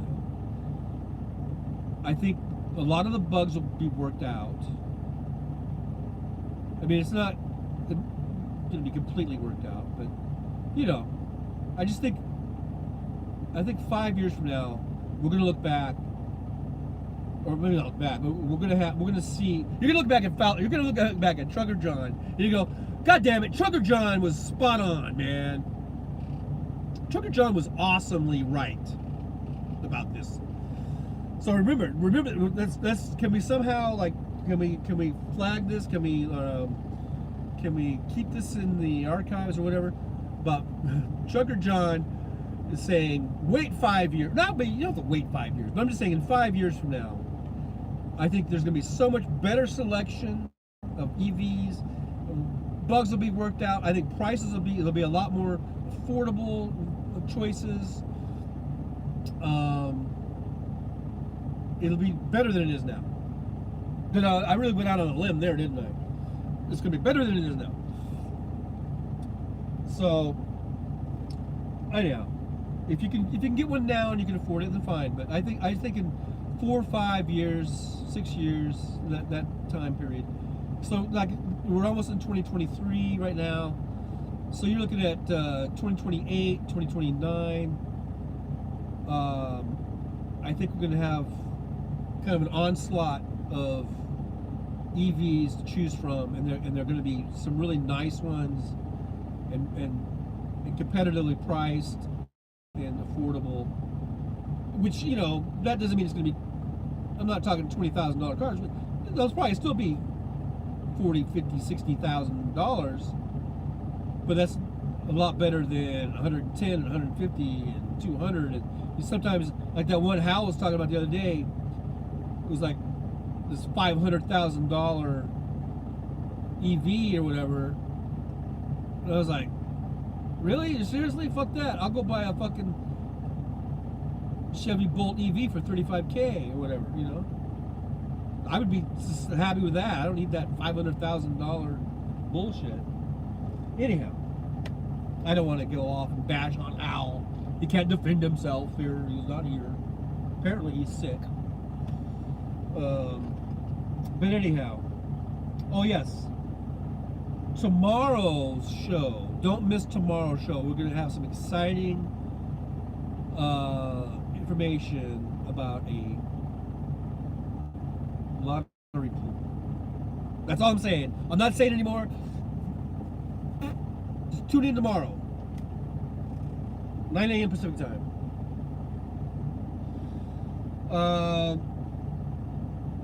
So anyhow, King Street's 21F here and getting cold. Yeah, I was getting kind of cold. I had to turn my engine on. I mean, it's only. I mean, I almost feel ashamed saying it, but according to this, the temperature is like 46 degrees. So over twice what you got, King Street. But I guess just sitting out here for a while, because I am practically outdoors. I mean, all that's separating me from the great outdoors is this plane of glass right here, and right here, and this plastic thing, and this plastic roof. Some basic, really tiny, probably micro thin layer of insulation. That's all that's separating me from the great outdoors. So it's starting to get a little chilly in here. But you notice, it took like 3 hours before it got chilly, before I actually started feeling it. So that's good. But anyhow, so you're getting notices, but not Hal. So I guess Hal's just taking the whole day off because he's sick. Oh, he's sick. He's under the weather. I'm just kidding. I love Hal. I hope he gets better. You know, I hope he gets well soon. Westwood 37 degrees here, in the 40s tomorrow, but might rain. It might rain on you. It's gonna rain on you. It's gonna rain on down on you.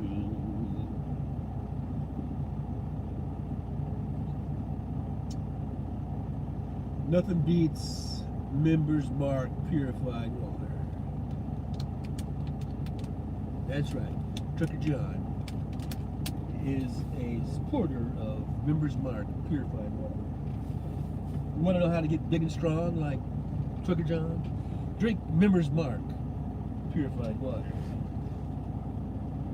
I don't know why I just did like an ad for Members Mark purified water.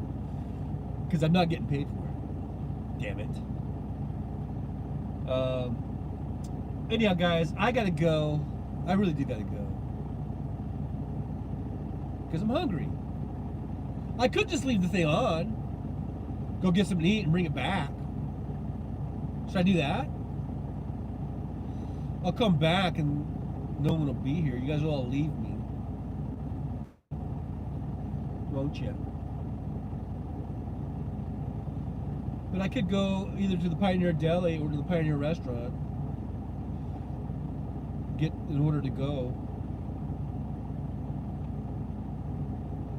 And then come back and you guys can watch me eat. Because there's nothing that says entertainment and fun and exciting like watching somebody eat. That's pure bliss. Right?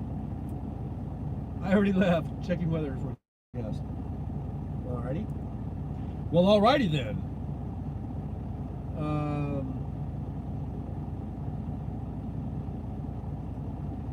Yeah, but then I think I would have to reboot the stream because I started the live on my iPad, which is the thing I'm pointing at right there. And I'm watching the thing on here, just what's being broadcast, because I can see the chat better. But it's not really broadcasting from that device, it's broadcasting from this device. And I don't think it will let me just change over without like actually stopping it and then restarting it like from scratch, which I can do. But I really like that I have a new world record going here. 2 hours 68 minutes and 7 seconds.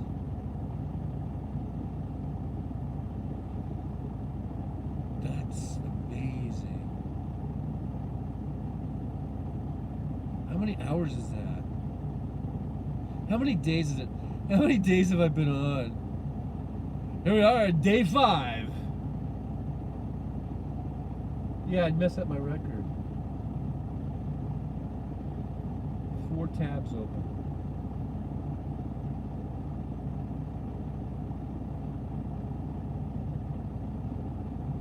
What do you mean 4 tabs open? What do you mean, Westman? What is this you talk about? What are these tabs you're talking about? Gorka? I don't know why. I just want to say Gorka. Gorka.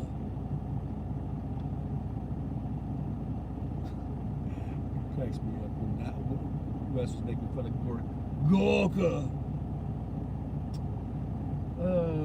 Checking 4 things at a time. You are amazing. I can barely check one thing. Lurker! West Web is a lurker! Lurker! Just leave it running. I'll let anyone know that stops by. You'll be back. I'll be back. Alrighty then. I could leave it running. The only question is now, do I go to the Pioneer Deli or do I go to the Pioneer Restaurant? The restaurant is sounding much better to me. I don't know. I could walk over to the deli and give it a quick once over. If I don't like it, I'll go to the Pioneer Restaurant. How's that sounding? Sounds quite like a plan. Sounds like a plan to me. Where's Gorka? Gorka, get over here. Gorka's not here. I'm sorry, but Gorka is not here. I believe Gorka is on leave. Gorka, where are you? God damn it, Gorka! Where the hell are you, man? Gorka? Where are you, Gorka? Gorka. I said Gorka. Look at this magic trick. It's not really magic. It's just I guess it's magnetized. It just fooled me for a minute there. I guess I could bring my phone with me, and then I can still watch. I can still watch. It's almost like having a Ring doorbell. Because I could have this running, and then I have my phone, and I could watch the feed, and it'd be like, "Don't you dare get near my truck, dude, because I can see you." Okay, so that's fully charged. And I could put it, should I put it like that, or should I leave it like that? And then, but at least like that, at least while I'm gone, you can see the clouds, and you can see the trucks coming in, and the cars. Looks like it is only 3 of us anyway. Well, I see 5, but the numbers take a while to regenerate. It seems as though still daylight. Yeah, buddy, it's not California, it's Oregon. It's West Coast. We are on the West Coast out here. It's only 3:45. It's only 3:45. It looks like, 5. Yeah, it's only 3:45. So, all right, then I'm gonna do that. Let's just see what happens. Yeah, because it's almost 7 o'clock back there where you're at, and it's the dead of winter. Of course, it's dark. Gorka would know this. Gorka knows. Gorka, you take over while I'm gone. Don't leave. You watch everything. Gorka, where are you? God damn it, Gorka! He's left again. I don't know. I just go into these little tips. All right, so I'm gonna bring my phone. See, I'm on there. There I am. And I can watch you guys. So I'll know if you leave. I'll go, damn it, they left. They all left. I want a Walmart. What? Oh, went to Walmart. That's on me. That's on me. The checkout is awful.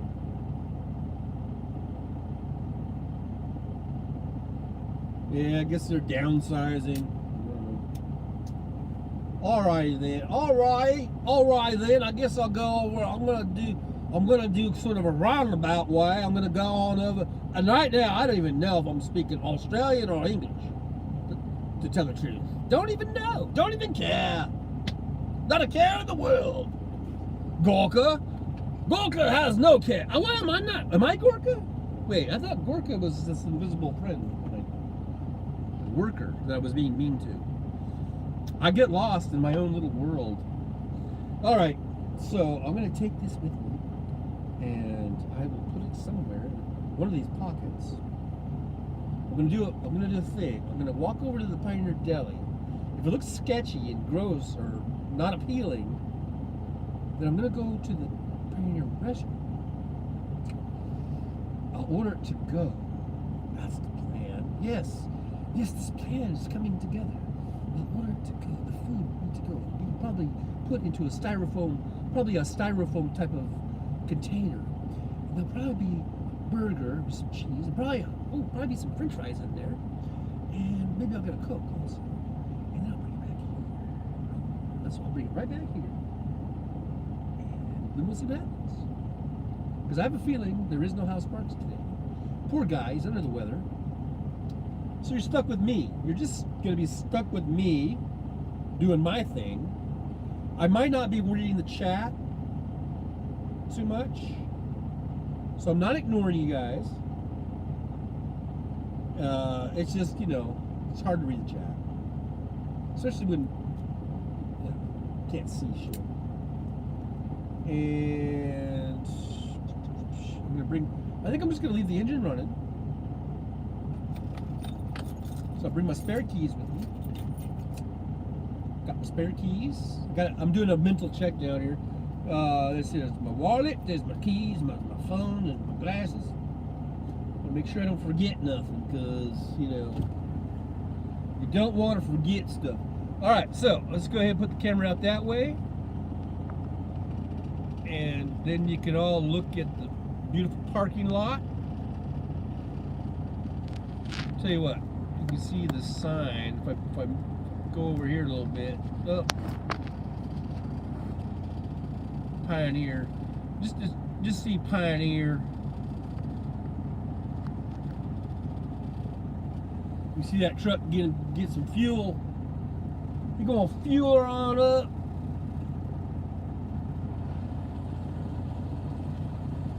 Alright, I'll be back in a bit. That's not me, but you're gonna see me in a little bit, probably. A couple seconds here. Alright. I'll be back. Hopefully the iPod doesn't fall over.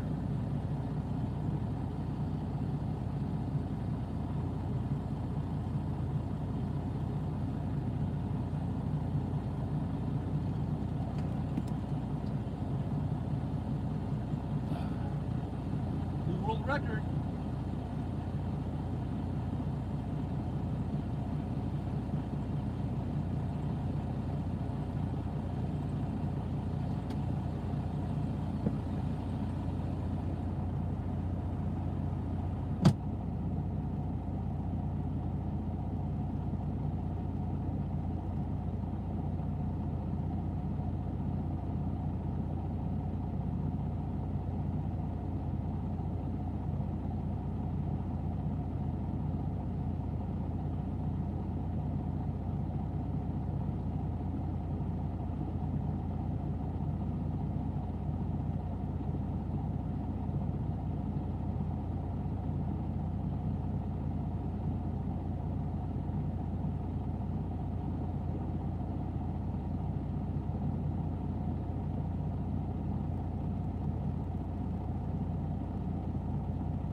wasn't too long, huh?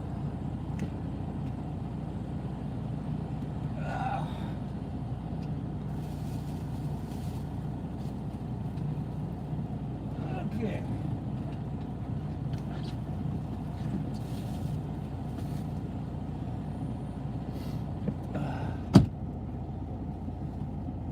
All right, so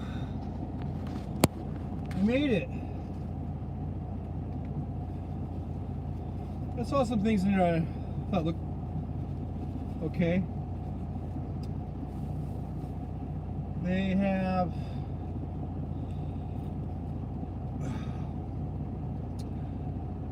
I guess they have homemade ravioli. She told me they just made it this morning. So I see Rose came in. Hey, Rose. Yeah, I didn't bring it up for everybody, huh? That's not very rude of me.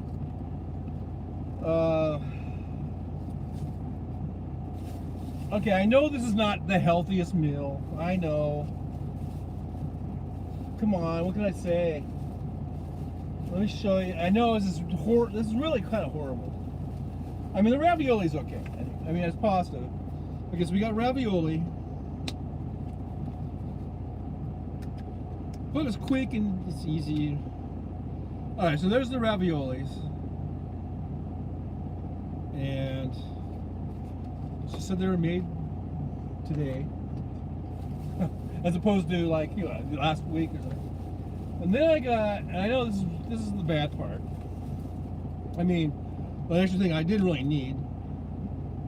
This is like some sort of cheesy garlic bread. I don't know if you can see that. That is probably like 1 billion calories extra, right? And then,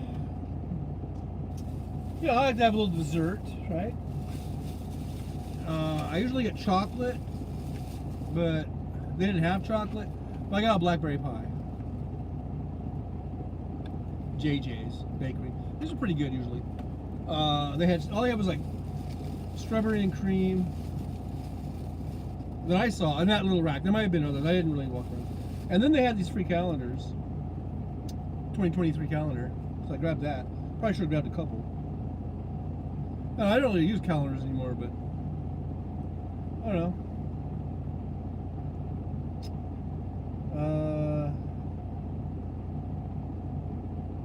So I got a calendar, free calendar.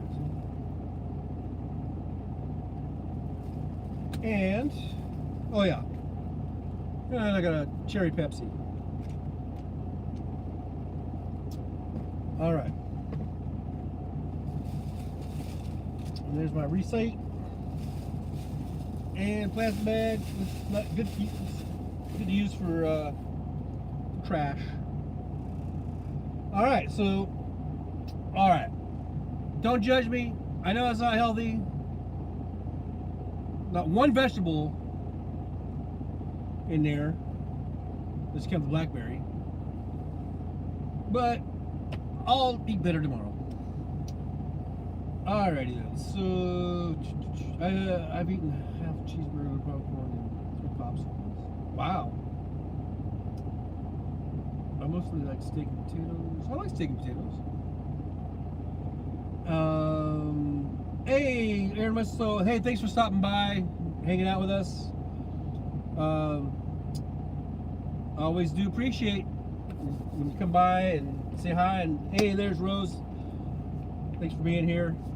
We're just hanging out in the truck. Not really doing anything special. I was getting hungry, so I went and got some food. And now I'm looking for a fork. I think that's all I need is a fork. And I got some salt. I know I shouldn't be salting on my food. I like to add a little salt. I mean, who doesn't like to add a little bit of salt to their ravioli? Anyhow, so there's that. So no news on Hal. I guess he's for sure not going to be on today. But I tell you, you know, he's in his 50s now. And the guy is like an Energizer Bunny. I mean, he's all over the place, doing all kinds of things. You know, like he's still in his 20s. That might be catching up to him as far as like trying to do all these shows and then do all these singing engagements and try to do stand-up. I think it's just, you know, maybe wearing him down a little bit. I mean, he just turned 53. I remember when I turned 53, and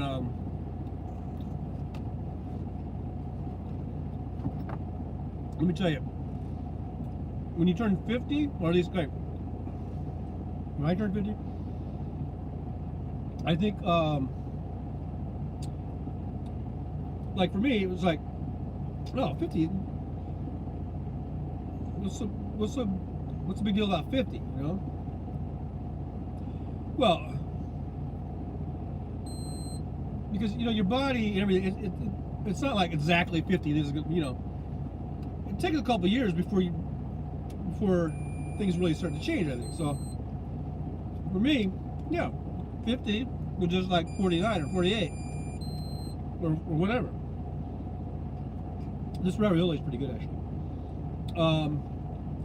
It wasn't until almost like 52 and a half to the day I started feeling like changes, you know what I mean?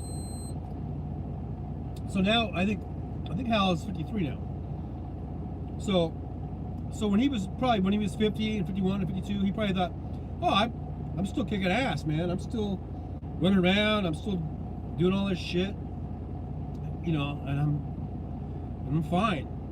But let me tell you, once you start getting into your 50s, 53, 54, 55, you're going to start seeing changes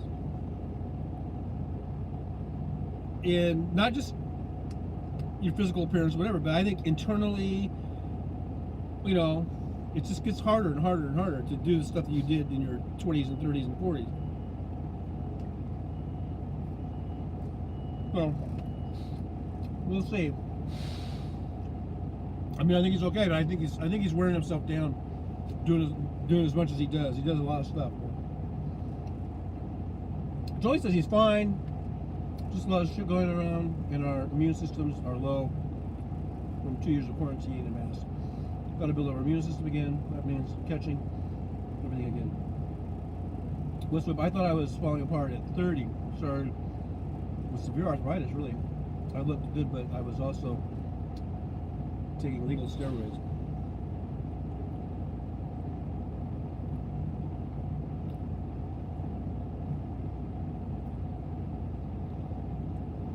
I don't know, but this ravioli is really delicious. I'm glad I got that. So inside, you know, they have got, it's like a convenience store, gas station convenience store. But they had, so they have like a little counter thing with these raviolis in there, and there was like some other stuff. And then you walk around the corner, and then it's like a little sandwich shop where you know, like Subway, but it's not Subway. It's much smaller, you know. But I didn't feel like getting a sandwich. I saw the raviolis and they looked good, so I got these. I'm glad I did. They're really good. But they had all these different, you know, sandwiches you can get, that you can make. And I think they had ice cream. A little ice cream thing. You know, a scoop, where they scoop it.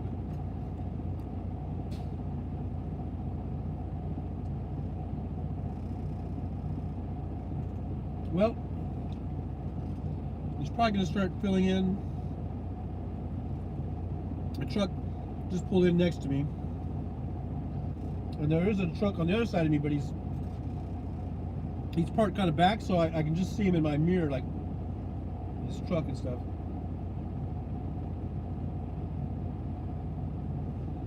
But last night when I came in, I parked way in the back because by the time I got here, it was almost full, a lot.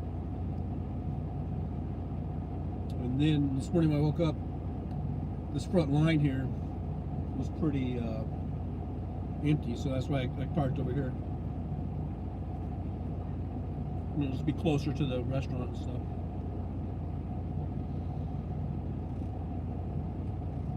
Jolie says, I have some crazy arthritis. It's everywhere. Oh, wow. I think I've got arthritis too. Like my hips. Well, it says by 40 I give up on the bodybuilding stuff. This was not mine, but it's not in my nose or my ears.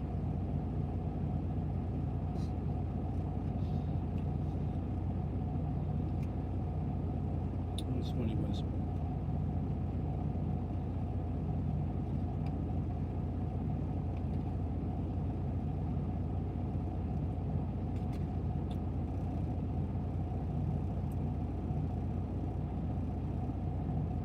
Well, there's a big ass cat out there. Probably can't see it.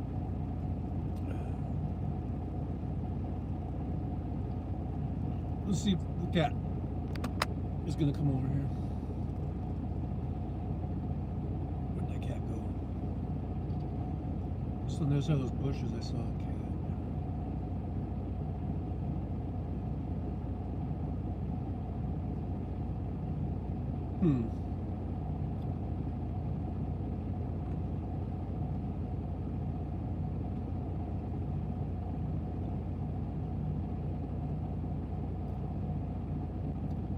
Oh, there it goes. See him? There he is. Hi, kitty.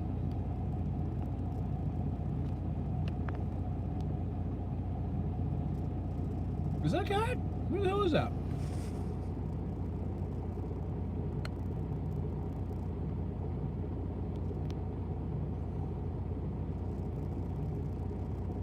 I don't know. Is that really a cat?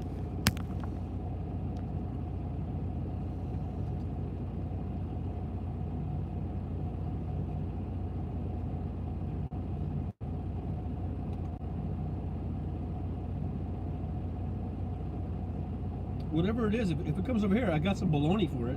I might just give him the rest of my Oscar Mayer bologna.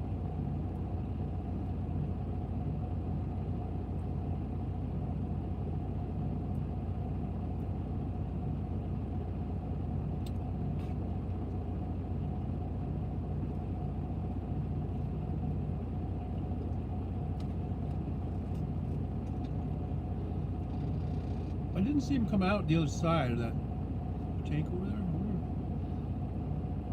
I wonder where it went.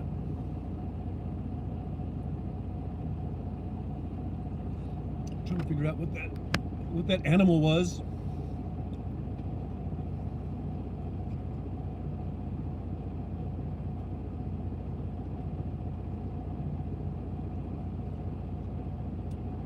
Well, I really like this ravioli.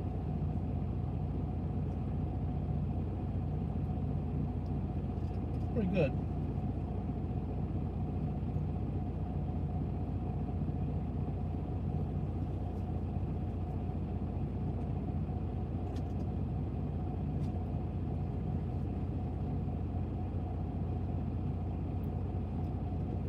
I guess that'll hold me over. West Webb, cracked a bone spur in my neck. That doesn't sound like fun. Bench press. Oh, we believe you, John, a cougar. I think it was. Yeah, something with its hind leg. Yeah, it was a weird thing going on there. I have a bone disc in my neck. So people are saving bobcats by buying hunting tags and not using them.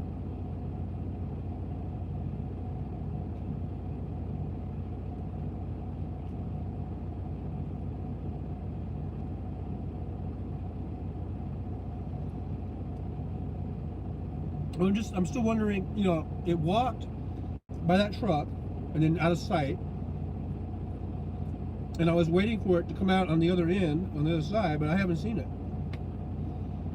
So either he went up like that way, where I can't see him, or because I can't imagine he's just like sitting there next to the truck. What's what I did too, Julie? I think I told you about the cervical blocks.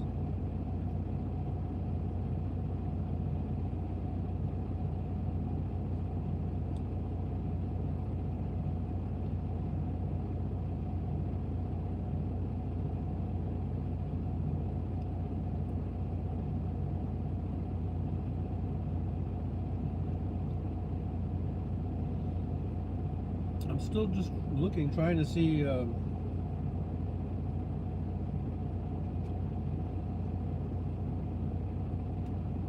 the thing went? It must have went back that way.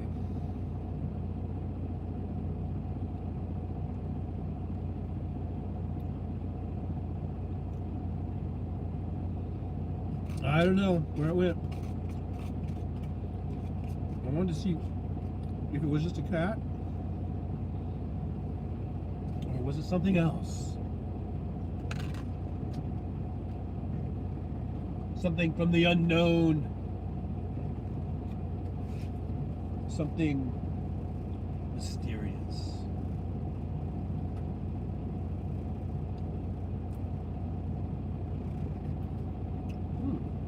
This garlic cheesy bread's pretty good.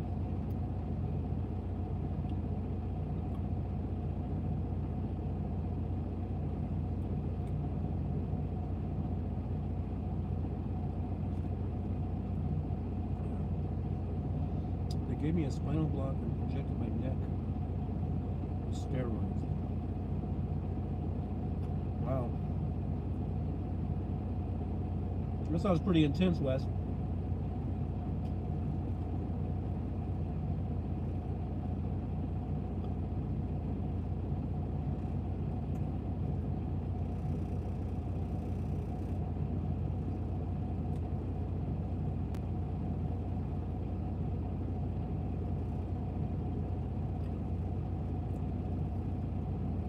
Well, I hope you're feeling better.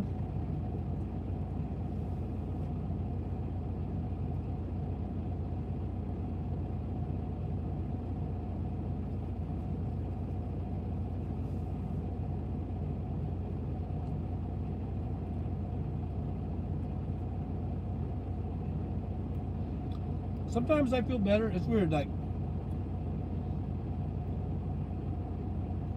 sometimes I feel like I can't even hardly walk. I mean, I really can't walk. I mean, I'm like, it's painful to walk. And then other times, I feel like I can just start running or something. And like,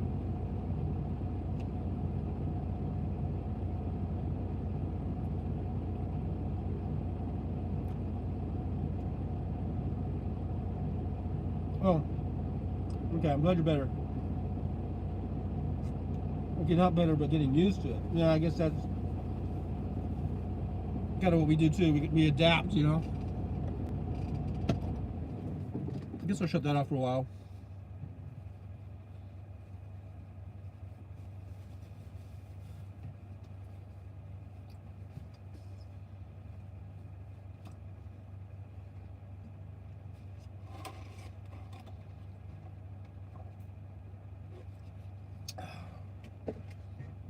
All right, well, that was pretty tasty.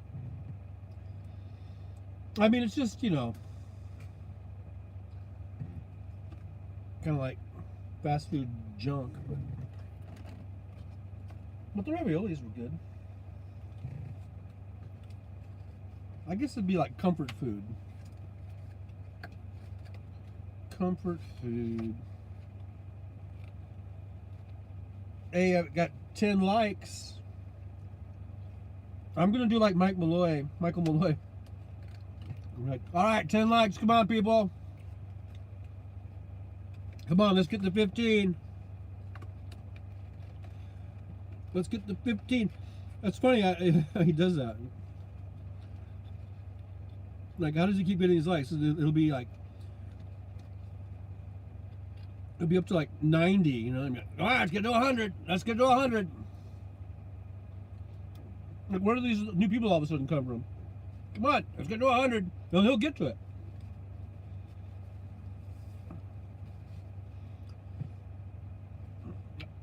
So West Webb, he hurt his neck on the bench press.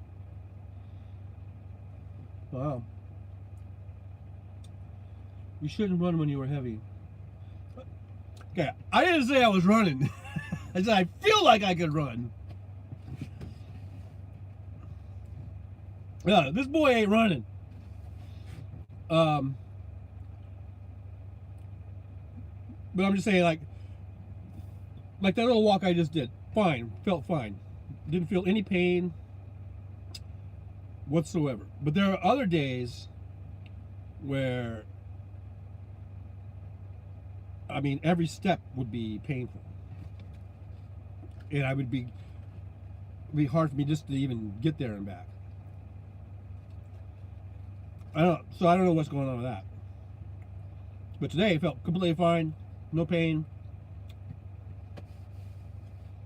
Maybe it's you guys. You got me in a good mood or something. I don't know. Maybe it's all about mood.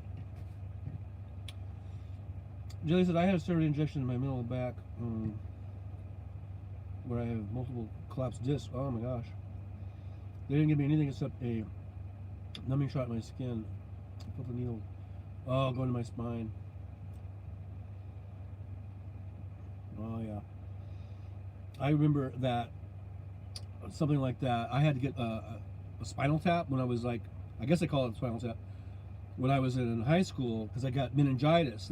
They call it spinal meningitis. Whenever I talk about spinal meningitis, people don't know what the fuck I'm talking about. And then if I say, well, they just call it my meningitis, and they're like, oh, okay, whatever. Because this is 1978. I got meningitis, even though they were telling me it was spinal meningitis.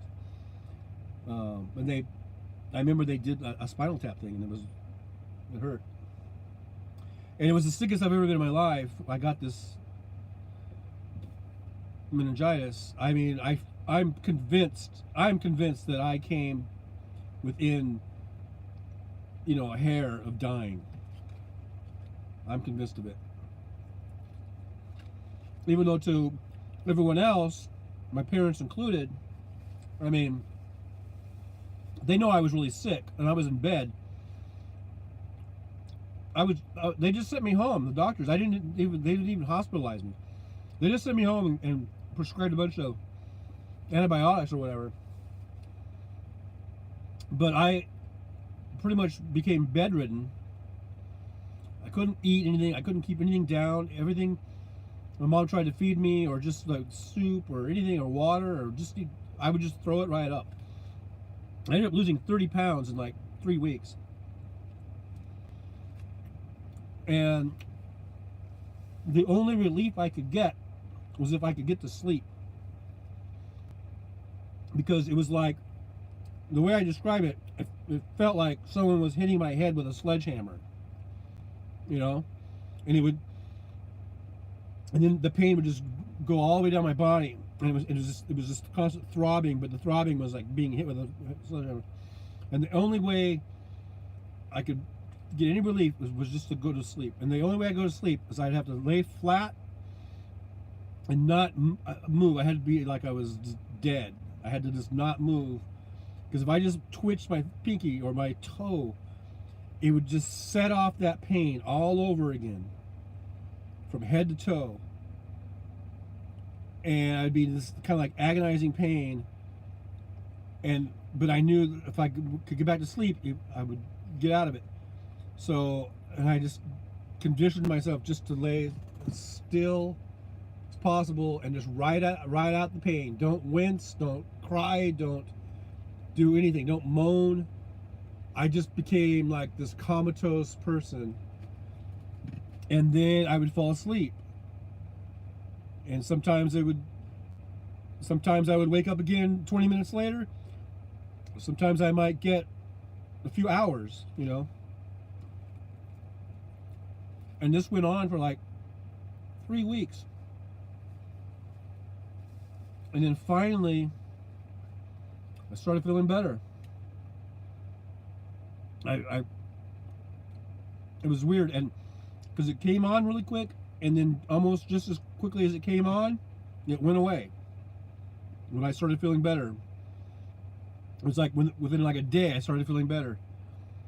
And then I got up, and I remember my parents were like in the living room or in the kitchen, and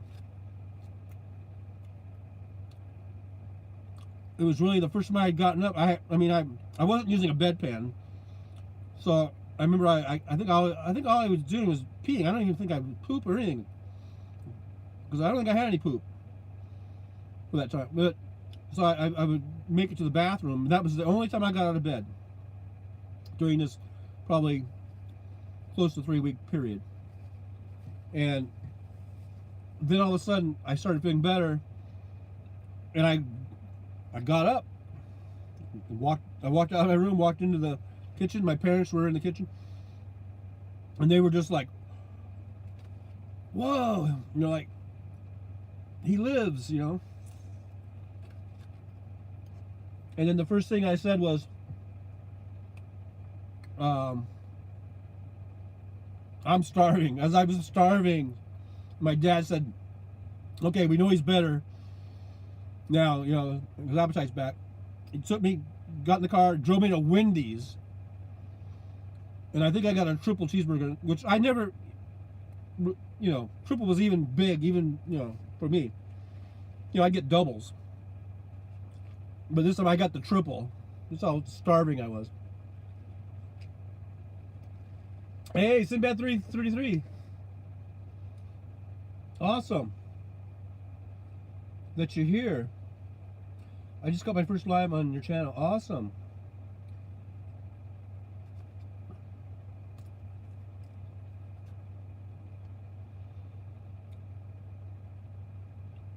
We're just talking about all our maladies and our sicknesses and illnesses and things of that nature. It's riveting stuff. But hey, I'm glad you're here. We got 7 in the room. Make sure you like, subscribe, share. If you have any medical issues, this is the place to talk. No, I'm just kidding. But I've been on for like 4 hours now, or whatever, 3 hours or 316 minutes. You do the math, because this is beyond me. And we've talked about all kinds of shit. We've run the gamut of topics. Right now we're on illnesses and medical issues and things of that nature. Earlier we were talking about EVs, and before that we were talking about CSR2. It's a game that I play. Before that we were talking about I don't know, Jolie, what were we talking about? Stuff.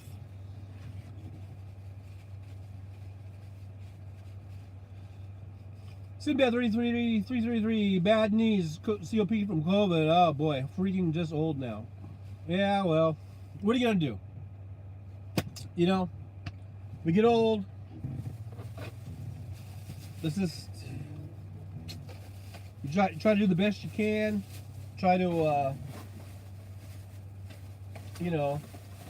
do whatever you can to get through it. But that's part of life. I know it's tough. It's a bitch. They always said getting old is a bitch, and they were right.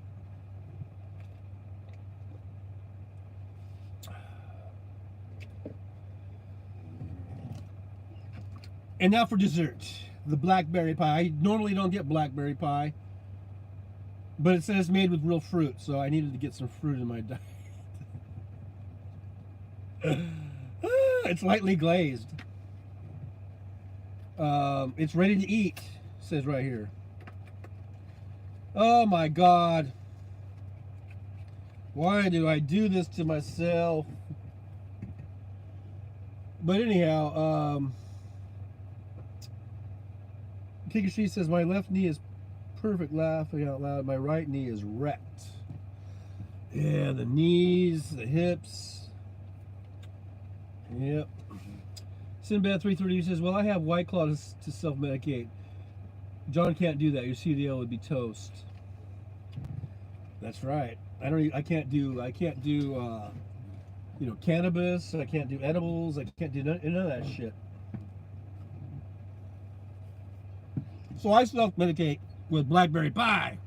Yeah. Yeah, Jolie said we talked about this here too. Lottery, homelessness. Oh yeah, huh? Hal and studio. Yeah. Electric cars. How much Teslas suck. What's what? They just keep putting me on more and more medications issues. Make the numbers look better on labs, cholesterol and stuff. Jolie says right now we're on medical issues. Rose is laughing. Jolie says, "What's White Claw?" It's an alcoholic drink. You can buy it. It comes, in a thing. Pikachu says, "I'm not on any meds yet. Just do a bong hit or two every evening to sleep." No, White Claw is not caffeine. It's a hard liquor.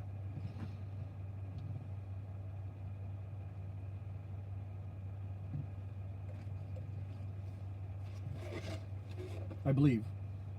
Not that I would know. Gorka. No. Oh, I talk about Gorka a lot for some reason also. Google it. White Claw. I've never drunk one, but I've seen them. I hear people talking about them all the time. They must be really good. Or, I don't know.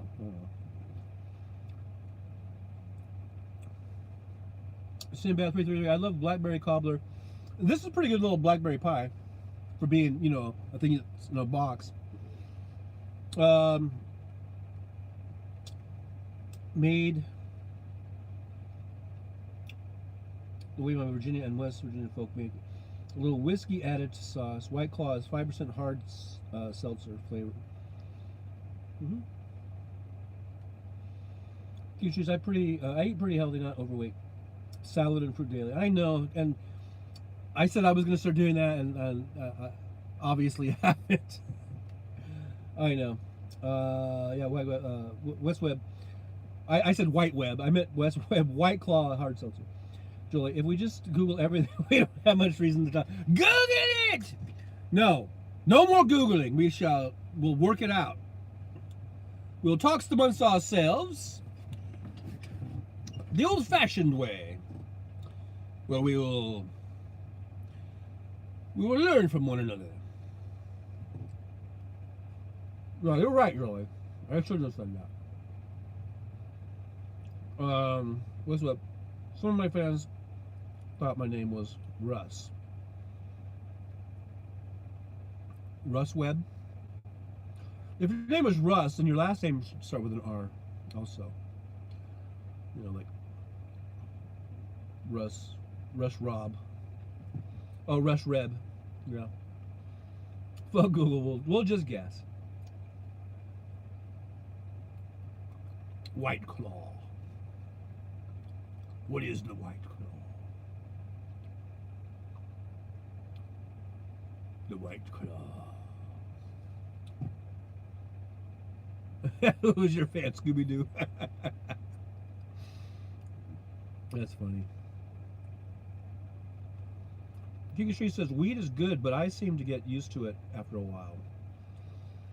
Well, yeah, I guess it's the same old thing, like with alcohol, like, tolerance, right?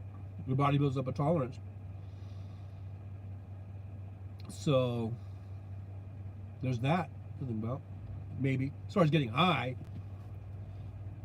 I mean, it's in feeling the high out of it. Julie, Got to change strains. Gotta mix it up.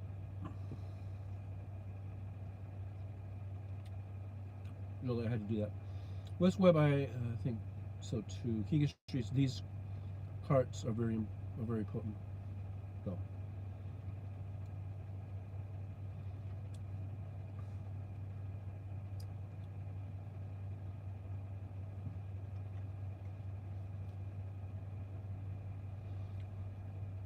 Sinbad 333. My hubby just turned 64. I made him homemade lasagna yesterday and pork fried rice in my walk today. I'm a F-walk girl now.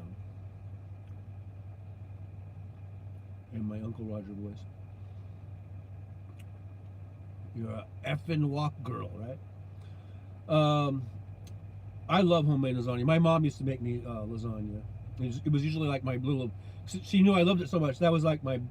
She would make it every year on my birthday. It was delicious.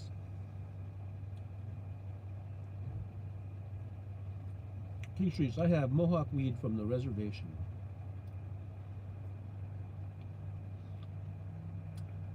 Jolie says pork fried rice sounds so good. Sinbad, you're making us all hungry. Or I'm not hungry because I just ate, but gonna make us all hungry, or everybody else hungry.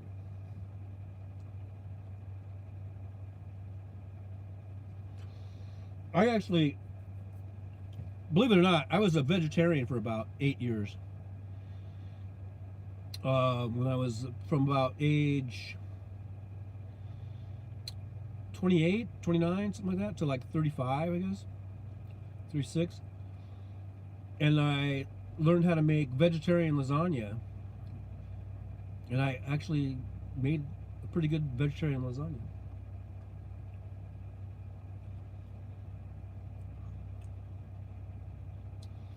West Web, Holy Pound, 80% indica. So strong it puts me to sleep even when I'm awake. Sinbad says that King Shakes, I grow my own. In between, I do edibles. I can't wait to retire just so I can start doing this shit. King Shakes, lasagna isn't easy to make. I know. And I made a pretty good one. I haven't made it in years and years and years, but I used to make it all the time. West Web, I wake up in my chair at 2 or 3 in the morning.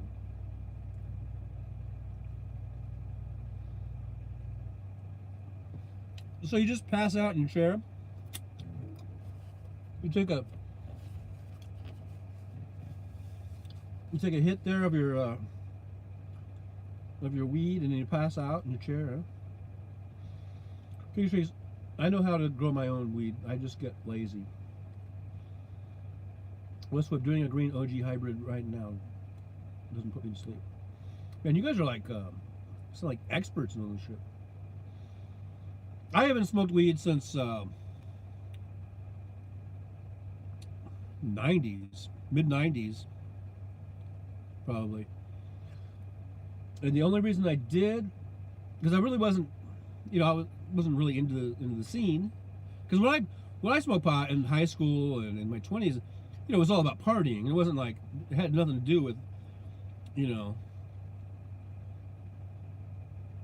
arthritis or health or anything like that. It was just, about partying. And then after, I was in my 30s, I wasn't in the party scene. And then, I was just working and stuff. I mean, I would go out for beers and drinks every now and then. I wasn't really in the pot. And then, but I got divorced, and then I roomed up with this guy that I worked with, and he was growing. I don't know if you guys, maybe Jolie heard the story. I talked about the guy, or maybe I forget. Maybe I was in a different chat room or something. But I had this roommate who grew carrots, right? And because we were talking about carrots, and I was remarking how these homegrown carrots were the best fucking carrots I've ever eaten in my life, and it's the truth. I've never had a better carrot, because after that I thought, I wonder if these carrots would be as good as these carrots that my roommate had grown in his backyard. and they're not. No carrot has ever tasted as good as these carrots that this guy was growing. But he also grew pot. He was growing his own pot just out in the backyard. It wasn't like, how some people they get like grow systems and grow lights and he got all this bullshit. He just planted some seeds in the backyard, and he got some pretty good looking. They were really nice looking plants. And I remember he harvested that, and then he had this, so he harvested it, and you take out the buds and the seeds and you do all this shit, whatever, and he crunched it all up, and he had basically this big giant kind of shoebox just full from top to bottom of pot that he had harvested. So he had this big giant shoebox of pot. And so since I was the roommate there, and he would just leave the pot laying on the coffee table. It's like, whenever you want, you just help yourself, And so we would sit there, sometimes watch TV or whatever, and he'd roll a joint. I think all we did was roll joints. I don't think he had a bong. He didn't even have a bong or a pipe or anything. He would just roll joints, Sometimes he would just roll a whole bunch up and just leave them there. And he's, hey, just whatever you want, just help yourself. And I was like, okay. But I gotta say, it was the worst fucking pot I ever smoked in my life. I mean, I don't think it even got me high. I really don't. And I tried like a motherfucker to get high off that shit. I'd be smoking away. And then, I don't think I ever really got high off of it. So his carrots were delicious. If his pot had been as good as the carrots were, that would have, we could have sold that shit, that pot. I mean, that would have been like primo shit, right? But it wasn't. The pot was just horrible.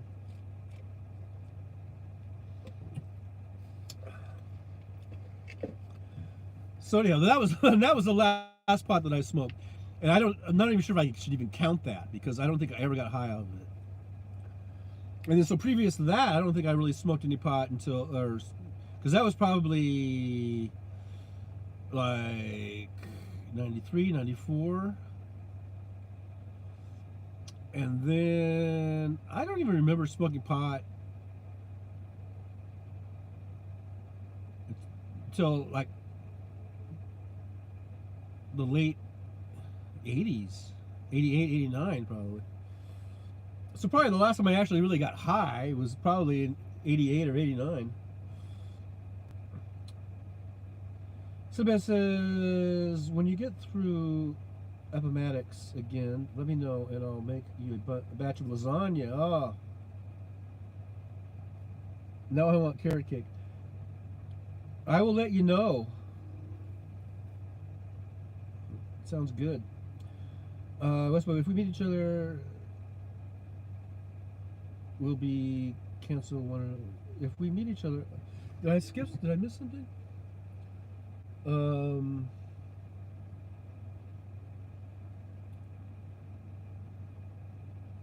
Julie passed out.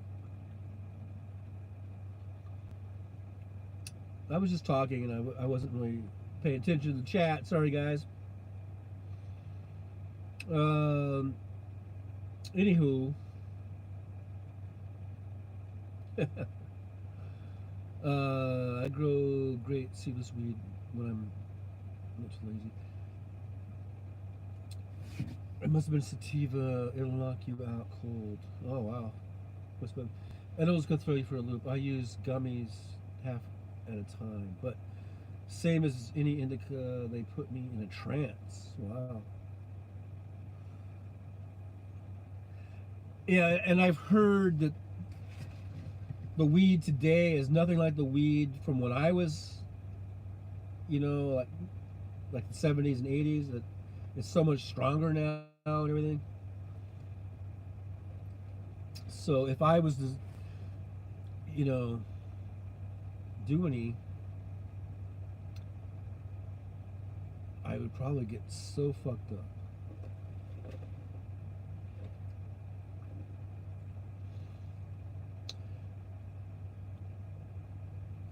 But here's the thing about weed and getting stoned. I didn't really like it. I mean, okay, so I got into partying, and I liked to party, and I liked to drink, and I would drink. I was a drinker. But the thing about drinking, now they say there's a mean drunk and there's a happy drunk and whatever, right? Well, I was like all of the above drunk, and you just didn't know which one it was going to be. It seems like I could be the mean drunk, the fighting drunk. I could be the lover or loving drunk, the happy drunk. I could be the clown drunk. It just was kind of like a crapshoot of which one I was going to be. And so whenever I would go out and party, and then it could be any of those things, and then let's just say I would get in trouble, whether it was fighting with people or I was breaking something, either accidentally usually or intentional or whatever, or just being a general asshole out of myself. It was always when I was just drinking. But if I was just getting high, or the main thing I was getting, doing was pot, because usually even if you just drink, or you've just mainly smoking pot, you'd usually have like a beer or two to wash it down with, or have, there would still be that, but you're not getting drunk, you're getting high. And so those times whenever I would just get high, I never got into a fight, I never broke anything, even though I was kind of, loopy or whatever. I don't remember really being an asshole to anybody. I don't remember any of that. But the thing is, I didn't like it because it made me feel weak, I think. Like, pot made me feel weak. And it made me feel vulnerable, like physically. Like, I felt like, because when you're young, like if you're in high school, your early 20s, there's always guys trying to fight you, it seems like, right? There's always these assholes. And then, so I'd be high, and I would feel like I wouldn't be able to defend myself if someone was gonna fight me. Now, fortunately, usually everybody else is high, and most people aren't really violent when they're high, or they're, it's usually the drinkers, right? So usually, if you're with a group of people that are getting high, they're not the assholes that are trying to fight you. But still, I still felt defenseless, kind of like, and so that's why I didn't like pot as much as I liked booze, or mainly beer, but I would drink hard liquor too, or whatever, because it didn't give me, even though I would be, you could get really sloppy and you can get really, inebriated, so you're probably not, your hand-eye coordination and all that shit is going out the window too, but you don't feel that way. It's all, you think you're fucking Superman or whatever. So, that, and so I would hear people describe, and I never really associate it with being paranoid, but I heard a lot of people say they don't like weed because it makes them feel paranoid. And then it took me a long time, just probably recently, to finally figure out what they meant. They weren't talking about paranoid, because when I think of paranoid, I think it's like you're thinking like everyone's out to get you, type of thing, right? And so the way I was thinking about it when I was high, it was like I wasn't thinking like everyone was out to get me, but I was just thinking like if someone was trying to fuck with me physically, then there was nothing I could do. My body was so kind of relaxed, and almost like I was almost like slow motion or whatever to react to things, that I knew that if some shit was going to go down, there was no way I could defend myself. So that's why I didn't like pot. That's the main reason I didn't like pot. So anyhow, that's my story of why I didn't like pot. But I did like getting high, and if I was around people that I trusted, or I felt if I was in a safe area, then it was different. But if you're just out partying and you're kind of like at a rando party, or you run into a party or you're with a bunch of people you don't really know, it's like this big party and everything, then I didn't like getting high, because you just felt like there's some asshole in here that's gonna want to start some shit, and And if it happens, I can't defend myself. You know? So that's why I was more of a drinker, and the drinking got me into a lot of fucking trouble that I wouldn't have gotten into if I had just been a stoner, you know.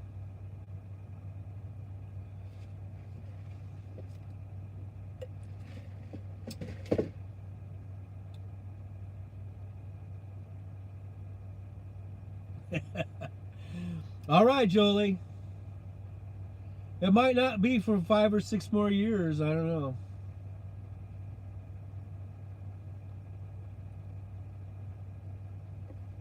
Before I retire. Unless we win the 400 mil.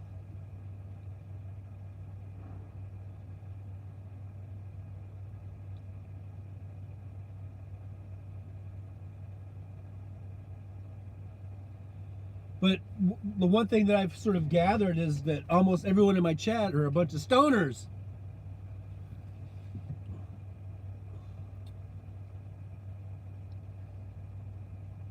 My oh my, how things have changed. As far as like, you know, I remember hearing stories of people getting caught with pot and being thrown in jail for like years and years. Hey, look, there's a, I don't know if you can see it. It's getting dark out now, but there's a, look, we got a boat. The guy's got a boat on his trailer.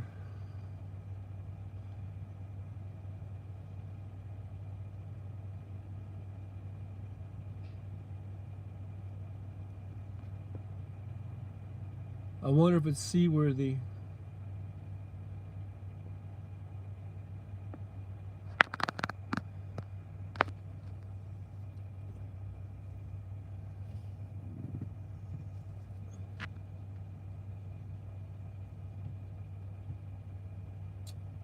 Number 3, I stay home and never drink when I'm out and about. Hubby says I'm a bit of.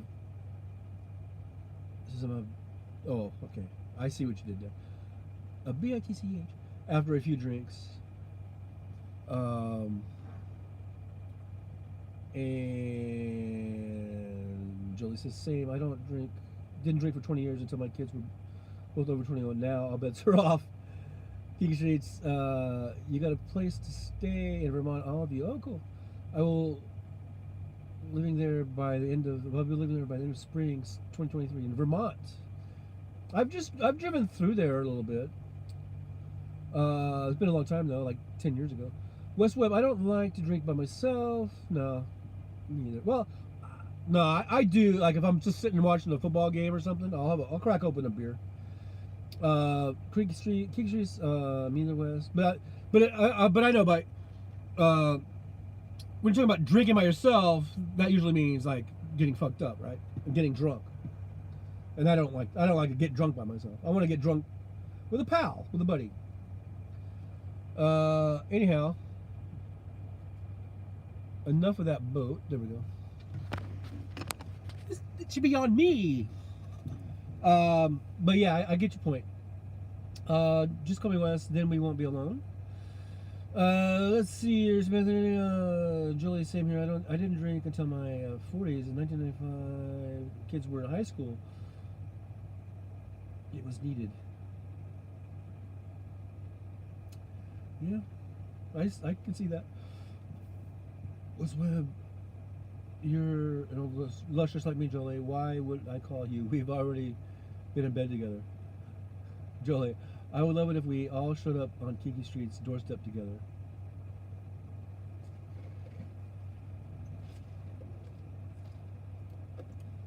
What's Webb? Who cares about anything? F them. I'm making up for lost time.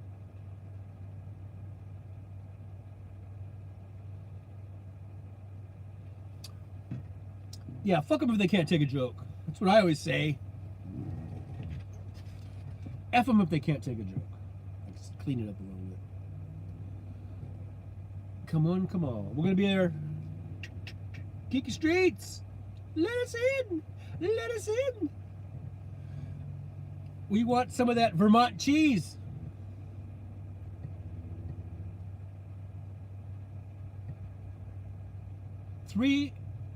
143 minutes. How many hours is that? 5 hours and 43 minutes or something like that? Wow. It's amazing. It's amazing. I don't know, it's like a weird glare thing going on over here. What is that from? Do you see this little line right here?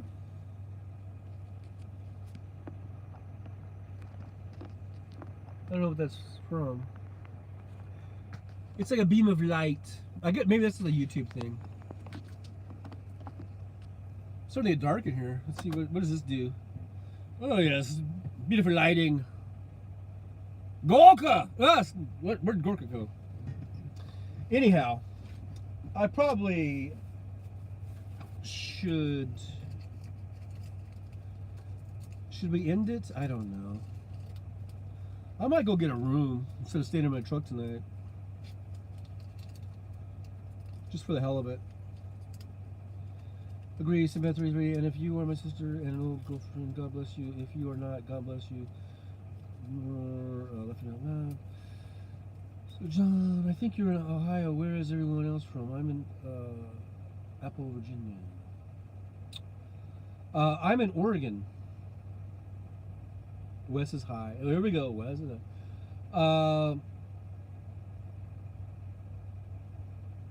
Yeah, I'm in. I'm just over here in Oregon. Jolie's in Indiana. West Webb, I can't drink tonight or tomorrow. Rockford, Illinois for West Webb.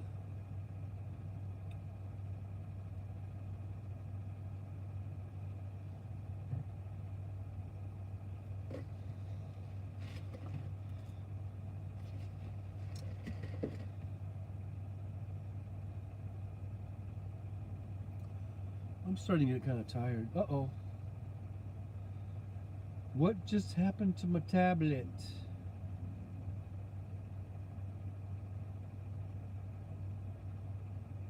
Something happened to my tablet. It just went dead. But then it came back.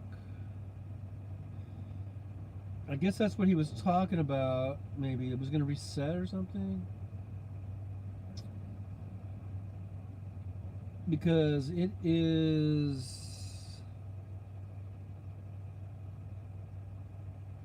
Well, it's only 7 o'clock in Green Bay, right?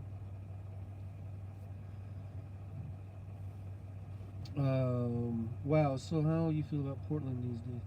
I have good friends in Eugene, coach for the Ducks.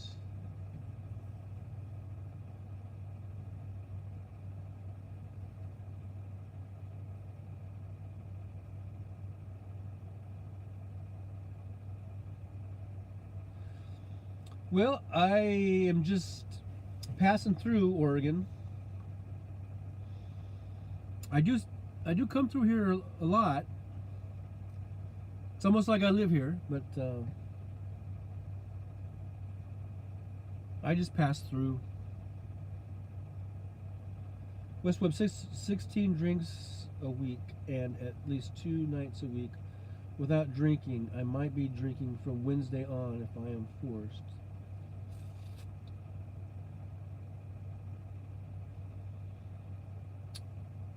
Who's gonna force you?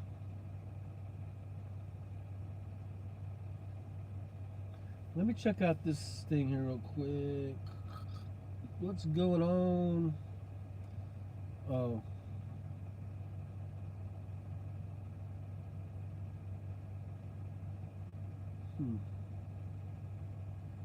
I don't know. I don't know what it's doing.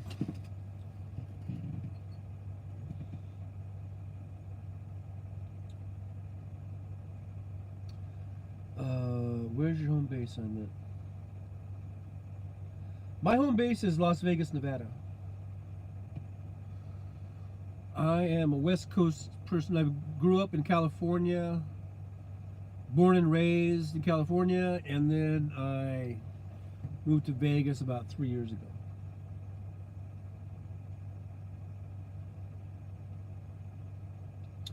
Westwood, 3 on Friday and Saturday. My friends like me better drunk.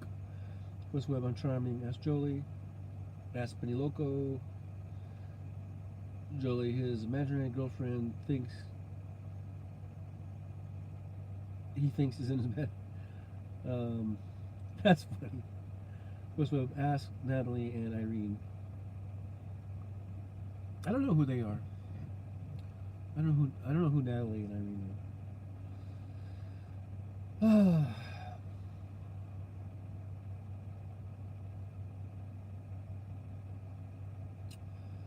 All right, guys.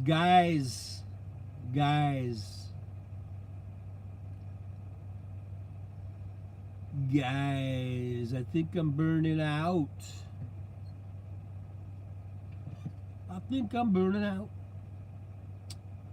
So I think we might have to call an end to this record-setting live stream. Trucker John has never gone this long before in a live stream. 3 hours and 50 minutes. 350 minutes, which by my math, I think is 5 hours and 50 minutes. Wait, 60 minutes to an hour, right? So if someone could help me, my math is off. I think it's 3 hours and 50 minutes.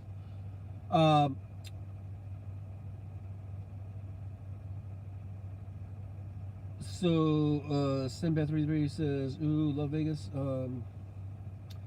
Never been, but really want to before I leave this earth. Hubby's from Phoenix. Closest I came to Vegas was the Grand Canyon. Wow. Well, Vegas is hopping. It's back. It was dead during the pandemic, but it's pretty much back now.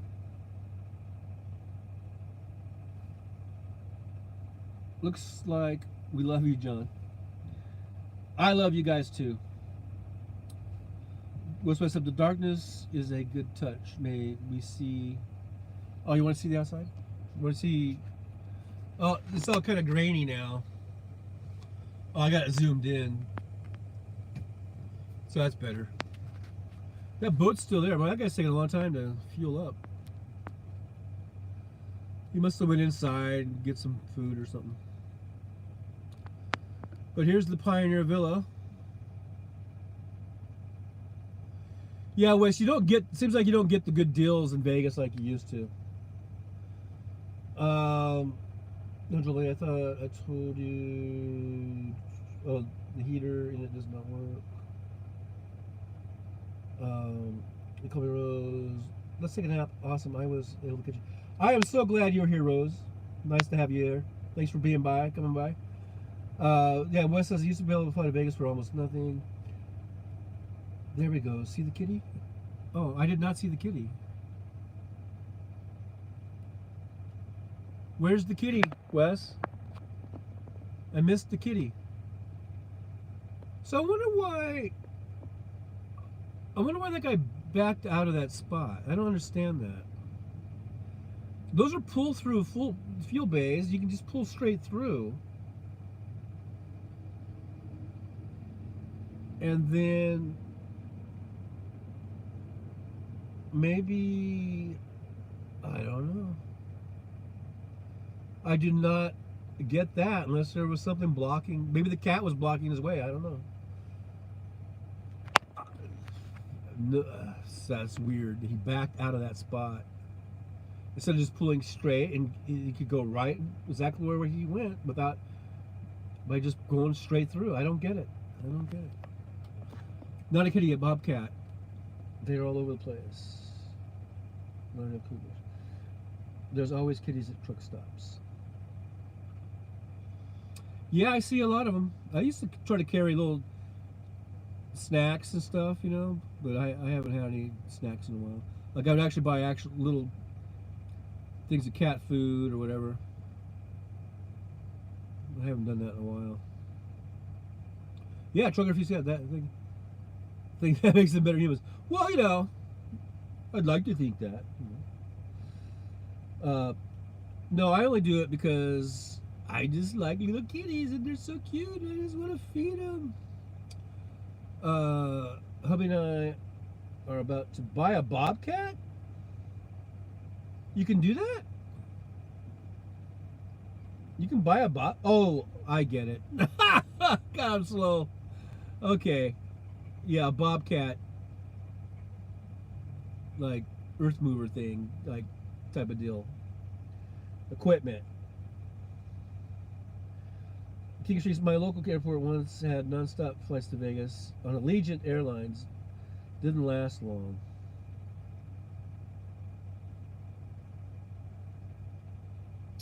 Yeah, those things come and go.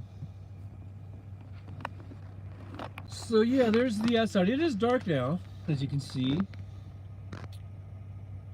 Still some clouds up there. And what says makes them human beings to like cats, especially ones that are new to me. Makes me sneeze. Oh, you see, you're allergic, maybe. I'm not saying that was anything to do with why house sparks might be under the weather. The forklift type bobcat. Yeah, I got that, King Street. I finally figured it out. It took me a while, but I figured it out. Jolie, I can't believe I've still never been to Vegas.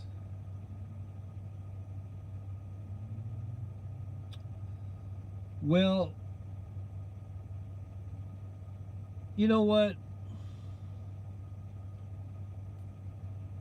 It's not all it's cracked up to be, to tell the truth. Sinbad 33, I'm glad I caught you. And John, haven't seen you in a while. I follow LawTube and Megan Fox brother. Unfair. I'll keep you. Oh yeah, yeah. I know it's been a while since I've been over there too. But awesome that you're here. Yeah, make sure you check in. My regular time is Tuesdays and Thursdays, 9 a.m. Pacific time. I try to keep that as like my regular scheduled time. And then the other time, like this was a impromptu thing. I was only gonna come on just for a little bit, and I ended up doing like almost 6 hours, or whatever it is. Yeah, I think almost is it. God, we're okay. 4 more minutes, Jolie. I gotta do 4 more minutes because I think 4 minutes will be 6 hours, if my math is correct. And that, so I gotta stay 4 more minutes. Jolie, I love rubbing my face in my cat's belly. In the belly. That's where the fur is the softest. Yeah, it is soft. They're so soft. Simba 338, we shoot the other kind of bobcat here when they come attacking our animals. Yeah.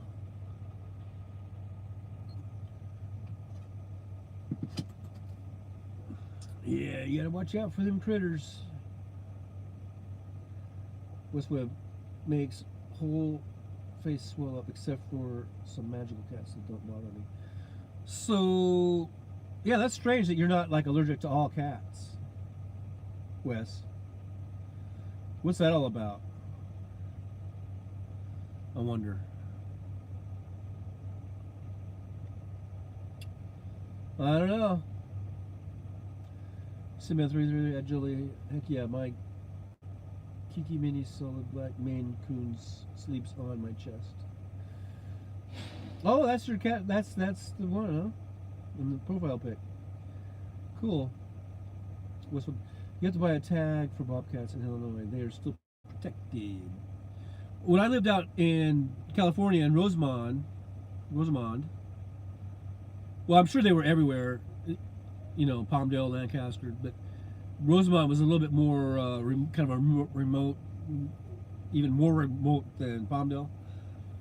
And I used to see big ass, like, paw prints of, I think, mountain lion. I think we had mountain lions out there. And I mean, I had everything out there. I came home one time, this big ass, fortunately it was just like a gopher snake, but at first it scared the shit out of me because I thought it was a rattler, but there was no rattle in the face. I could tell the difference. But it was about a 6 foot long goddamn snake, and it was in my kitchen, up on the kitchen counter, and it's inside my house. And so I figured if a fucking garter snake could get in my house, the rattler snake could get in my house too. So that sucked.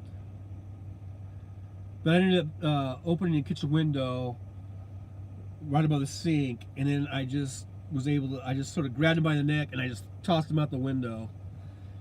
And then he just slithered on out. But that was at first I was like, oh well, because I'm not a big snake handler. I'm not like, like some people, they're just like, oh yeah. But I have killed a snake. I did kill a rattlesnake one time, and I actually ate it. I took it home and cooked it. This is when I was in college, in Palm Desert. I was about 20 years old, and we were out hiking, some buddies and I, and we came across this big old fat rattlesnake. I mean, that's another one. It was probably about 6 feet, 6 feet long. And I basically, what I did is because we kind of surrounded it, and I basically just sort of snuck up behind it and just crushed its head with a rock. And then I had a knife with me, so then I held the rock down, and then I just cut its head off. And then I took the snake home, and I didn't know what I was doing. I probably could have killed myself, but I don't know if there's poison in the meat or whatever, but I ate it. Nobody else would eat it. No one else. I had like 4 roommates. I took it home. I skinned it. I kept the skin. I kept the rattlers.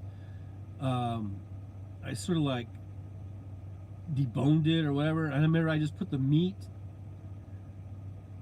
what looked like good meat, and I just put it in a frying pan. I fried it up and I ate it. And so I could cross that off of my bucket list, right? But I'm missing the chat. Lots of stuff here. Talking about cats, and Sinbad is allergic to the short hair, but not to the. See, that's weird. It seems like you would be allergic to all cats, but I guess it depends on other factors. I don't know. What's with how much? Oh, it's the dander. Yeah, I think it's the dander. Bobcats are killing small pets. Bobcats, coyotes too. Yeah, we got tons of coyotes all over the place. Moose too, but no wolf, just black bears. Man, I wish. I one time I was up in Washington, up by North Bend, Washington, and I was on an off ramp, and I parked there, or I think I was just going through there because there was a TA truck stop there, and there was this big ass moose just sitting there like grazing right up on the side of the off ramp. And man, I wish I would have taken some video of that. Cougars on the railroad tracks, they eat bobcats and coyotes. We have freaking bears and coyotes. Yeah. My big cat chases coyotes off and plays with our possums and skunks. Crazy cats. Copperheads and cottonmouth. Yeah, those are scary. Those cottonmouth.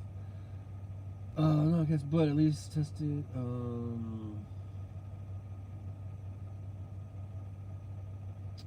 Yeah, the shedding probably has a lot to do with it. It's the fur. Long hair doesn't bother me. Short-haired dogs and cats standard.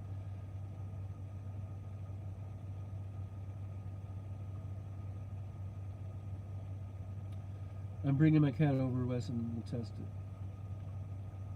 You can't believe how huge they are. Elk giant.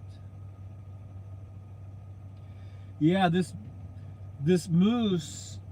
I remember I think I stopped off to the side of the shoulder to look at him, and I rolled. I think I rolled my window down, and he was just like 10 feet away from my side window here, probably, and he just didn't give a hoot that I was there and I was looking at him. And I had this is quite a while ago, but I think I still had a camera and video on my old. It was like some old flip phone I had or something. I wish I would have taken some videos of it. And he's just sitting there kind of grazing and minding Didn't have a care in the world. Big ass moose.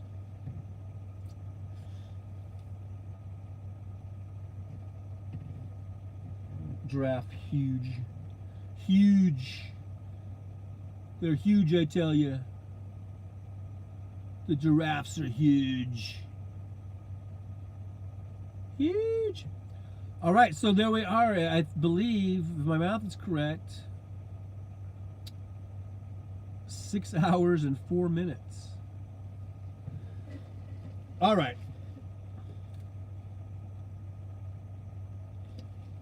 I gotta go,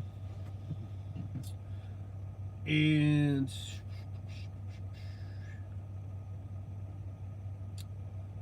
I'm feeling kind of tired now. I feel like I could just go back in the bunk and just conk out. But I gotta be awake because at 8 o'clock, CSR2, wild card. Anyhow, so, all right, guys. Thanks so much for being here. I really do. I don't have to pee, but I'm just getting really sleepy, even though I haven't really done anything. But this is record setting. You guys are all a part of it. Thank you for being a part of the record setting broadcast, live broadcast today. 6 hours and 5 minutes and 18 seconds. I believe that record might stand for a long time. I don't really think this is going to be broken anytime soon. I don't think, but you never know. You just never know. I mean, I didn't think that I was going to go 6 hours today. I never did. I thought maybe an hour, maybe 2. You know, here I am at 6 hours and 5 minutes, 42 seconds. That is amazing.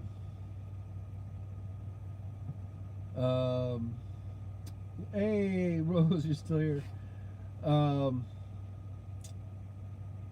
I keep threatening to shut this thing off. I might sit here another hour. Who knows? No, I should let you guys go and go on about your business, go on about your lives. But anyhow, I want to thank everyone for being here today. It's appreciate it. It's fun hanging out, and tomorrow's Tuesday, so I'll be seeing you tomorrow morning, 9 a.m. Pacific time. And if you are in, I know most of the time zones, or I know all the time zones in the continental United States, I guess. But if you're like in Australia or in Europe or Asia or something like that, I really can't help you with the times. You know what I mean? So that's when you might have to use Google or something like that. I don't know. Or and hopefully, if the notification thing works, hopefully you'll be notified, right? But anyhow, Westwood, I put in a 2-liter and throw it out the window. What?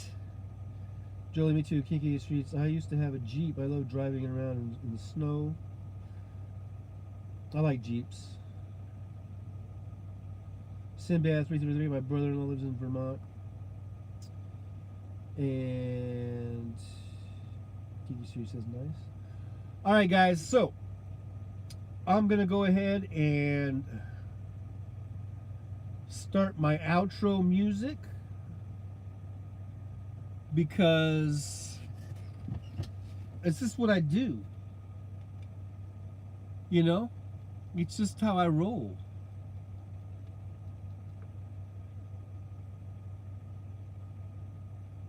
It's how I roll, man.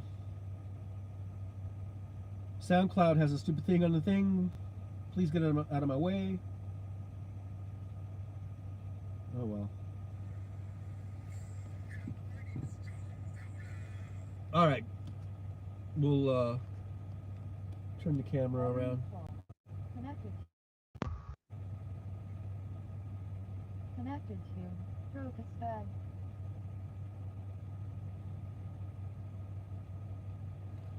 Oh boy. Technical.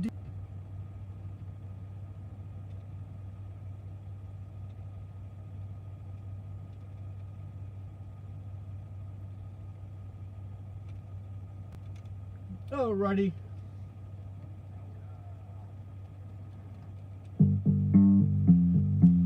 Alright, everybody. I want to thank you all for being here. So much. Really fun time today. I will see you tomorrow morning. The good Lord willing, and the creek don't rise. 9 a.m. Pacific. And just remember, who knows where I'll be broadcasting from. It could be a rest area along the side of a highway. It could be a truck stop like a Flying J or a Pilot or a Petrol. Or it could be, that's right, Walmart parking lot. We all hate those places, don't we? But anyhow, it'll probably be right here at the good old Pioneer Villa. More than likely. Where I'll be coming at you from. Alright, guys. Make sure you keep that rubber side down and the shiny side up.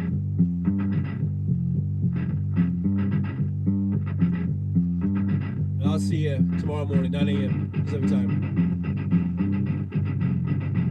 Ciao.